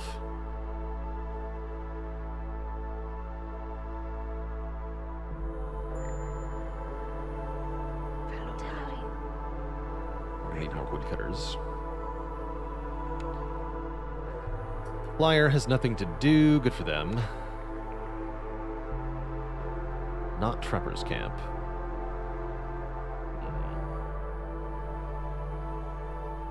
I'm gonna take Herbalist Camp. That way we can cut into a Forbidden Glade and be more likely to be able to use it. There's one right here. I'm gonna do that. We do that now? It's ambitious. I like it. Let's do it right now.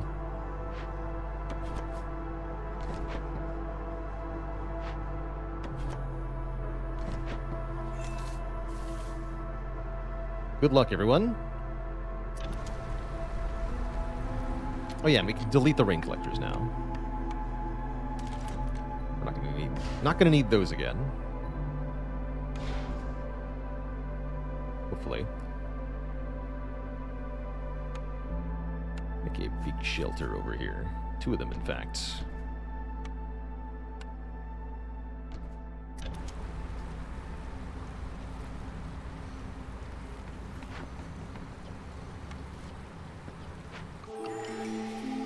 Hi, Sahilda.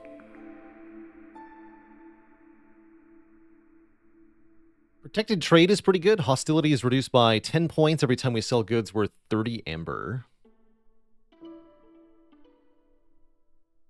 Could also get newcomers who arrive faster with more goods via economic migration. But I'll grab protected trade. +1 resolve for everybody looks okay. Buying more planks looks okay. We're doing all right on food, and I have a ton of stone we can sell. But let's open this glade first, if possible. And sell porridge. Cute. Well, I'll sell this crystallized too for 10. That's good. Don't have a good other use for that. Why are you even here? That's right, I remember why. Well, you're fired now.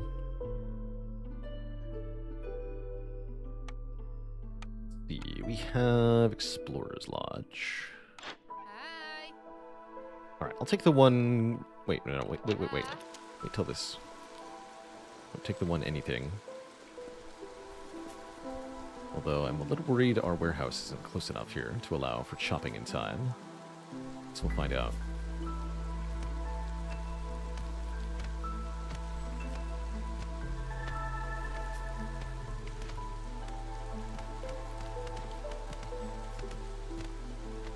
That's good. Okay. Ancient proto-wheat. I don't have that one. There's 1,003 charges. There's a weaver, which we've already seen. Lots of coal is okay, maybe. A large cache containing some decent stuff. And a lightning catcher. We have to do one of two things. Either burn it down, requiring an immense amount of fuel to get a bunch of stuff, including +2 to tool production. We also have to deal with 600 hostility for a little while. Sounds very hard, but we could do that. We could do the 600 hostility. Maybe. Or fix it with, whoa, geez, an immense amount of stuff and an immense amount of containers to get a point. If we don't fix it, it will turn 4 buildings into ruins. Spooky. All right, Sahilda, what do you have? Absolutely nothing is what you have. Shoot. That is not good. Yeah.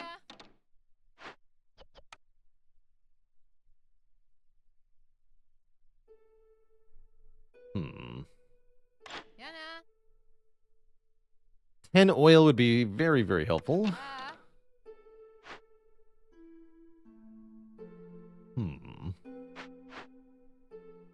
There's 40 coal in here. We can use the coal to fix it, or to burn it down, rather. The time frame on that is a bit worrying, though.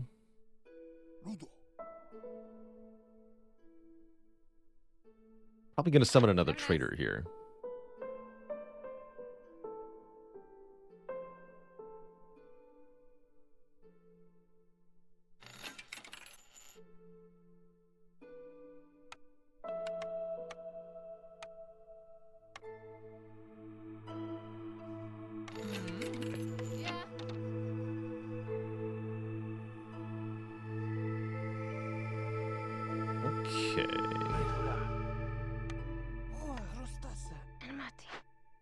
Break that open. There's going to be a lot of stuff inside, though. It's going to take a long time to get the coal. So it'll be faster to summon a second trader, I believe. Which is what I'm going to do here.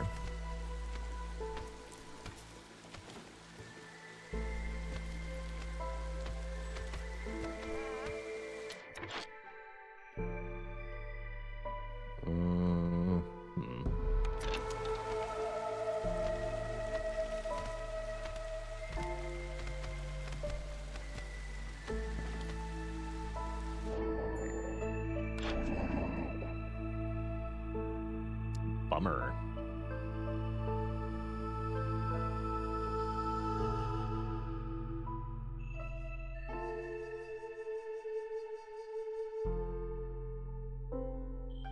Big bummer. Let's have 30 planks. It takes more than 30, though, right? Actually, we can buy enough planks to burn this down right now. Okay, let's do that. Time is really of the essence here. It's really not that expensive either. Okay. Okay, no need to panic then.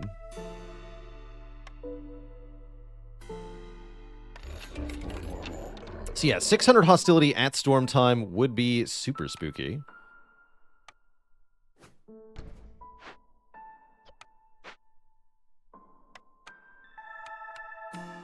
Fortunately, it's not going to take that long to deal with. It's only 3 minutes and 32 seconds of work time here. But we do have to get the planks to it, and that'll take quite a few trips. So hopefully the builders can build that warehouse quickly enough. But yeah, we're okay at 8 hostility here. I think we're fine. I think we got what we needed there from the second trader. Oh, I also could have delivered this, huh? I'm dumb.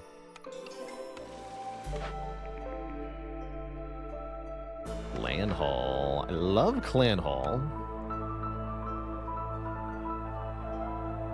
Also, Tea Doctor. Take Clan Hall. That can get us double yield from camps, which is insane with the giant food nodes, actually.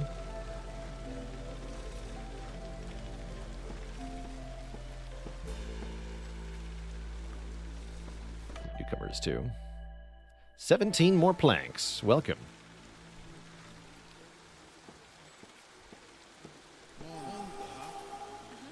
Okay, good. That shouldn't take too long on the lightning catcher now. What's this doing? That's level 2. Good. Or level 1, rather. We have more people? Not yet. Let's level up the decor over here.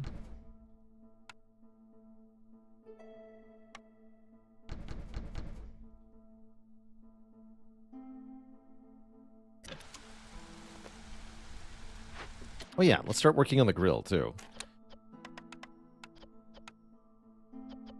Got lots of ingredients for the grill. Good luck, everybody. Don't have green water, though.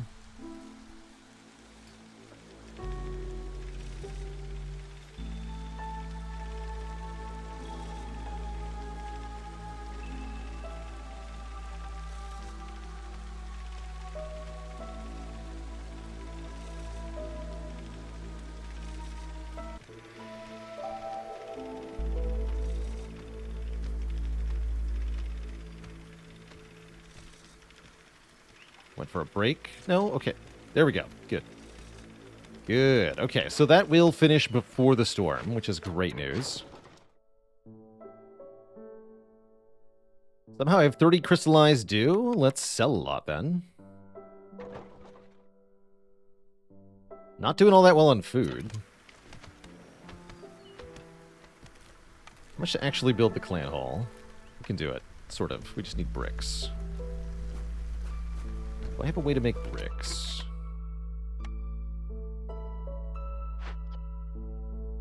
No. But I do have a boatload of stone.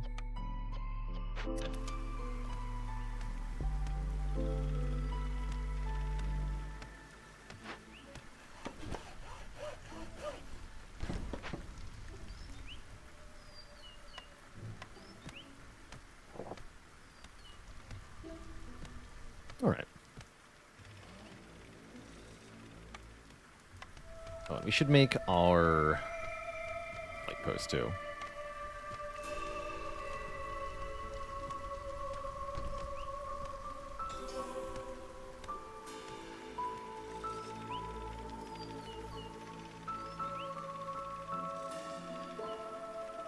Life is all right.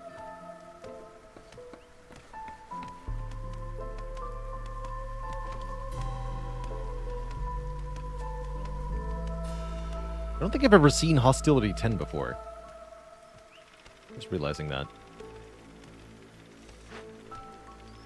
Get +2 to tool production and +2 to brick production. Actually, I'm making bricks too early here.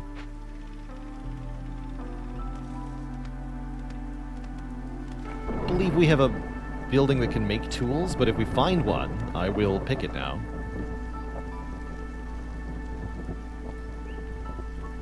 Life will be good.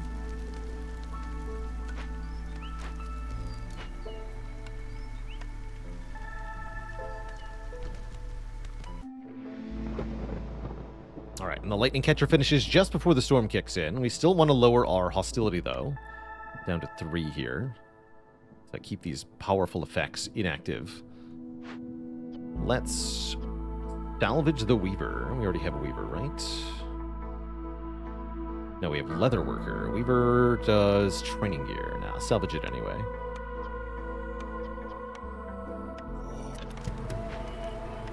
And then we can maybe get the explorer's lodge up eventually.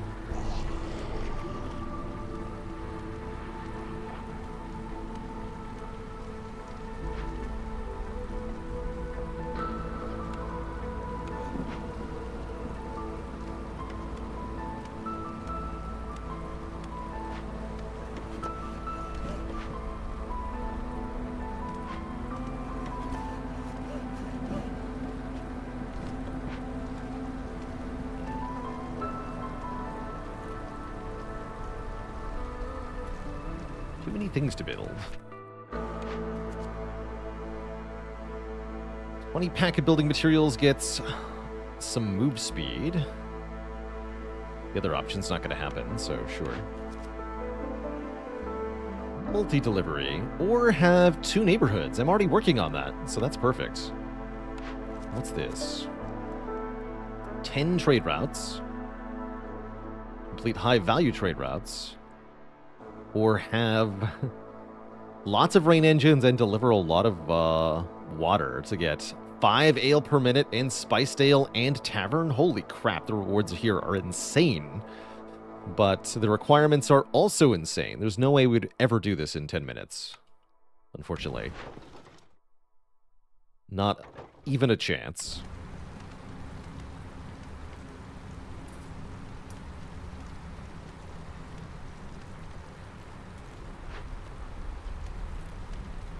Looks like we're doing quite well on skewers here. Good.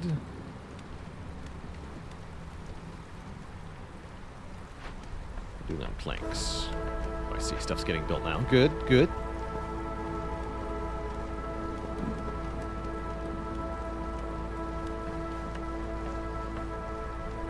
Actually, favor the foxes for reputation during the storm. It's kind of cool. But we're about to run out of pickles.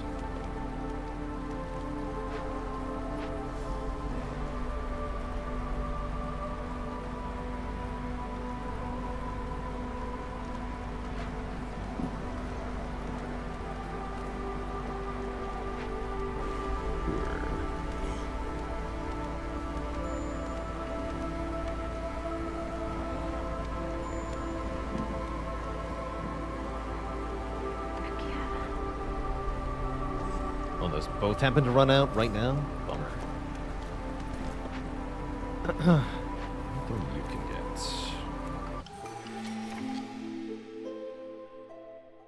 Negative.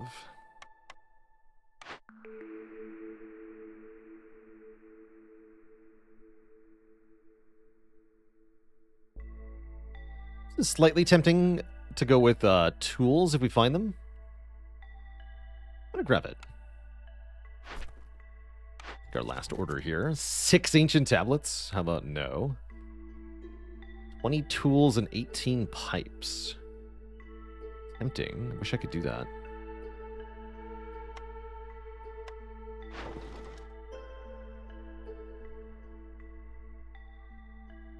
Very tempting.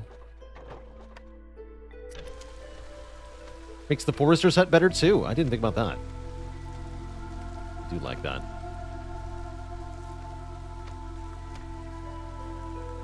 Let's see. Still got lots of stuff for the Stonecutters camp to work on. Where is the Stonecutters camp? Over here. It just ran out of stuff. Cool. Work over here now, I guess. Enjoy your double yields.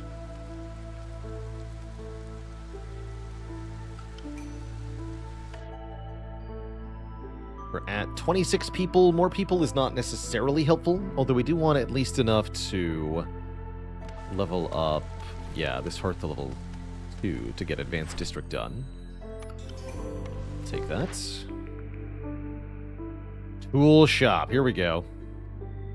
Yoink. Build immediately.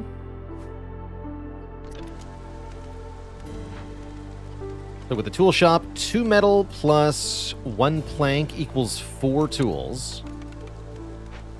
Set the output cap at 50 tools. We're going to cut into glades. We're going to pop open the caches. We're going to get happiness from prosperous archaeology.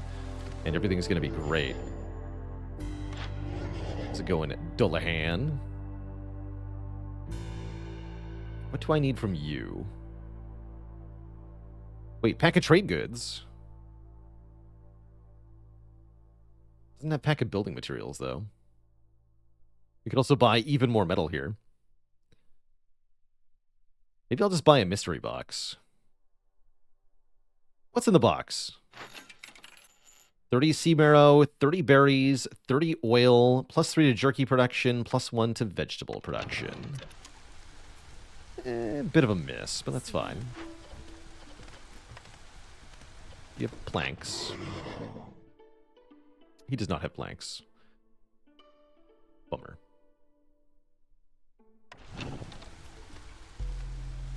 Yeah, overall, that should be a GG. Ideally next year.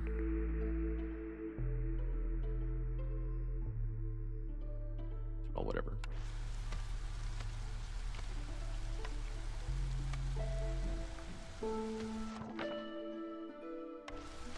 Explorer's Lodge is +2 currently. So I'll just queue that up. It's 3 in a moment, actually.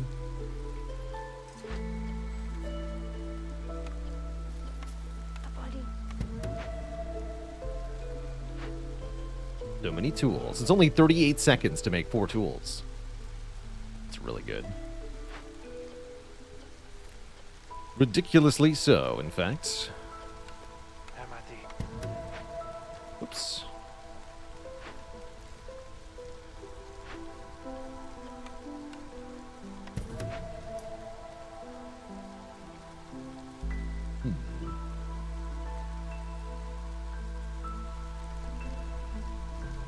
Okay, woodcutters. Find me dangerous glades. Here's one.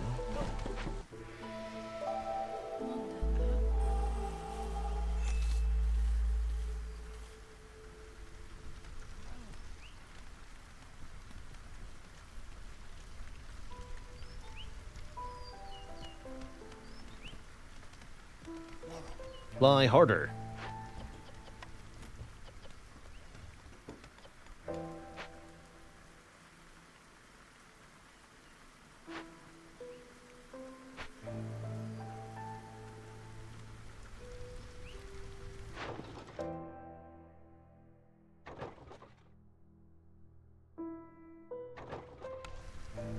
Just looking to complete the sheer number of trade routes that required here.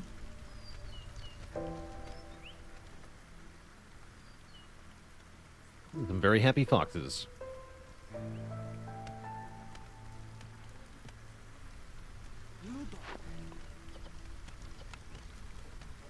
Good. Okay. Everything seems to be going well enough.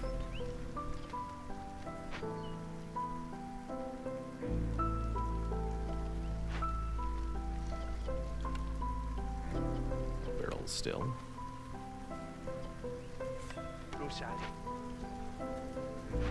These two are done making bricks. That's good.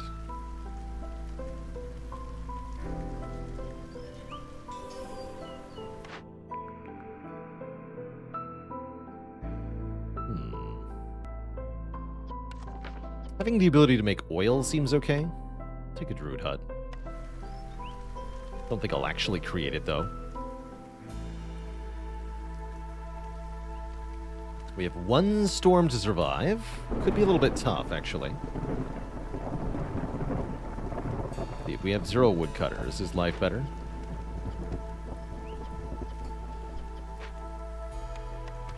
Get down to 3, please. Good. We'll also employ a Fox Hearthkeeper to get a further hostility reduction. Guess we'll do that. And let's get some Blight Fighters, finally.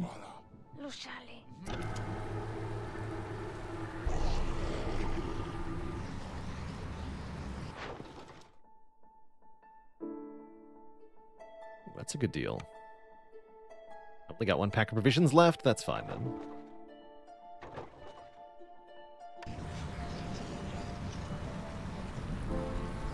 Tis all good.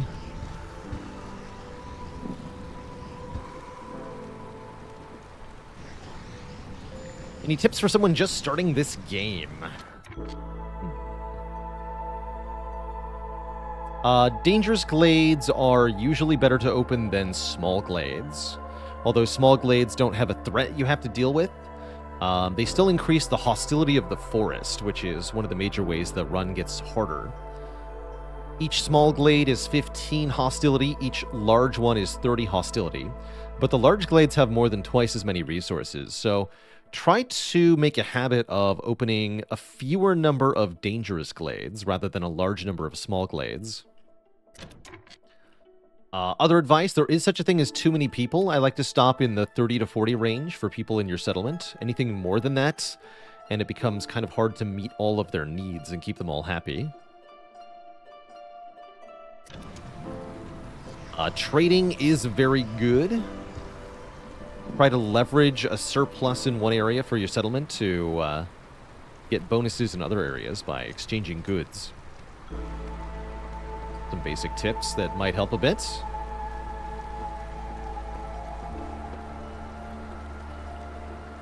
Put all your production buildings as close to your main warehouse as possible. Houses should be further away from the hearth, ideally. That's +3 global resolve. Sweet. Okay, I think we're in great position to win next year. We just need to find some more caches. So let's cut into some glades. Try to find caches to open. We can maybe open this one. Minor annoyance. There's one. As well as corrupted caravan. Okay, corrupted caravan's fine, actually.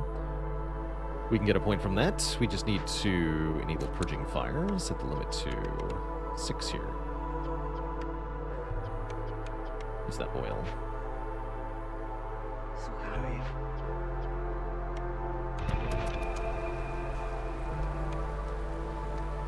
And then you start cutting towards the next dangerous glade, this one.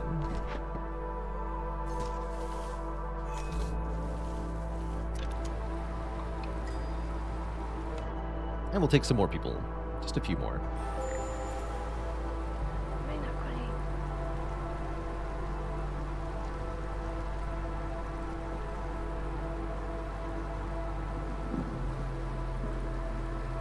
Probably fine. Means risky expedition is complete. That gives us 7 more tools. We have 50 tools. That's too many tools.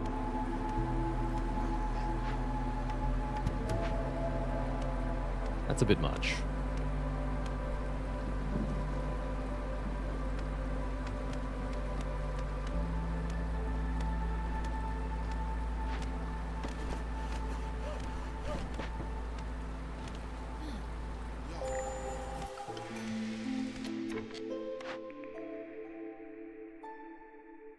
+1 to global resolve when we sell goods worth 50 amber.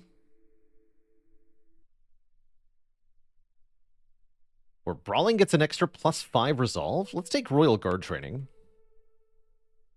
Let's see. I can make training gear, right? Or did I actually not take any of the training gear buildings? Maybe I didn't. Guess I didn't. Whoops. Okay, we'll summon a trader and we'll figure things out. It'll be fine. Probably.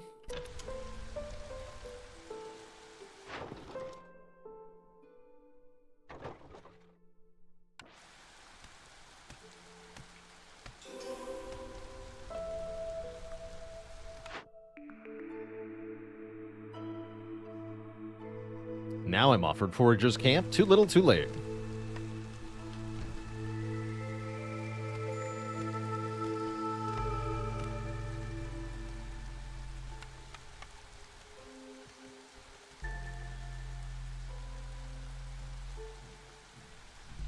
Too little, too late.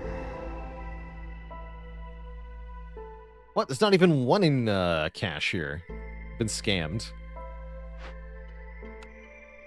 Oh well, we can also cleanse this, although I have no metal now. I need a trader, and I need one now.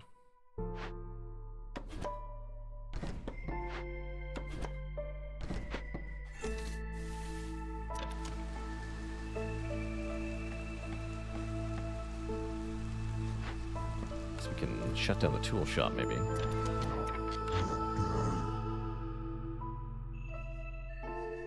You don't have metal either.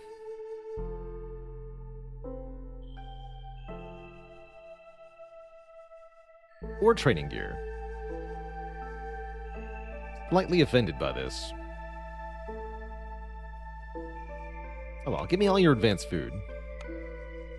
That will help me push resolve, so to speak.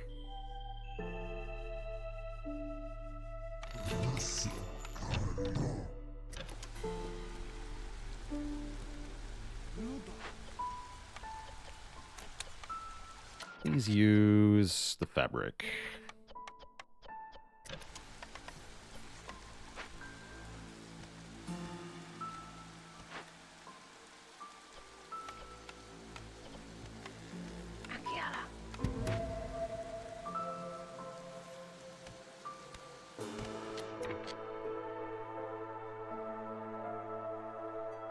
Lizards need to go to 29. See, we're also missing a lot of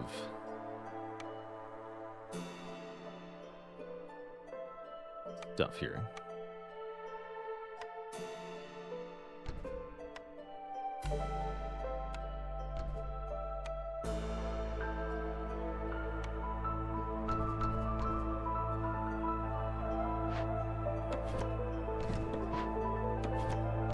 It's all fine. Didn't I want to do training gear? No training gear here.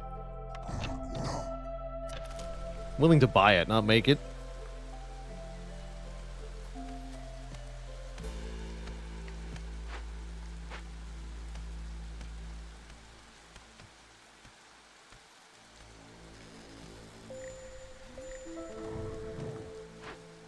He didn't have coats, did he? Doesn't matter. Hopefully there won't be a storm. Well, I am a little bit worried, actually.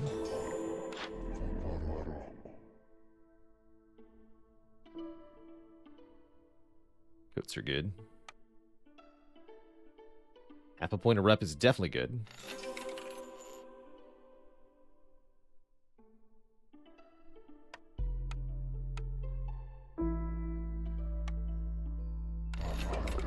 Thanks for the stuff.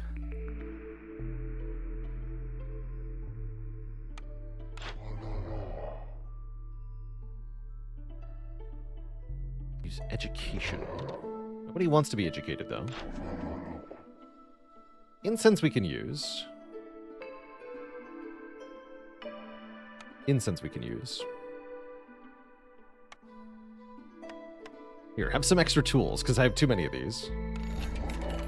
Talk.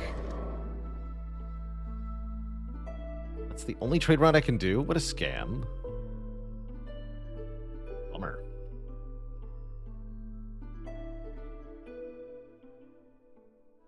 Please, disrupt this. The people working the Blight Post. Yeah. Yeah.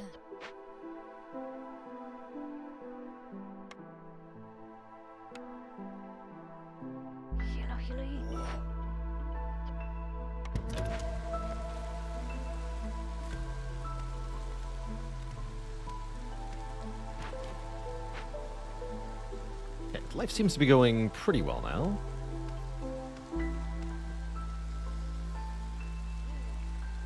Might even summon one more trader here. Once we get into this glade.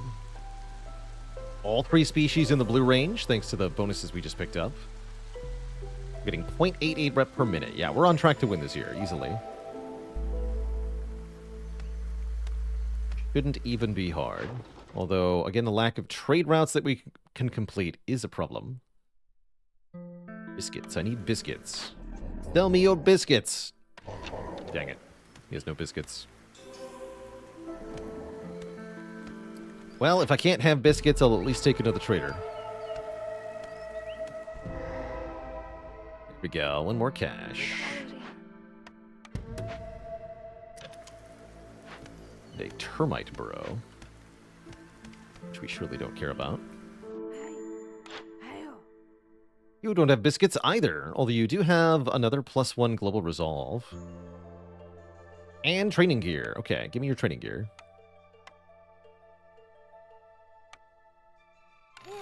Thanks.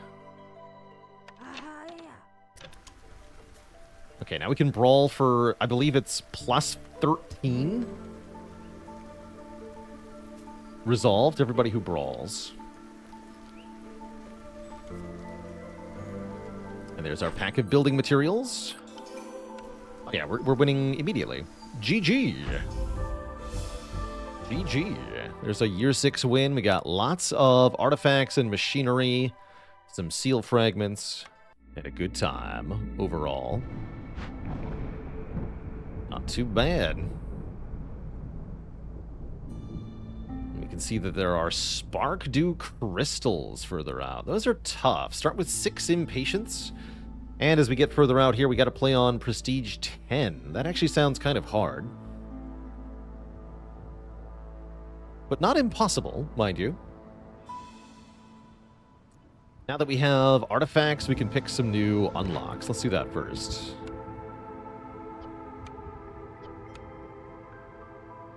Oh, these are all bad. I guess I'll take 10% more Citadel resources, but I'm not going to like it.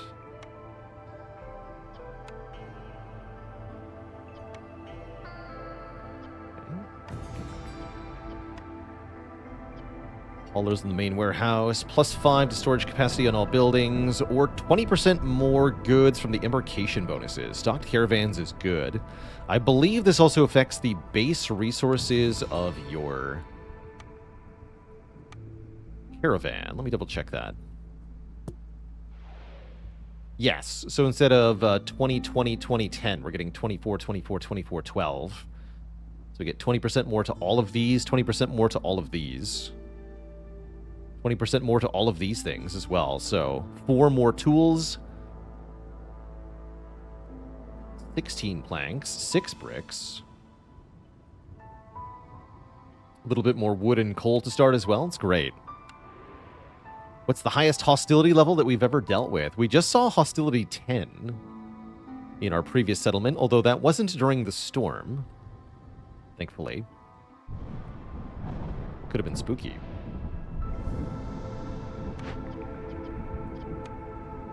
Lizard ability is really good. 10 free tools. 2 embarkation points. If only this would actually do something. More embarkation goods. That's what we want. Beaver House. 30 seconds of last stand. Let's take the last stand bonus, I guess. Coal, oil, stone, clay, or herb garden. Let's take coal oil. Meh. Meh. Hauler's main warehouse or Hauler's small warehouse? I guess I'll take Hauler's at main warehouse. Sure. 1 cornerstone reroll charge. Ooh, spicy. Did run out of machinery, though, so until we get more machinery, we cannot get any more upgrades. There's no guarantee we can get more machinery. We're not sure what awaits us over here. We are not sure.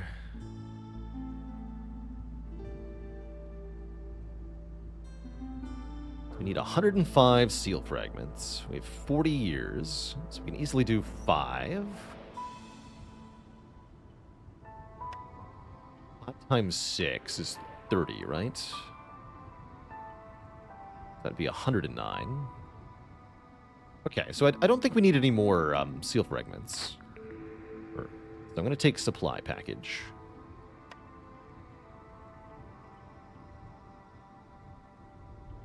Is my upgrade menu bar modded? No, this is the Queen's Hand mode upgrades, which look fundamentally different than the regular mode.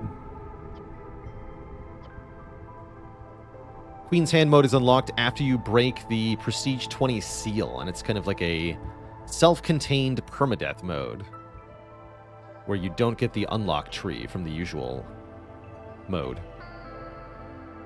Have I gotten the 20 streak on Clad? I have not. Our best this year so far is 11.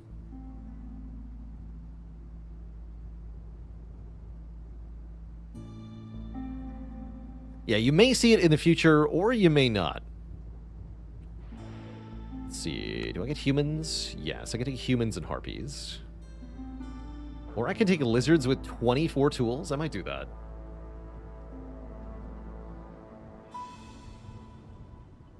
Let's see. This isn't when we get less impatience reduction, right?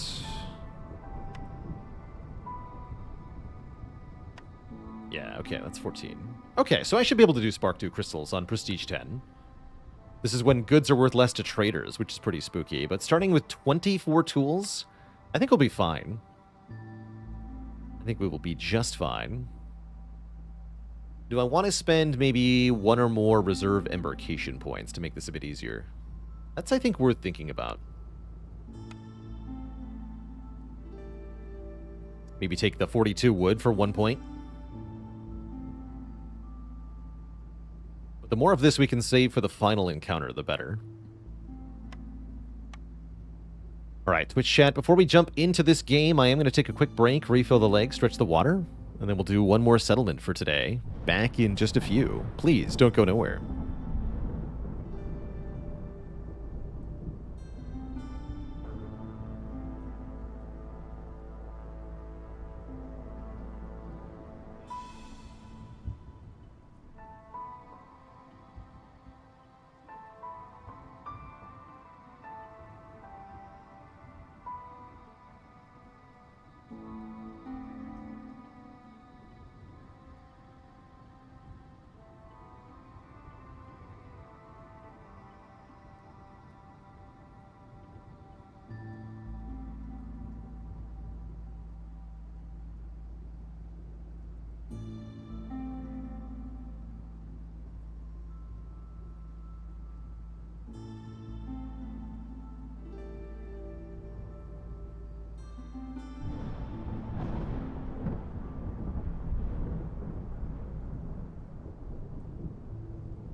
Alrighty, Twitch chat, we have returned. And it's finally time for us to embark onto the Spark Dew Crystals map here. Plus 6 points of impatience to start is a two-sided coin here. On one hand, it puts us a lot closer to outright losing. But on the upside, we will have lower hostility, meaning easier storms. And since we have a boatload of tools to start, I'm pretty confident that we can get a lot done here. So without further ado, let's go.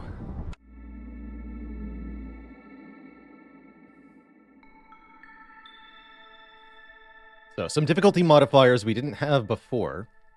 Buildings are more expensive. Villagers eat more food and consume more luxury goods. Scouts work slower on glade events.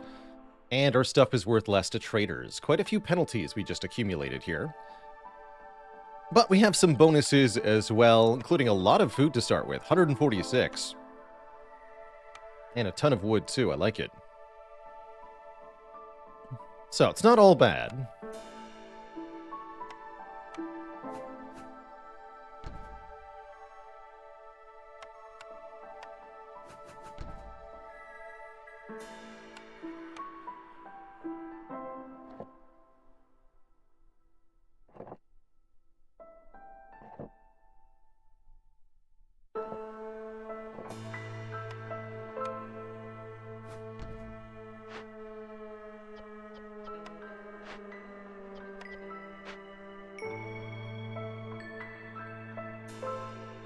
Our resolve bonus, or rather our drizzle bonus is +3 to berries production, which is pretty cool. So if we find any berry nodes, berry New Year, cute. If we find any berry nodes, we'll want to make sure we only work them during the drizzle if possible.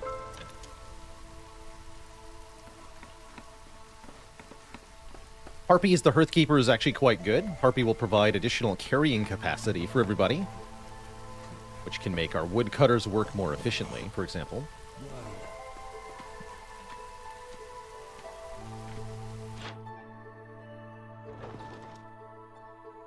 Trade routes are all for pack-a trade goods and stuff, huh?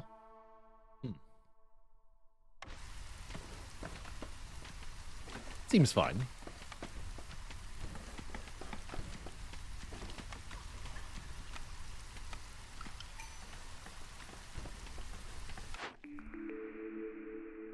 And our first cornerstone.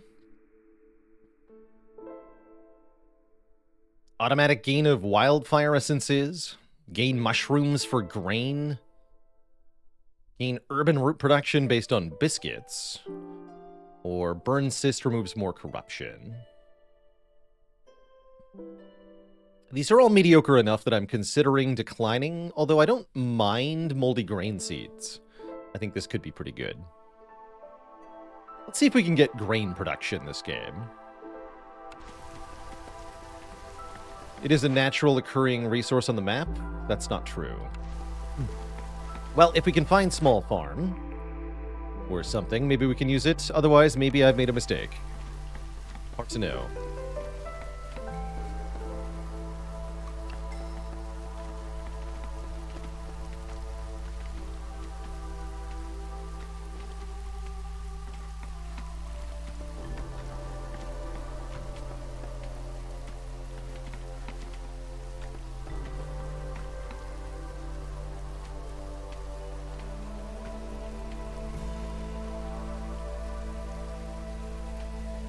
Is there a large farm? I don't believe there is, no. Great question. Why is it called the small farm if it's the only farm?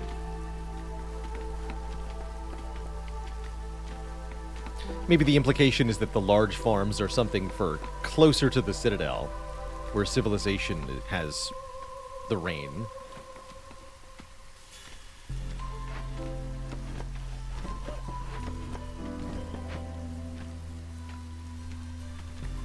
Tupert says there's an event farm that can, when repaired, can hold 3 people with 3-star production. Oh. I don't think I've ever seen that. That's cool that there's things I've never seen in this game. Even though we played about 200 hours now.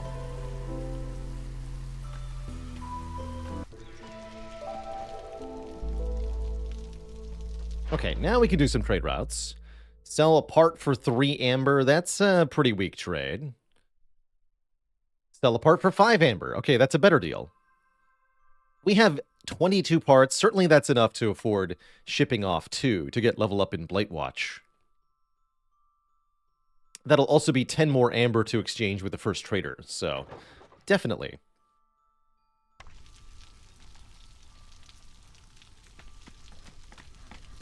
Absolutely.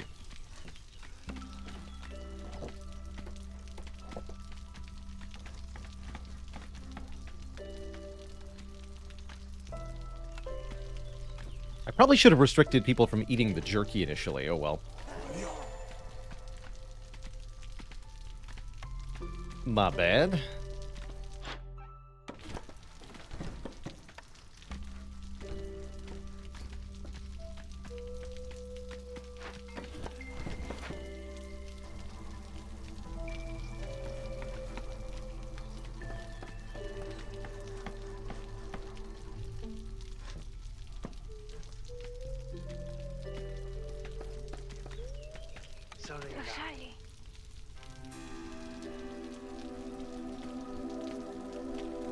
Recently saw a treasure stag for the first time because you normally don't open small glades. That makes sense too.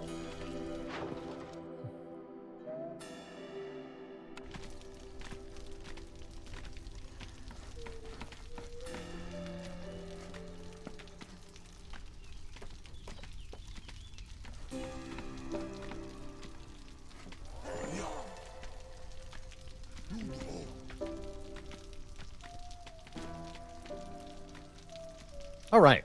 Perfectly fine first year. Perfectly fine first year. Get all the buildings up. We already have lots of wood. And we're ready to open our first dangerous glade momentarily.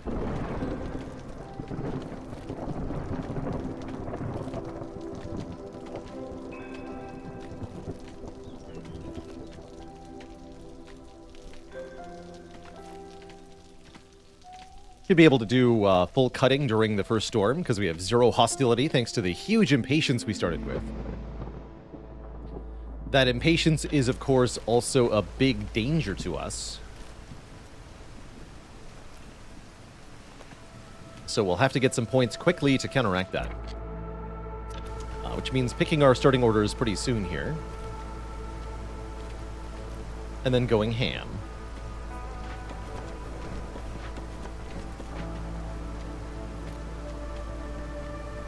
Might even be convinced to open both of these glades, depending on what we see.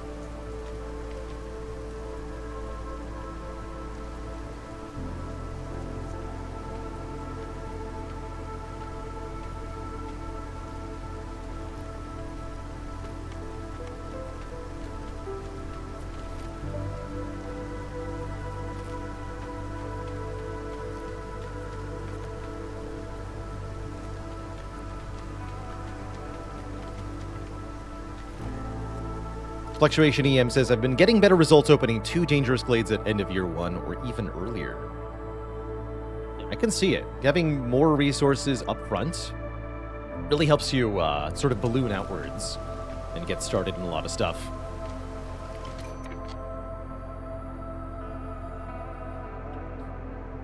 I generally think you want to open the orders before opening the glades. I don't believe everyone agrees with that. There are benefits to opening the glade first and then looking at orders. But since many orders relate to the completion of glades, or opening of glades, like Lost in the Woods here, I do prefer orders first. Lost in the Woods seems perfectly fine, in fact. Make pipes, and then deliver them. It's an interesting one. Fulfill your villagers' need for eating jerky 30 times. I believe the jerky we started with does count. Yes, it does. So we're already halfway there. And trade some stuff, get tools, or keep Fox Resolve high, get more foxes. I want to get more tools, I believe. So let's pick Amber Trade. All 3 of these should be able to be completed pretty early on. buy us some time with the impatience.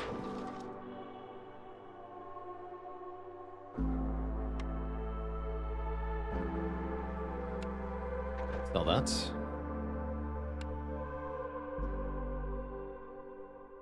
And now cut.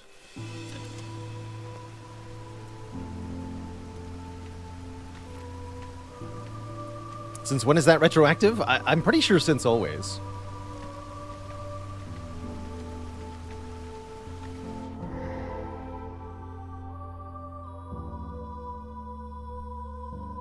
Okay, we have a lot of fertile ground.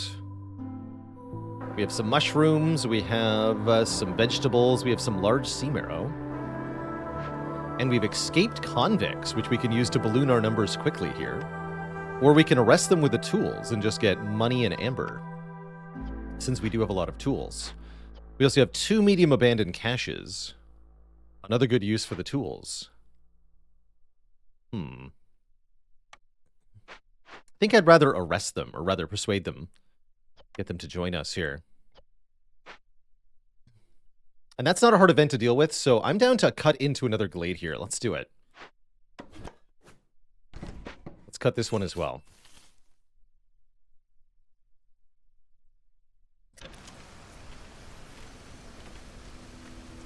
And then we can look at the buildings. We also didn't find a ruin here, so we do need to open another glade at least. There we go. Forester's hut can be rebuilt. That's something to do with fertile ground. It can make metal for us. A large cache, which we have exactly enough to open, or we could get a lot of good stuff here. Tons of clay, bricks, coal and skewers. That would require mining the sea marrow, though. We've also got large clay nodes, which are okay food. Not as good as the large stone nodes.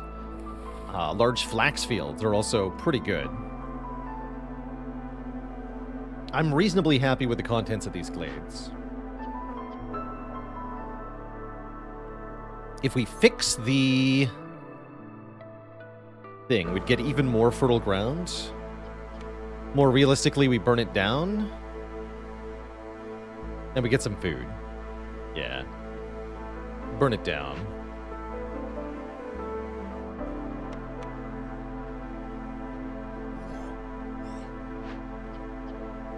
Although we should use foxes for that.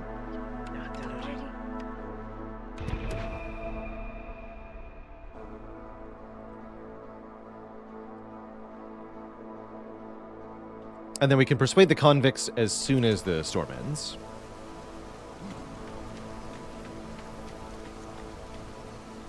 So let's ship the cash then.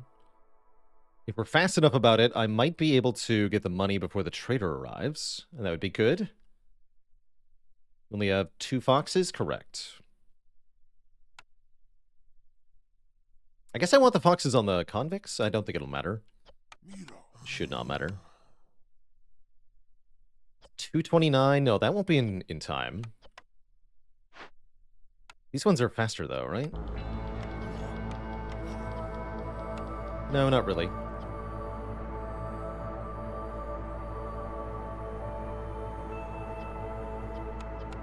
Okay, I think we can wait. Trader does linger for 1:15, but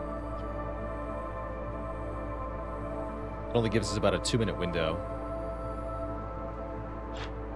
No. Quite. Not quite. That's fine. We've got too many things to do as it is. Newcomers are here too. More tools. You know what? Yes. That's what I want.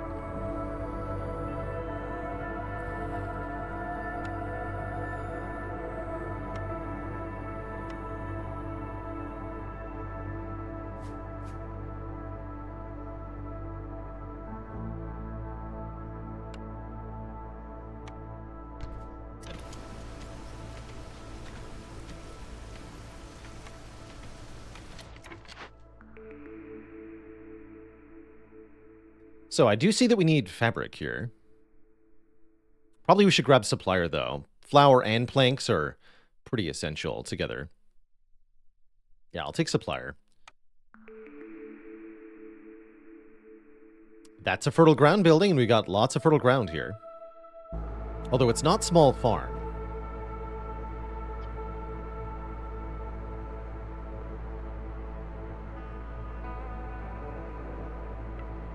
Granary is pretty good for pickled goods.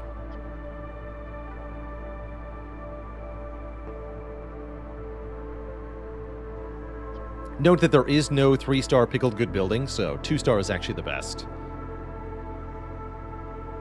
And makes fabric, too. Yeah, let's take granary. Beans?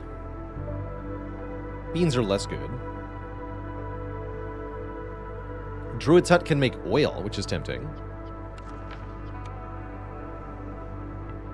And be good use for grain, too.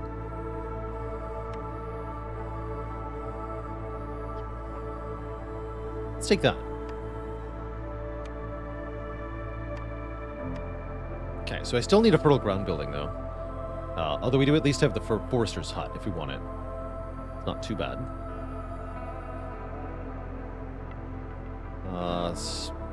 Ends momentarily. I guess we can just start working on this right now. As the happiness shouldn't decay in time.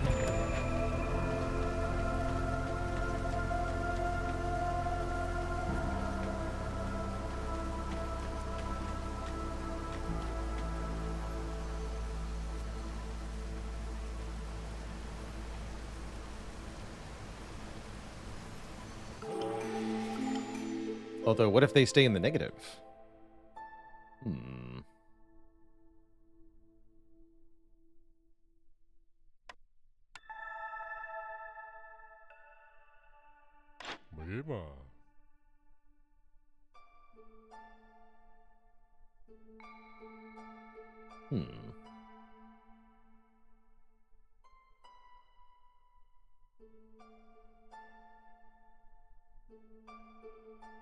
No fabric for sale, unfortunately.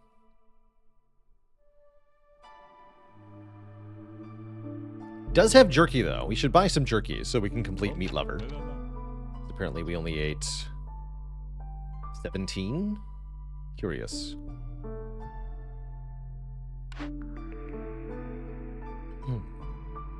Prosperous Settlement could be very good, giving us global resolve for selling stuff. Bone Tools. I've not seen that one. Reckless Plunder. The loot from double loot from abandoned caches. One sec. Got some pretty good caches, right? We could get double ancient tablets here, as well as 80 roots and 70 clay. And this one would be insane. 60 bricks, 100 clay, 80 skewers, 80 coal. Is very rewarding. Although the downside of less deposits is a bit iffy.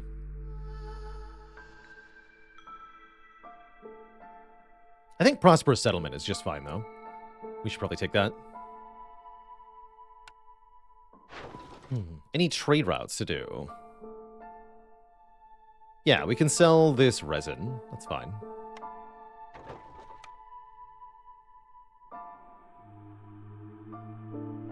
Okay.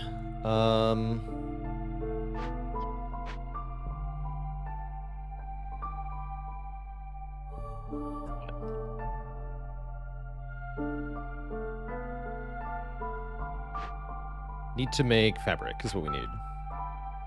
So let's get the crude workstation online.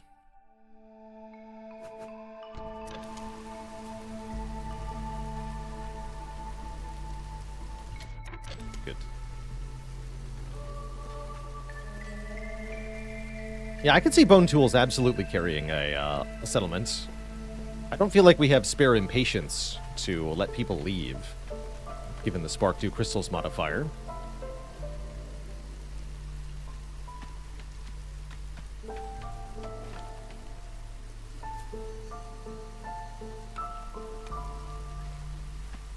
Going to have a little bit of a tough start to the year, but once the additional 5 recruits come in from the escaped convicts, this is going to turn around fast. We should probably have houses in place or something for all these people.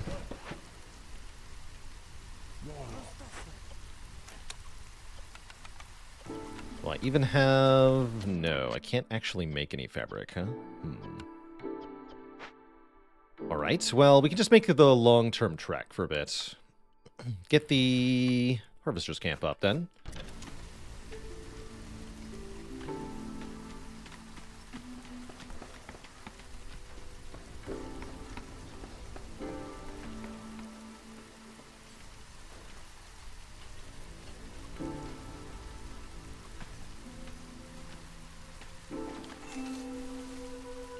Might want to consider opening a small glade just to get Lost in the Woods completed.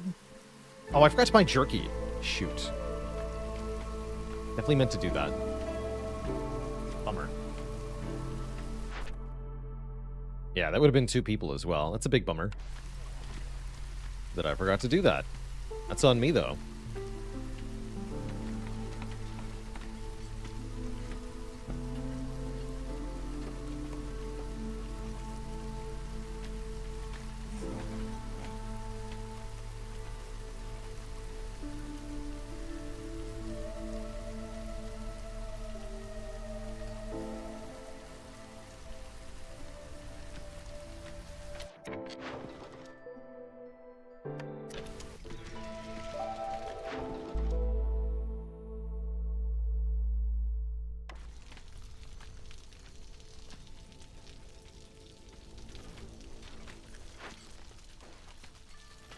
Food won't be too bad. We got some more food coming in.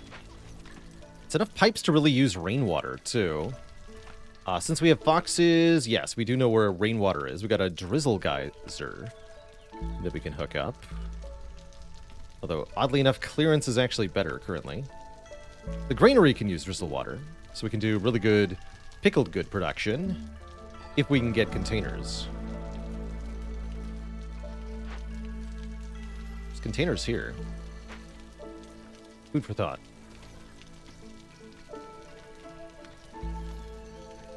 Alright, and now we have extra recruits aboard. Be a bit easier now.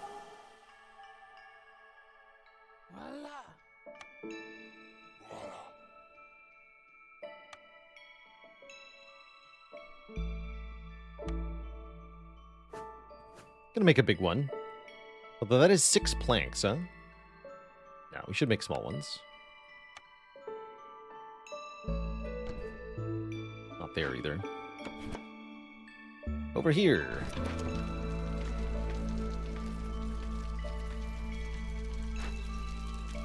And that'll be enough people that we can level up the hearth.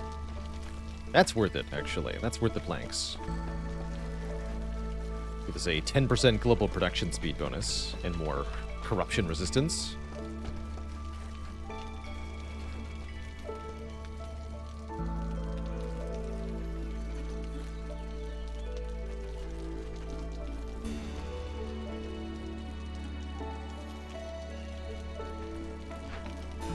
Let's rebuild. Although we can just salvage this for 10, huh? I don't really want to rebuild this. Salvage it.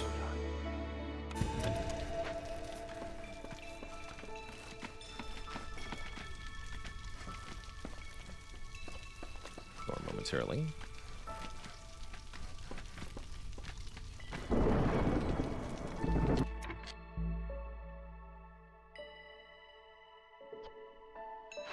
So now we can start making fabric here. We should also build our supplier to make planks.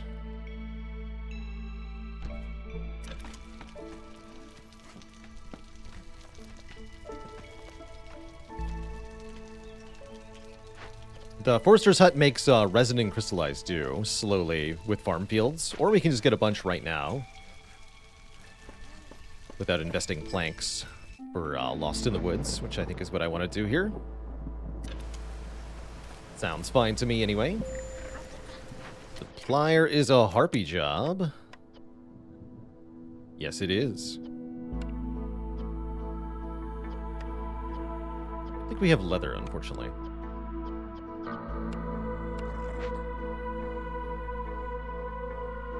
Lizard resolve is low. Not that. Your face is low.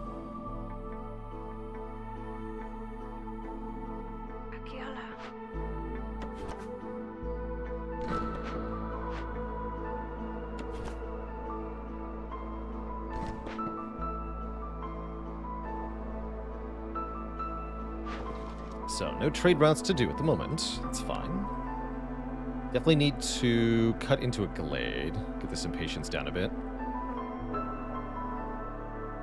So let's cut into this one.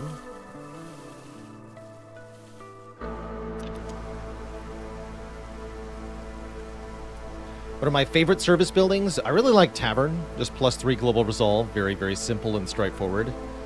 And I really like the Clan Hall that doubles the yield of camp buildings because the resource output multiplication is enormous on that. So you can just feed your whole civilization off of a couple of large trappers' camps. It's fine.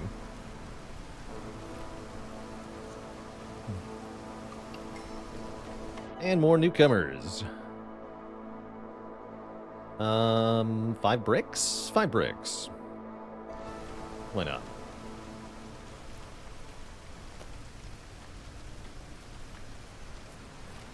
Yeah, I really like the clan hall.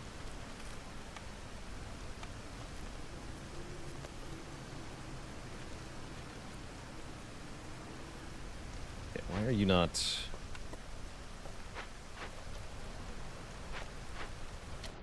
We have no fabric still.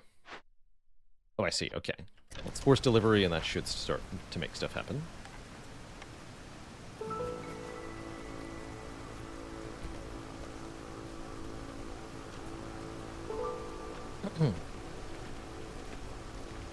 Guildhouse is also very, very strong, of course. You can definitely win the game with Guildhouse. Although we have Guildhouse. We have Prosperous Settlement here, which is actually, I think, more resolve than Guildhouse is. 1 per 50 Ember. I think Guild is per 60, if I remember correctly. So that's pretty good. But yeah, we have to get some points fast or else we're going to fall behind here.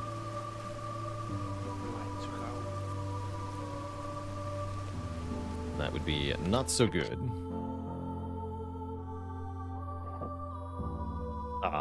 We also meant to open a cache. We definitely meant to do that a while ago. I'm a fool.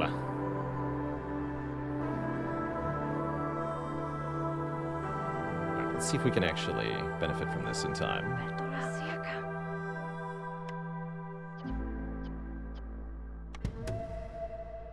Good luck.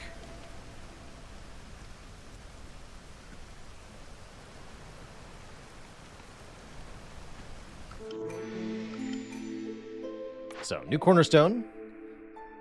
10 amber for every 5 completed trade routes. Looks pretty good. Or faster trade routes, but no, give me deep pockets here. Arlef has metal and tools galore. I would not mind buying some more tools from you so that I can open another cache, so that I can get more money. Planks are also looking pretty good here, Farlef. Somehow I have 46 resin. I'm not sure what happened, but I like it.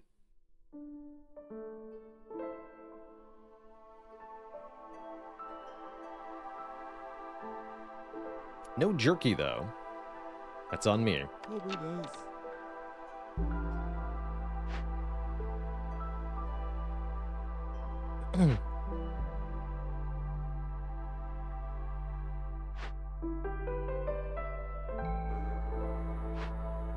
So I actually need one more tool to open this cache, so we'll definitely do that. We'll buy 1 tool.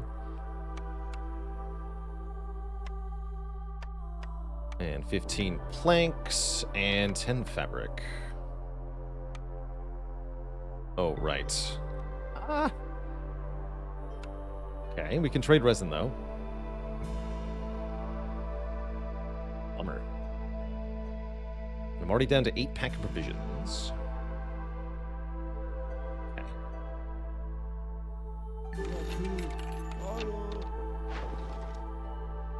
We can sell some herbs. That's not a bad idea. It looks pretty valuable, actually.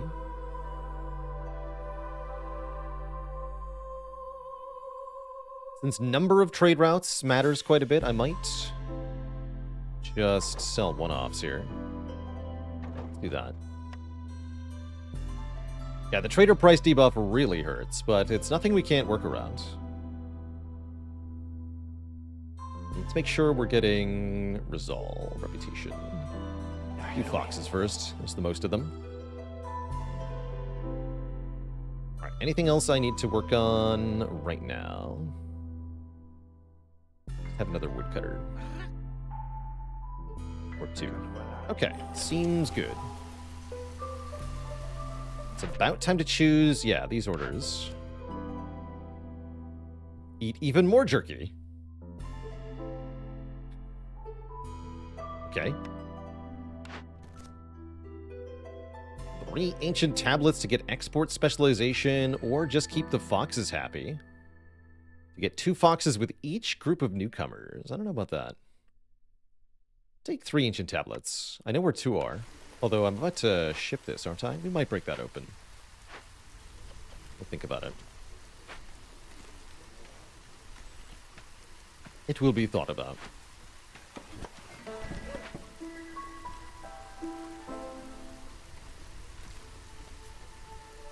What's food doing? Not great. Small encampment could allow us to take even more people. I don't think that's what I want. There is more food here to work with. Let's get to, I can't get a small herbalist camp because parts are a thing now. I see. Concerning. Very much concerning.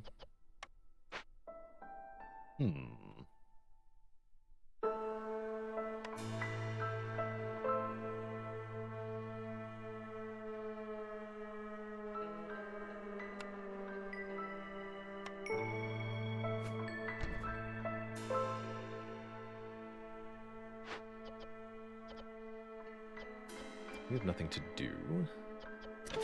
Should be fired. Okay, we finally have a thing completed, so we got some more tools as well. It gets us another blueprint. Smokehouse can make jerky, which is, well, kind of important, but there's also Clan Hall and Explorer's Lodge here. We were just talking about how much I like Clan Hall. For that, plus 100% yield from camps. I'm going to take that, I think. Because you still have bricks, right? Yeah, we can buy the bricks to make that immediately. What are reliable ways of getting tablets? The only reliable way I can think of is actually on the Scarlet Orchard map, where there are excavation sites. Archaeological digs are reliable. Ancient tablets, I don't think anything else is.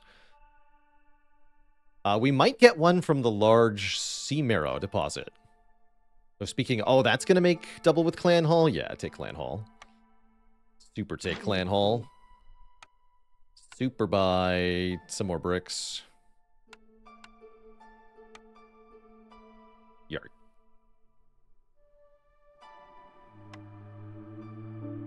Alright. That'll pay for itself easily. Make the Clan Hall right now. This thing's OP.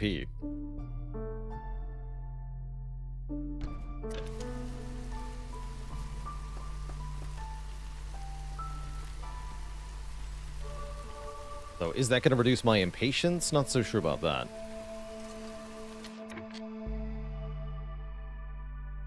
How am I going to avoid losing in the immediate term?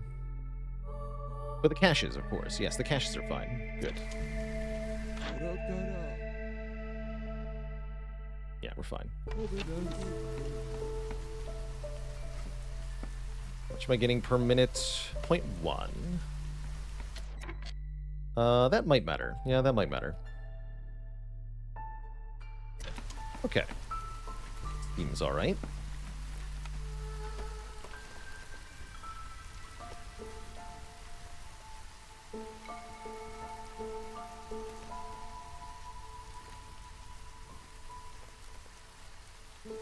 Yeah, having the cornerstone is the easiest way to get the tablets, that's for sure. Oh, Tavern 2? No, we should take Smokehouse. I've got 2 quests for jerky. I should take the Smokehouse. Don't be silly. I was already silly by taking the other thing. Tavern just seems greedy. how am I going to afford a tavern? I just built a clan hall with all my materials. No, give me smokehouse. Give me smokehouse. In fact, we really like having jerky because there's harpies and lizards. So it's not even bad on its own merits. Good. Very good.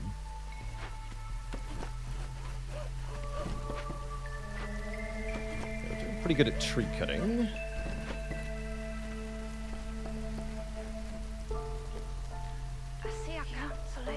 Actually, no. Clan hall is a lizard job. One moment.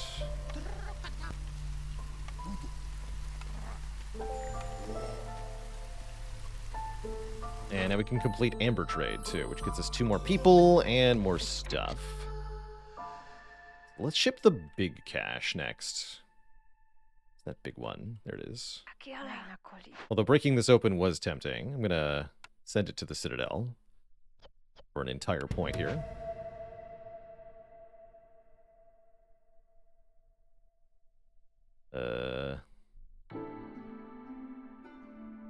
Any more lizards? We have 6. Here we are. Get thee to the clan hall. So with 3 people in the clan hall, we get double yield from all camps. So now we get 2 resource at a time from the harvester's camp. Actually, it's more than that, because we have +1 to clay production. Oh, I just realized that. Oh my lord. So we're getting 4 clay at a time from the stonecutter's camp. Oh my. That is bonuses, is what that is. That's good. And that'll improve our food production very dramatically, as we're getting double yield from the trapper's camp, double yield from the mushrooms, all that stuff.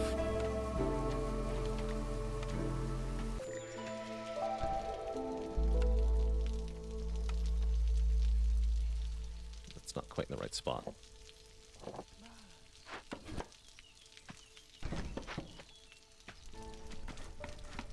We have the Blight Rot Cyst, but there's still the weaker Blight Rots, so we're not at full panic level from that yet. Definitely sell some tea. Eggs are tempting for that price, but I think I need the food. Definitely sell some tea. We'll be on trade routes here. 2 out of 5. Okay. We afford a second hearth, not even close.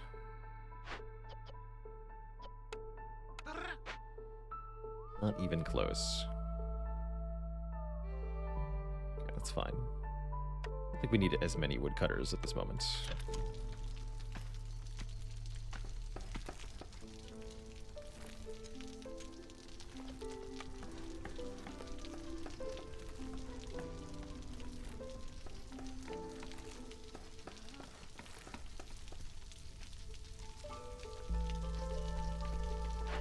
Should make bricks until we have 10. Like 110 clay already. Oh my god. Okay. Seems fine. Don't make fabric. That's a job for the granary.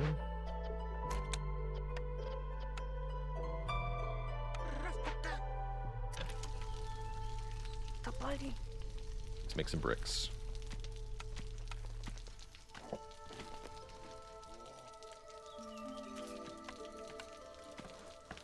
Is there an in-game advantage to having 5 homeless people instead of 1 big shelter? Yes. 6 planks that I don't have is the advantage. What, you think wood just grows on trees? Skewers, huh? We have skewer buddies. I like skewers.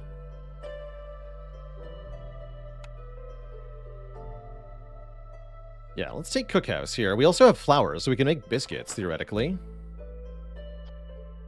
In theory. We could make a few biscuits, anyway. Although, only harpies like biscuits, is that right? That's right. I'd rather make pie.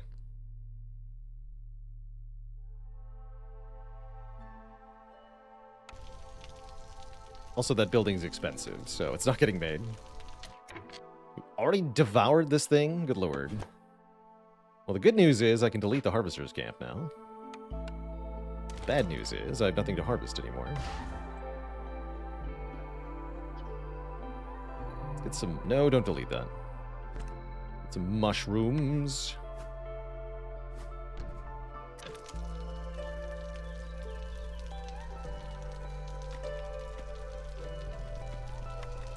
Still need the smokehouse after all. It's too large.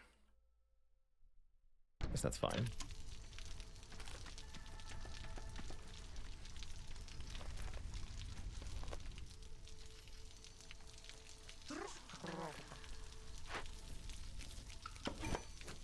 Oh, yeah. Go. 10 planks, huh? I have 0 planks currently, so I would love that. Although food is also very welcome here. I'll take the planks. Please and thank you. It's not quite time to pick new orders yet. Alright, what do we do with these new people? They must be put to work. Post haste. Except we don't have enough parts to put them to work. Concerning.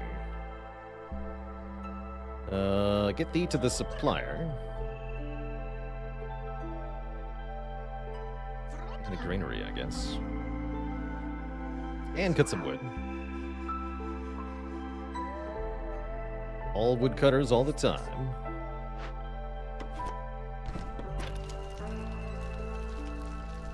So normally we make planks at the crude workstation. Oh, or a supplier here makes planks, actually. It's more efficient. Each time you play this game, you unlock different buildings, so you'll have different levels of efficiency for converting goods from one form to another. It's part of what makes this game so endlessly replayable / strategic. But it can also make it confusing or overwhelming at times, too. So it's not all upside. But yeah, mostly upside. Yeah, I need one more trade route to get 10 amber. Am I willing to sell 11 eggs? Not really, right? Really. Kind of starving over here. This would be a good time to break open that cache, then.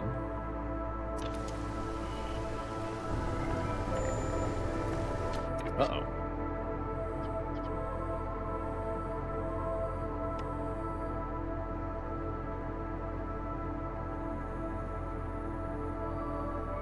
We have to lower hostility.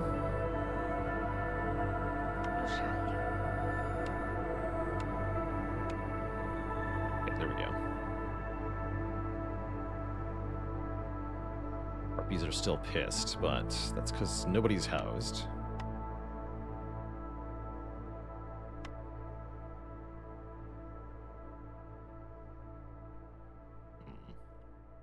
We're a little bit behind here. Let's get some emergency housing up. Can move these later. It'll cost us more wood, but we have plenty of wood, so whatever.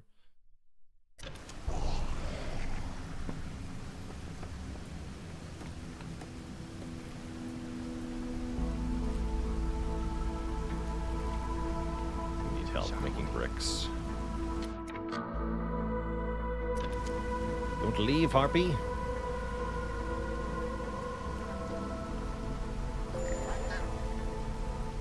No one building the houses. Hello? Guess everyone was taking a break or something.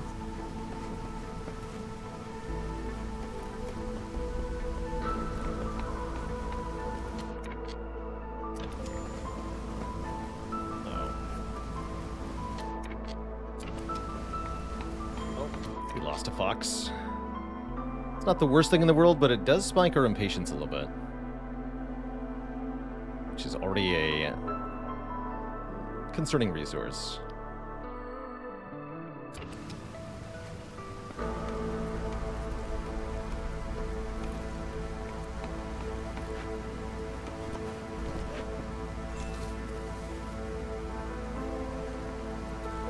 Okay, that's fine. Just the one. Now the smokehouse is here. Let's make some jerky.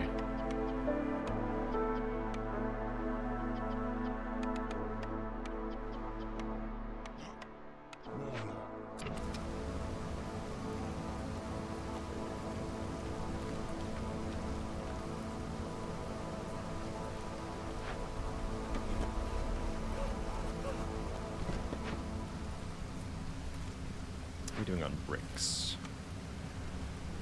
We have bricks now. Good.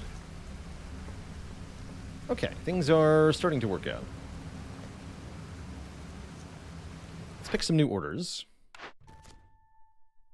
God, 30 pack of trade goods or 175 clearance water. I guess I'll take 30 trade goods, but that seems unlikely to ever happen. Royal Gardens I like. 20 harmony decorations. We can build them and then later deconstruct them. Or deliver 70 amber within 6 minutes and 30 seconds to get a big bonus to jerky and pie production. Plus 14 parts. By the way, we have 70 amber. Or we have 52 amber out of 70 required. So we could totally do this. But is this worth 70 amber? I don't really want to spend 70 amber. Those parts, though, are very juicy, right?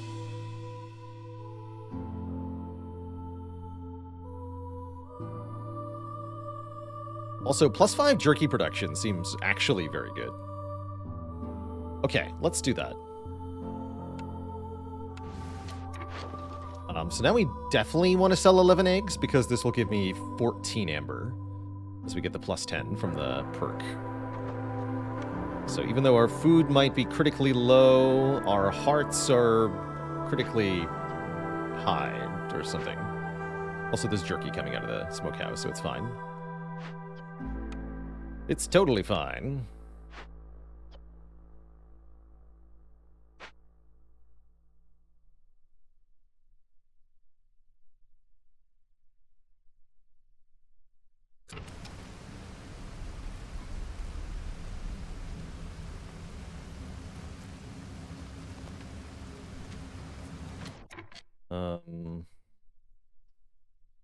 Storm's almost over.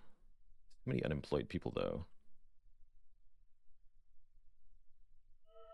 Surely this is fine. Necessary, we'll eat our own people. True. I think you want to come over here now. Although, no, the rocks have food in them, or the clay has food in them. Let's do that for a moment. Yeah, this will be fine. Hopefully. Not like that, though. Let's put a third lizard in the smokehouse? Sure. Good luck. Anything else for you to do? We can make pottery. Actually, we can make pottery. Oh, we can make pottery! We can make pottery at the smokehouse, and then use the granary to make pickled goods. Oh, that's a good deal. Okay, yes, make pottery. Not very much of it. That will consume fuel like nothing else, so we gotta be a little careful there.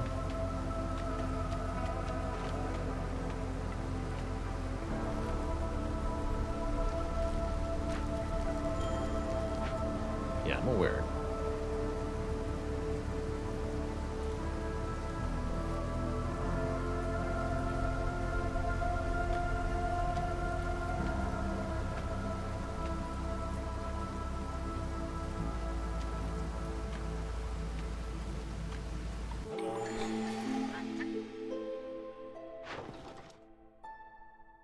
Hello, Zorg.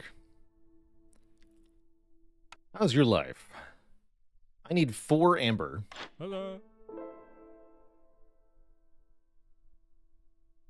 How much clay for 4 amber? Alternately, I can do a trade route for 4 amber.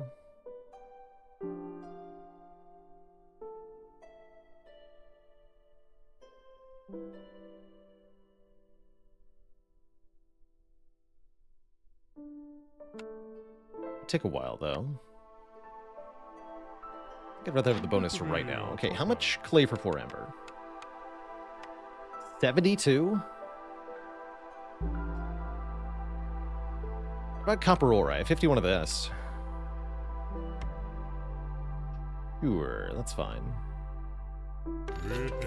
Alright, let's deliver bling bling here. We get 14 parts, which is ludicrous. Should have picked first. Survivor bonding is 1 villager's speed, 1 global resolve and 10 villager speed. Or we can take generous rations and get 5 global resolve, but we eat even more food. I think this would make us starve to death, actually. So I'd rather take survivor bonding. That 10% villager speed, not to be sneezed at, mind you.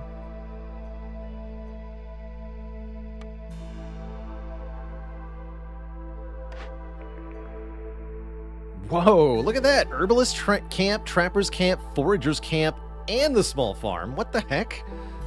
Can I have all of these?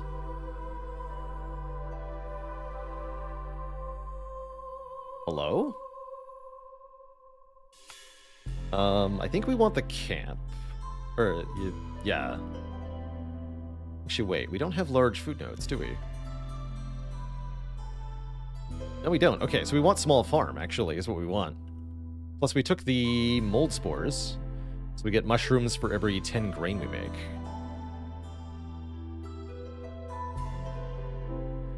Do I ever build other types of road? Generally not. I actually should have used some of that copper ore to make copper roads. Copper roads are actually worth it.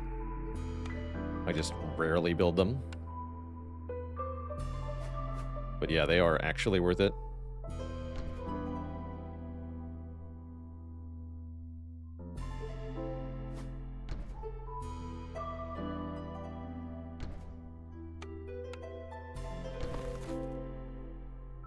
One big... Yeah, I got them both. Cool. Alright, but now we need people who will build that crap.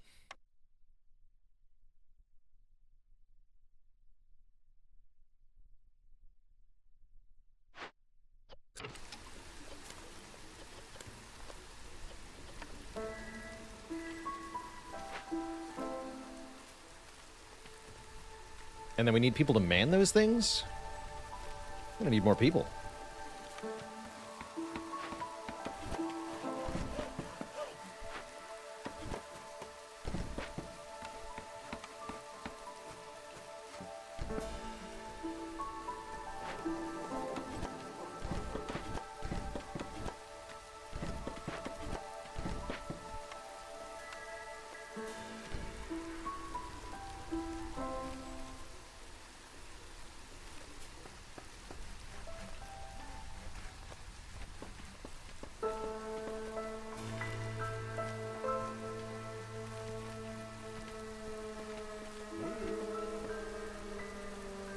I don't expect this year to actually be that hard. We have a lot of food coming in off the smokehouse. So even though the food situation looks bad, it's about to self-correct in a major way.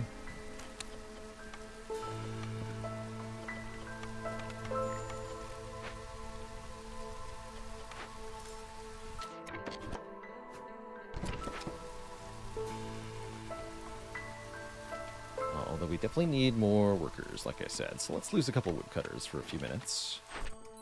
And get 2 more people also.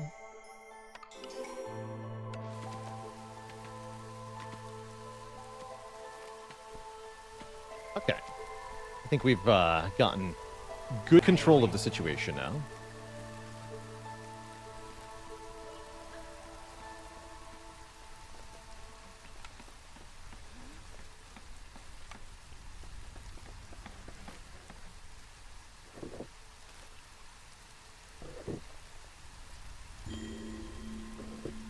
Pave some of our roads near the main warehouse with copper. That ought to help a bit.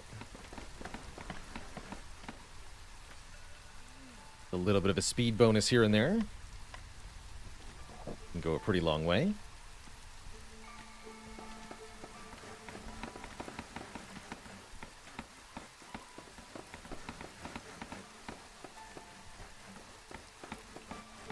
Didn't get up any of these farms in time to actually use them this year, unfortunately. Okay. Like I said, we have more food than it looks like we do. Nearail, thank you so much for the very generous 10 gifted subs. Welcome to the Cozy Sub Club, everybody. Hope you're enjoying the Cozy Against the Storm action. Certainly I am.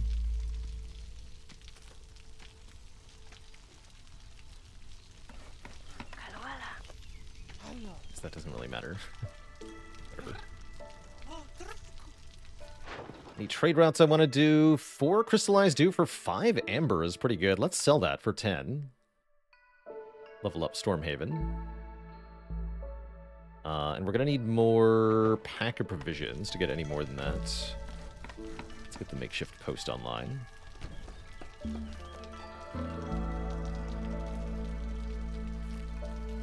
The city needs more beavers. We haven't had beavers in quite a while, actually. Where have all the beavers gone?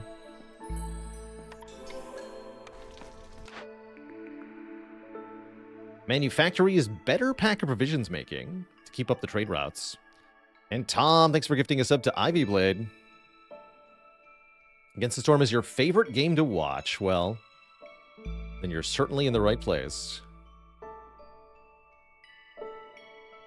I think a luxury goods is not terrible, but manufactory here.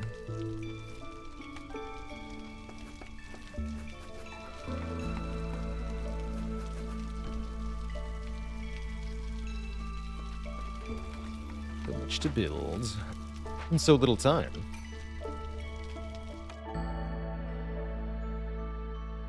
Oh yeah, food's up to 70 now. We're doing well.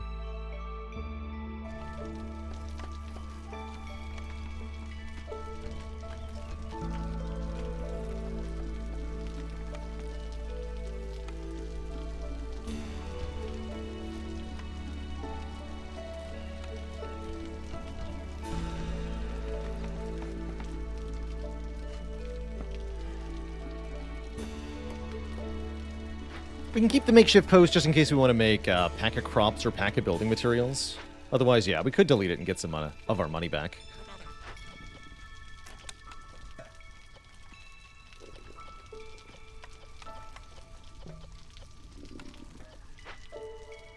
Good luck. Okay, probably this year we should open another Glade, maybe?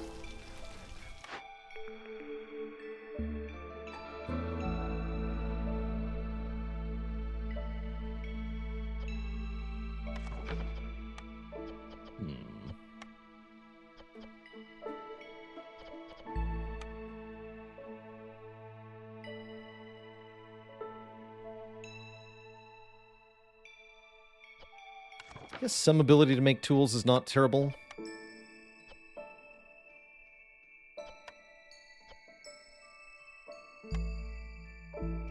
Sure. 3 ancient tablets for that, that's right. We're gathering sea marrow yet. We are not. It's an oversight on my part. Really not a good spot. Let's clear some trees so we can put that in a more sane location.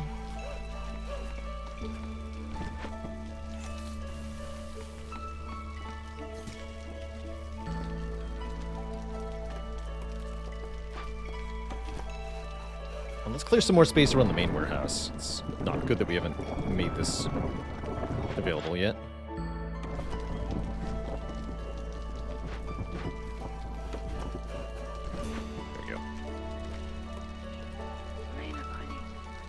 We need to lower hostility for this storm here. Yes, yes.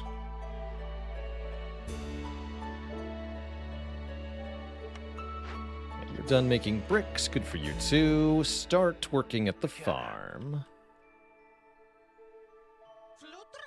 2 people on that one. 2 people on this one. I think only 1 person on this one.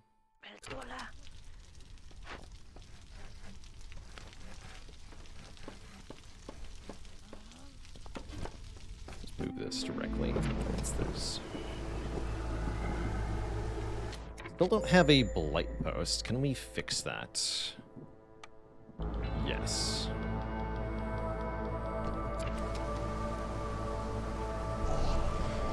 Are you free to move buildings around? Only some of the buildings can be moved. A select subset of buildings are movable. Some cost resources to move, others are free to move. In particular, the trading post is free to move.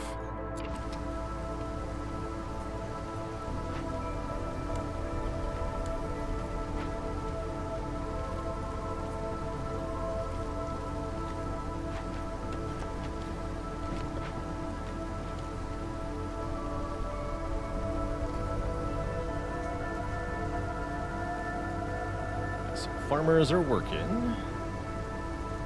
Want to think about a new dangerous glade this year, right? What about this one? This one's also fine.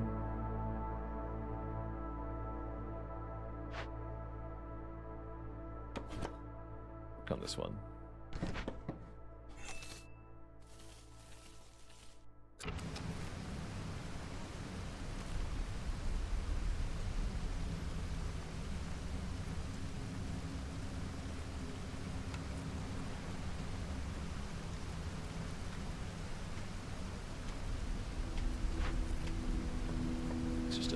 Lots of planks.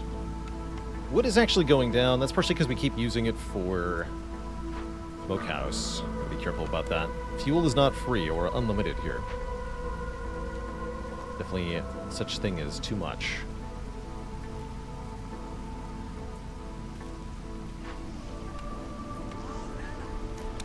Let's make some purging fire.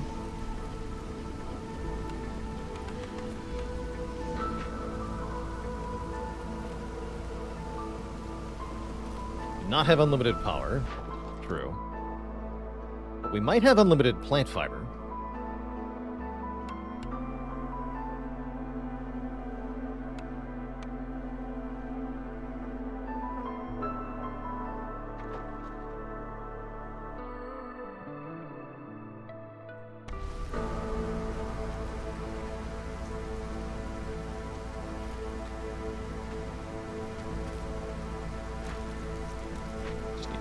In there.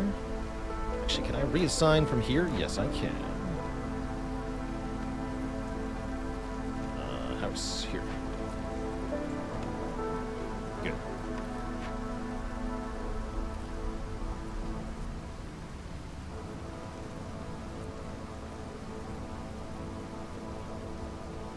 That's right, we can make oil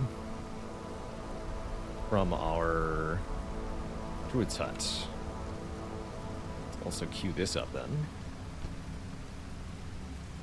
I'll make for better fuel.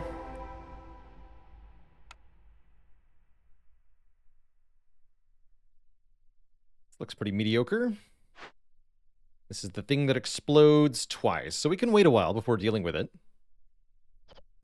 Tearing it down and getting prosperous archaeology sounds pretty sweet. Takes water to deal with. We don't have any, but I can deal with that too. So we can tear this down if we want to. I like the stuff we get. Fixing it spawns... No, extract moisture from the soil around it and convert it into clearance water. So we get clearance water. It's actually not bad. We have a lot of extra pipes, too. And it's cheap to rebuild. Or no, wait, that's the tinctuary. We definitely have some of the stuff required to fix it. Not the containers, though, although I could make the pottery. I think I'd rather tear it down.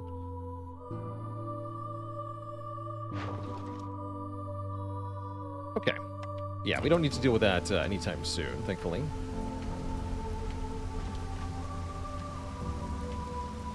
No caches in here, notably. Kind of a lame glade to have cut into. Oh well.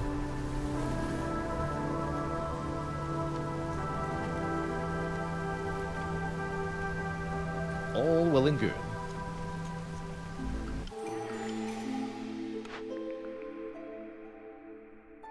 Gain 10 skewers for every 10 pickled goods produced. We are making pickled goods, so this is pretty sweet. And we have 2 species that like skewers, so it's really sweet. Let's take it. What's up, Sahilda? I have some money, but not a lot. Enough that I want to buy planks, though.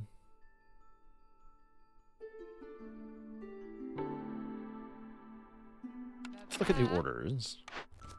Oh, we can have 20 harmony decorations again. Harpy villagers is actually pretty easy to do. But I want the export specialization. Trading Master. Complete 3 trade routes worth 25 amber in the next 15 minutes. To double up on the deep pockets. What a crazy good reward that is. Could I possibly do such a thing?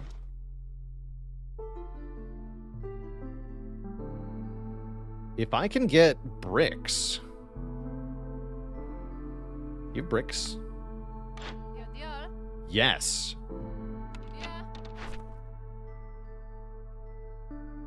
Let's try it. I think we can try this. Might not be able to pull it off, but if we can, holy moly, the power. Right, give me all your bricks. I demand bricks. Have some clay or whatever, I don't care.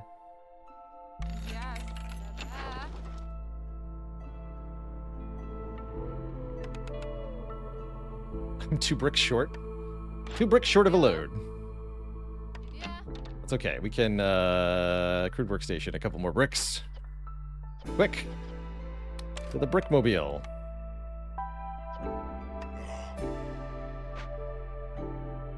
Quickly.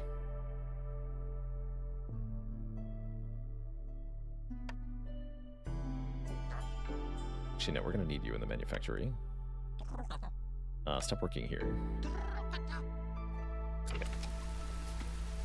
Hilarious, I think. Maybe. Can I get some planks? Trade you more clay. Sounds good. Oh yeah, that's not what I meant to do. I meant to toggle the limit is what I meant to do. Here we are.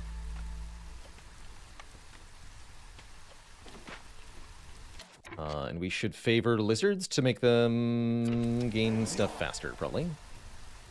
Like 1.5 per minute, not too bad. Okay, so far everyone has a job at the moment.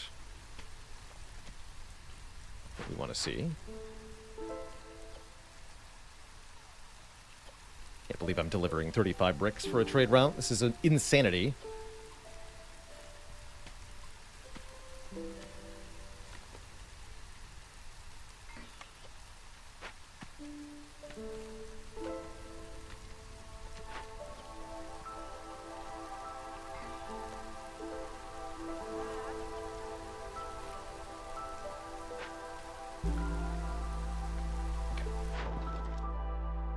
And this is only a 2-minute 45-second trade route, too. That's good.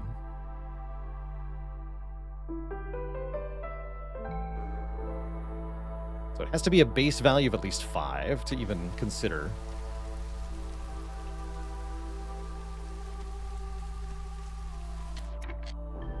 Okay, we should up the limit on the manufactory here to 20 for now. Does the blight post take bricks? Yes, we could salvage the blight post to have gotten those faster. If we need to get bricks all of a sudden, we could do that. Here, let's set the limit back to 10 on these. It's a very ambitious order. It is. It is. But it's a very rewarding order, so I thought I'd give it a shot. Surely it's worth a try, I said.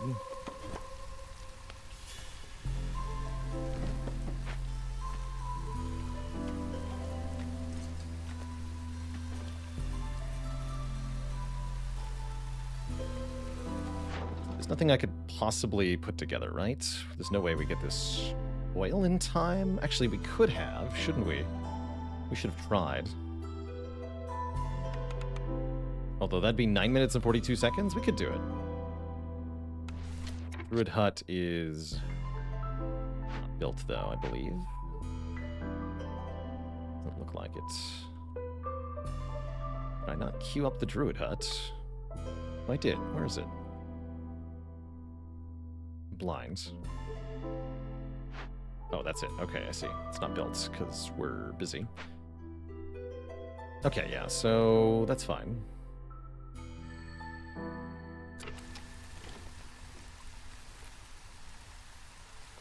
That is fine.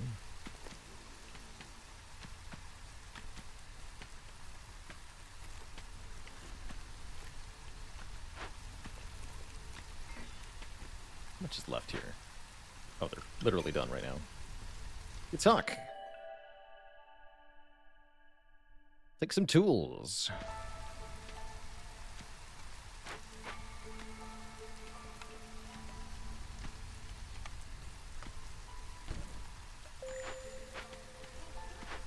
Oops, you can just move.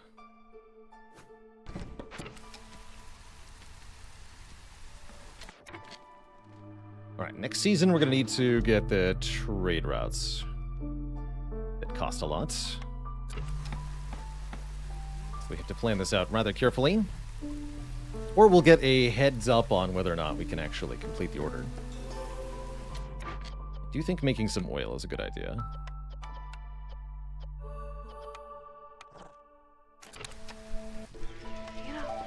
Okay. New season, new trade routes. 11 for pack of crops. Okay, so there's one. We make 12 pack of crops. And we get there. And we just get sea marrow and we get there. Although that is going to take a lot of pack of provisions. So, pack of crops first. Can we make pack of crops? Yes. Turn mushrooms into pack of crops until we have 12 of them. Cool. And what was the other one? Sea marrow. Stop working the smokehouse for a minute. Stop woodcutting for a minute.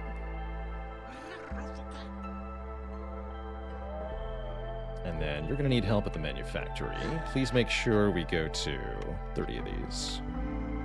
Oh, I see the problem here. Feel free to use some meat. Good luck.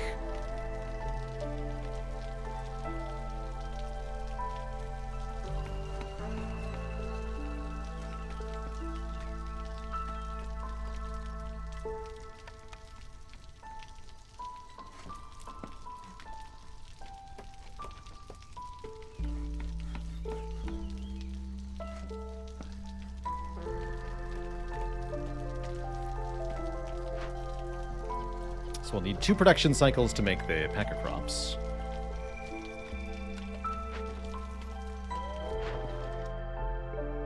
And we already have enough sea marrow. Amazing. So that's 6 minutes. That gets in under the clock here.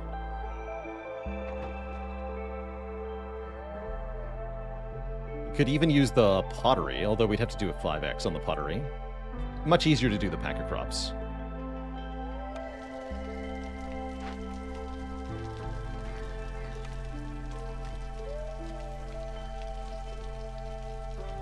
Cool. So as soon as they're done, I think that's all we needed. Genuinely. It's a long trek. Oh wait, hold on. It's gonna blow up, right? Yeah, it's gonna blow up. That's not gonna open the glade though, but don't put anything over there, for goodness sake. Don't be as silly. Actually, just wait on the Trapper's Camp for a minute. We'll solve this later. Did want to tear that down, right? Okay, we need a rain collector then. Arguably 2 of them. 1 is fine.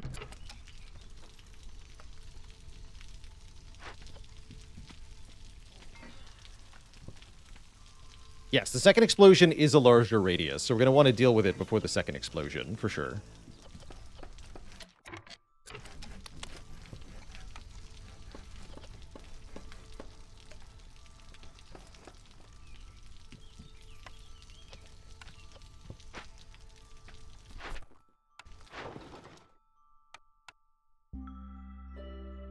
Okay, we have the 12 pack of crops. We need some more pack of provisions, though.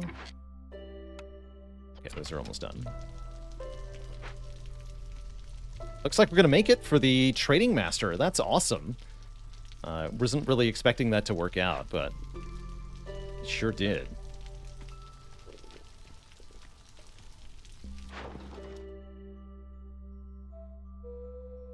Easy peasy. We're going to be really rich. Food is coming in at record pace. That might explode this thing, whatever. Easiest to do with stormwater. So yeah, we'll gather stormwater. Just start gathering.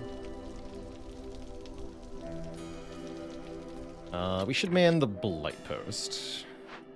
Next year we're going to get more assists.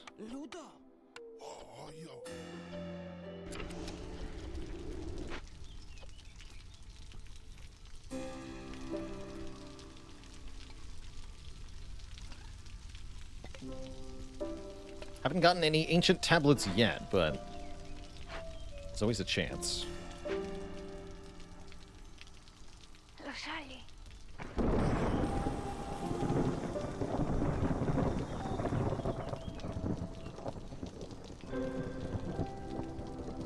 Actually, we want less hostility.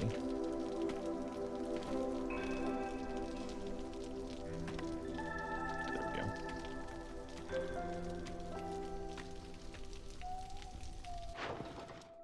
Cool. 3 minutes, 50 seconds, we complete Trading Master, the power. So I'll queue up some decorations.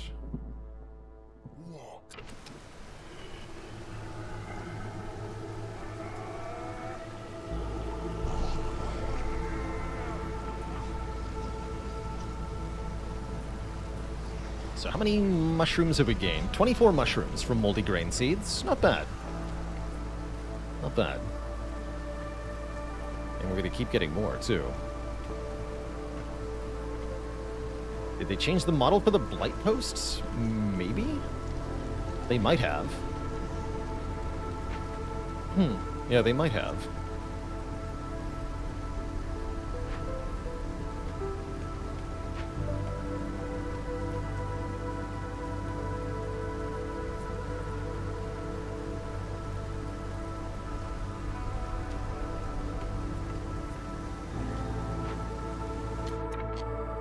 This time it explodes in this radius. So that would open the small glades.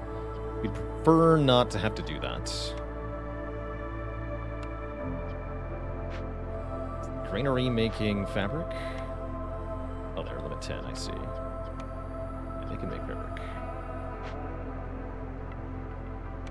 No longer need to make so much oil here. Okay, let's tear that down.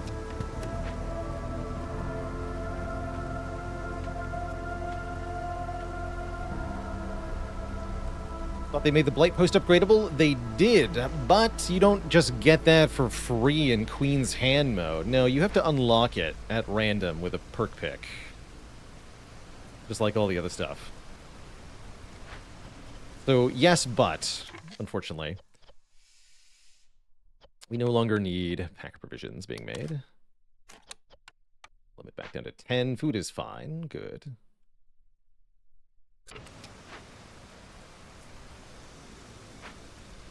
We need to fabric.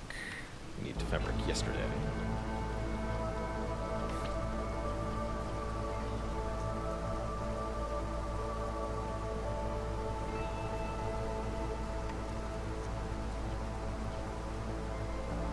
Those need help.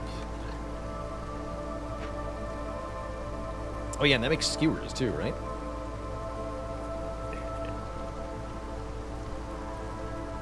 Yes, we've gained 60 skewers from Zorg's secret ingredients. Delightful. 40 seconds. Stormwater has been delivered. We no longer need the rain collector.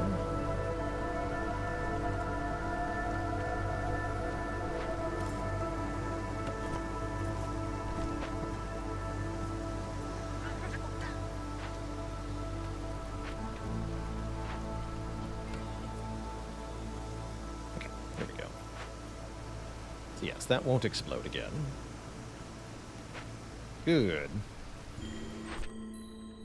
Deliver the timed order. We get 24 tools, another stack of deep pockets, so 10 more amber for every 5 completed trade routes, and 60 amber, which means we now have 173 amber.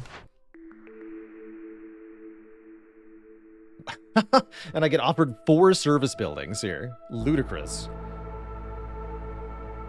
Probably tavern for me here.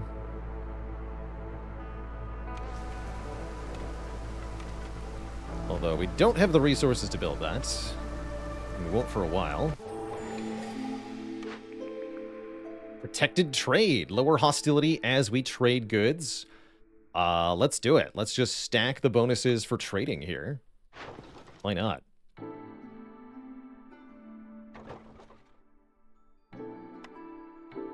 Why the heck not?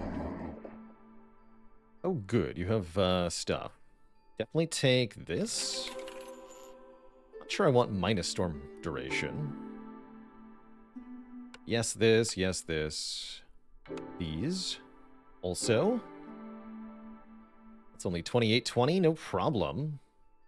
We can use these for religion. Sure. Buy those. Use these for brawling. We can use these for pickled goods. I did get 2 ancient tablets, so we can do the ancient tablet thing too. Perfect. That's actually all my money. Sounds good. That increases our global resolve thanks to the prosperous settlement. If we get 10 more, we get another +1. Eh.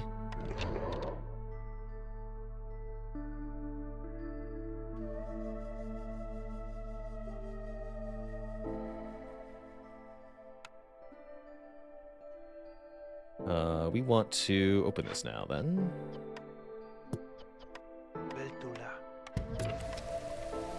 Some help.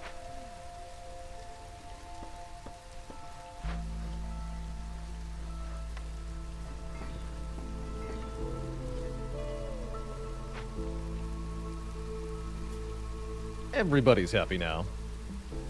I'd say this is going well. 2 are fired.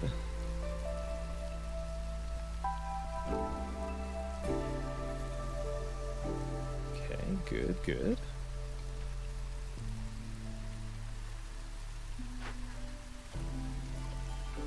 I've got 25 bricks, so you're fired.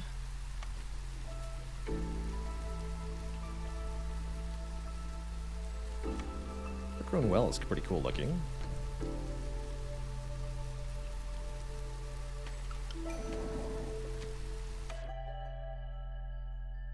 We have 33 people. I don't think I want any more this time.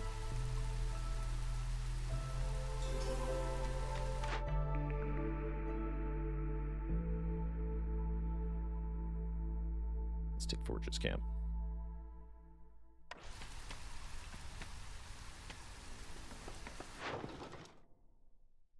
Don't sell the bricks, though.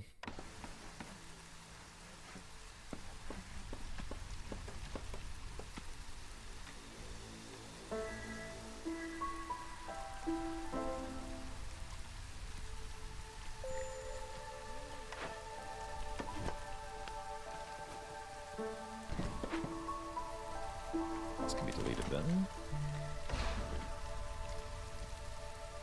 I'm kind of low on wood. We need more woodcutters.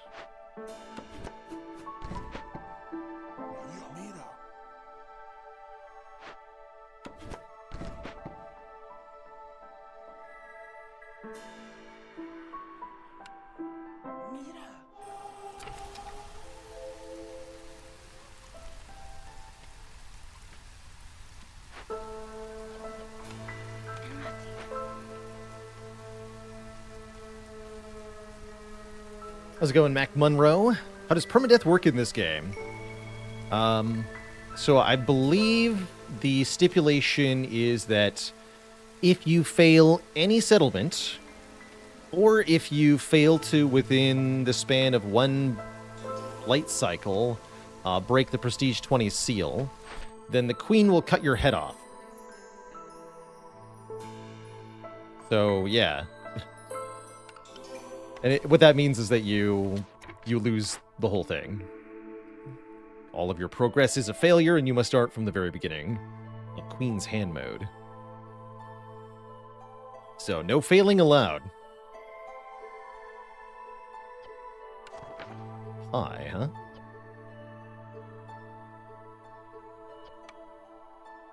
I can't really make pie.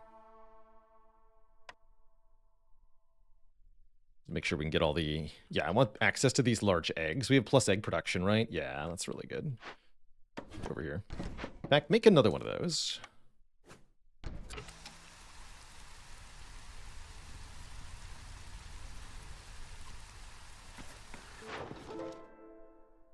The price of failure is having your head cut off. It's just how it is.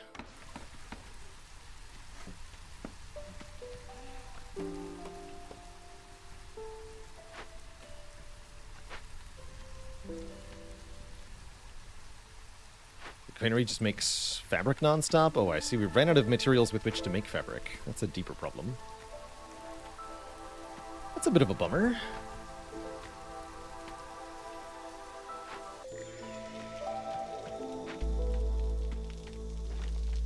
Not the worst thing in the world, but a bit of a bummer.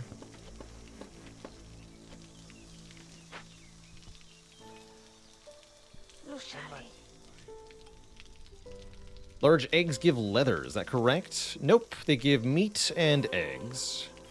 It's the large meat that gives leather. Close, though. I guess we should cut into a new glade here. I have enough tools to open a cache, after all. Seems unlikely that I can win this year, but actually, if I push things with a dangerous glade open, we might be able to. I don't have that much time. Should have been a bit more proactive about this. But let's try now. We have enough sea marrow. We can probably make stuff work.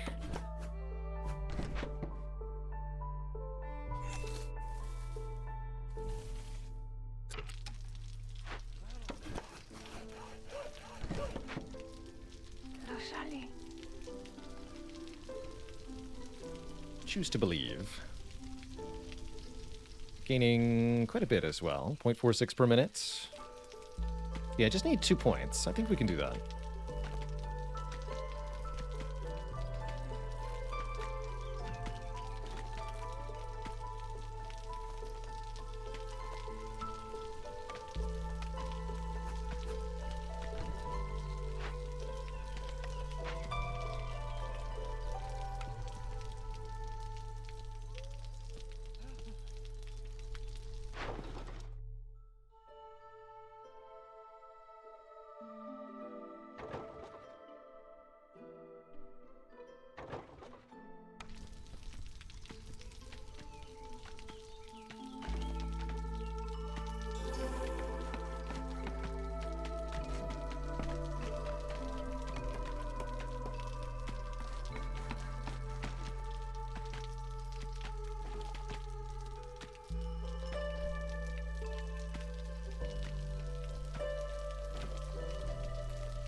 So we only need 1 more point.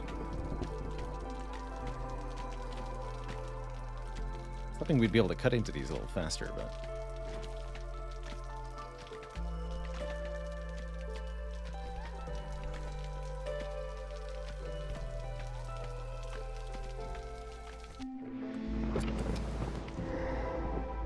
There's a medium cache. Oh, and the Ancient Shrine. This is actually perfect. This is actually perfect, Twishat. The Ancient Shrine is a dangerous glade event that has a much shorter working time than most. So we got everything we needed in the first glade for a 6-year win here. We just need 15 tools for this. 15 tools for this. That's exactly what we have.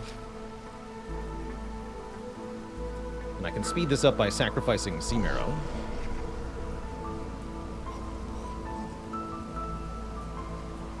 Okay, timers are ticking. Begin the sacrifice.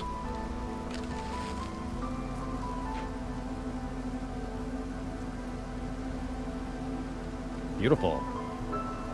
You'll love to see it.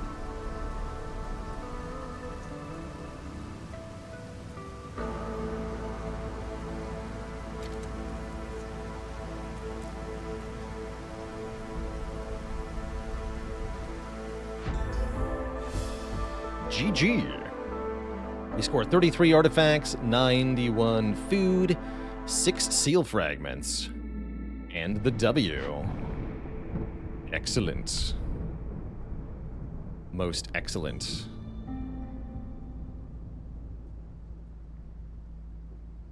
Ominous Presence. Don't love Ominous Presence, but we could maybe make that one work. Got a Wandering Eremite. He can give me 5 seal fragments. Perfect. Pay 25 food, gain 5 seal fragments. I'll take it. I'm wondering if I want to take the embarkation range so that I can reveal a few more question marks here. Although I should be able to get all 4 of these if I just go to this Ominous Presence. We'd get to reveal this one. I guess that's it. No, we should probably take the reserve embarkation points and then go for Ominous Presence Coral Forest here. Although, notably, that gives me no machinery. Prestige 15, Ominous Presence sounds spooky. I agree it does, hence why I would settle here, where I'm allowed to do it on P10. P10 shouldn't be too bad. We can also use the Forsaken Altar to help us out during that game. Also, Coral Forest is arguably one of the easier biomes, maybe? I like it as a biome, that's for sure. Let's see what our caravan options are. This only has 6 people. 7 people, 6 people. Ooh, I don't like that. Can't have an 8-person start. Bummer. It's definitely a bummer. Oh well. Yeah, let's get the reserve embarkation points. Looks like we're pretty good overall. So next time we play, I suppose we'll be trying Ominous Presence here on Prestige 10. You have no embarkation points? Yep, another thing in Queen's Hand mode. At this distance, we get a base of 3 embarkation points minus 5 for the distance from the Citadel. So we get nothing, basically.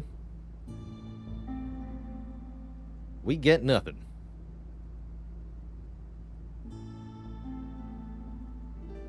Yeah, you want 8 people to start with so that you can upgrade your hearth to level 2. It's also just an important number to have. With less than 8 people, you can't even man 2 woodcutters camps at the start, which is just embarrassing. And then you're behind on people for quite a while, so it often limits how quickly you can get things done and means you're probably waiting another year to win or something.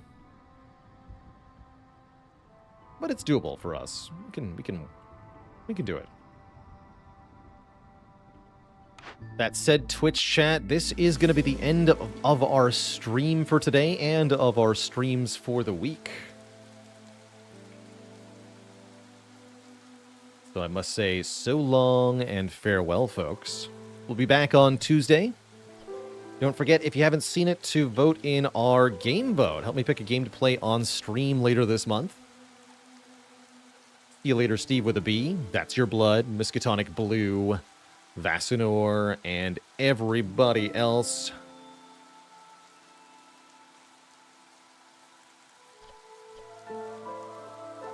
Ta-ta for now, my friends. And good night.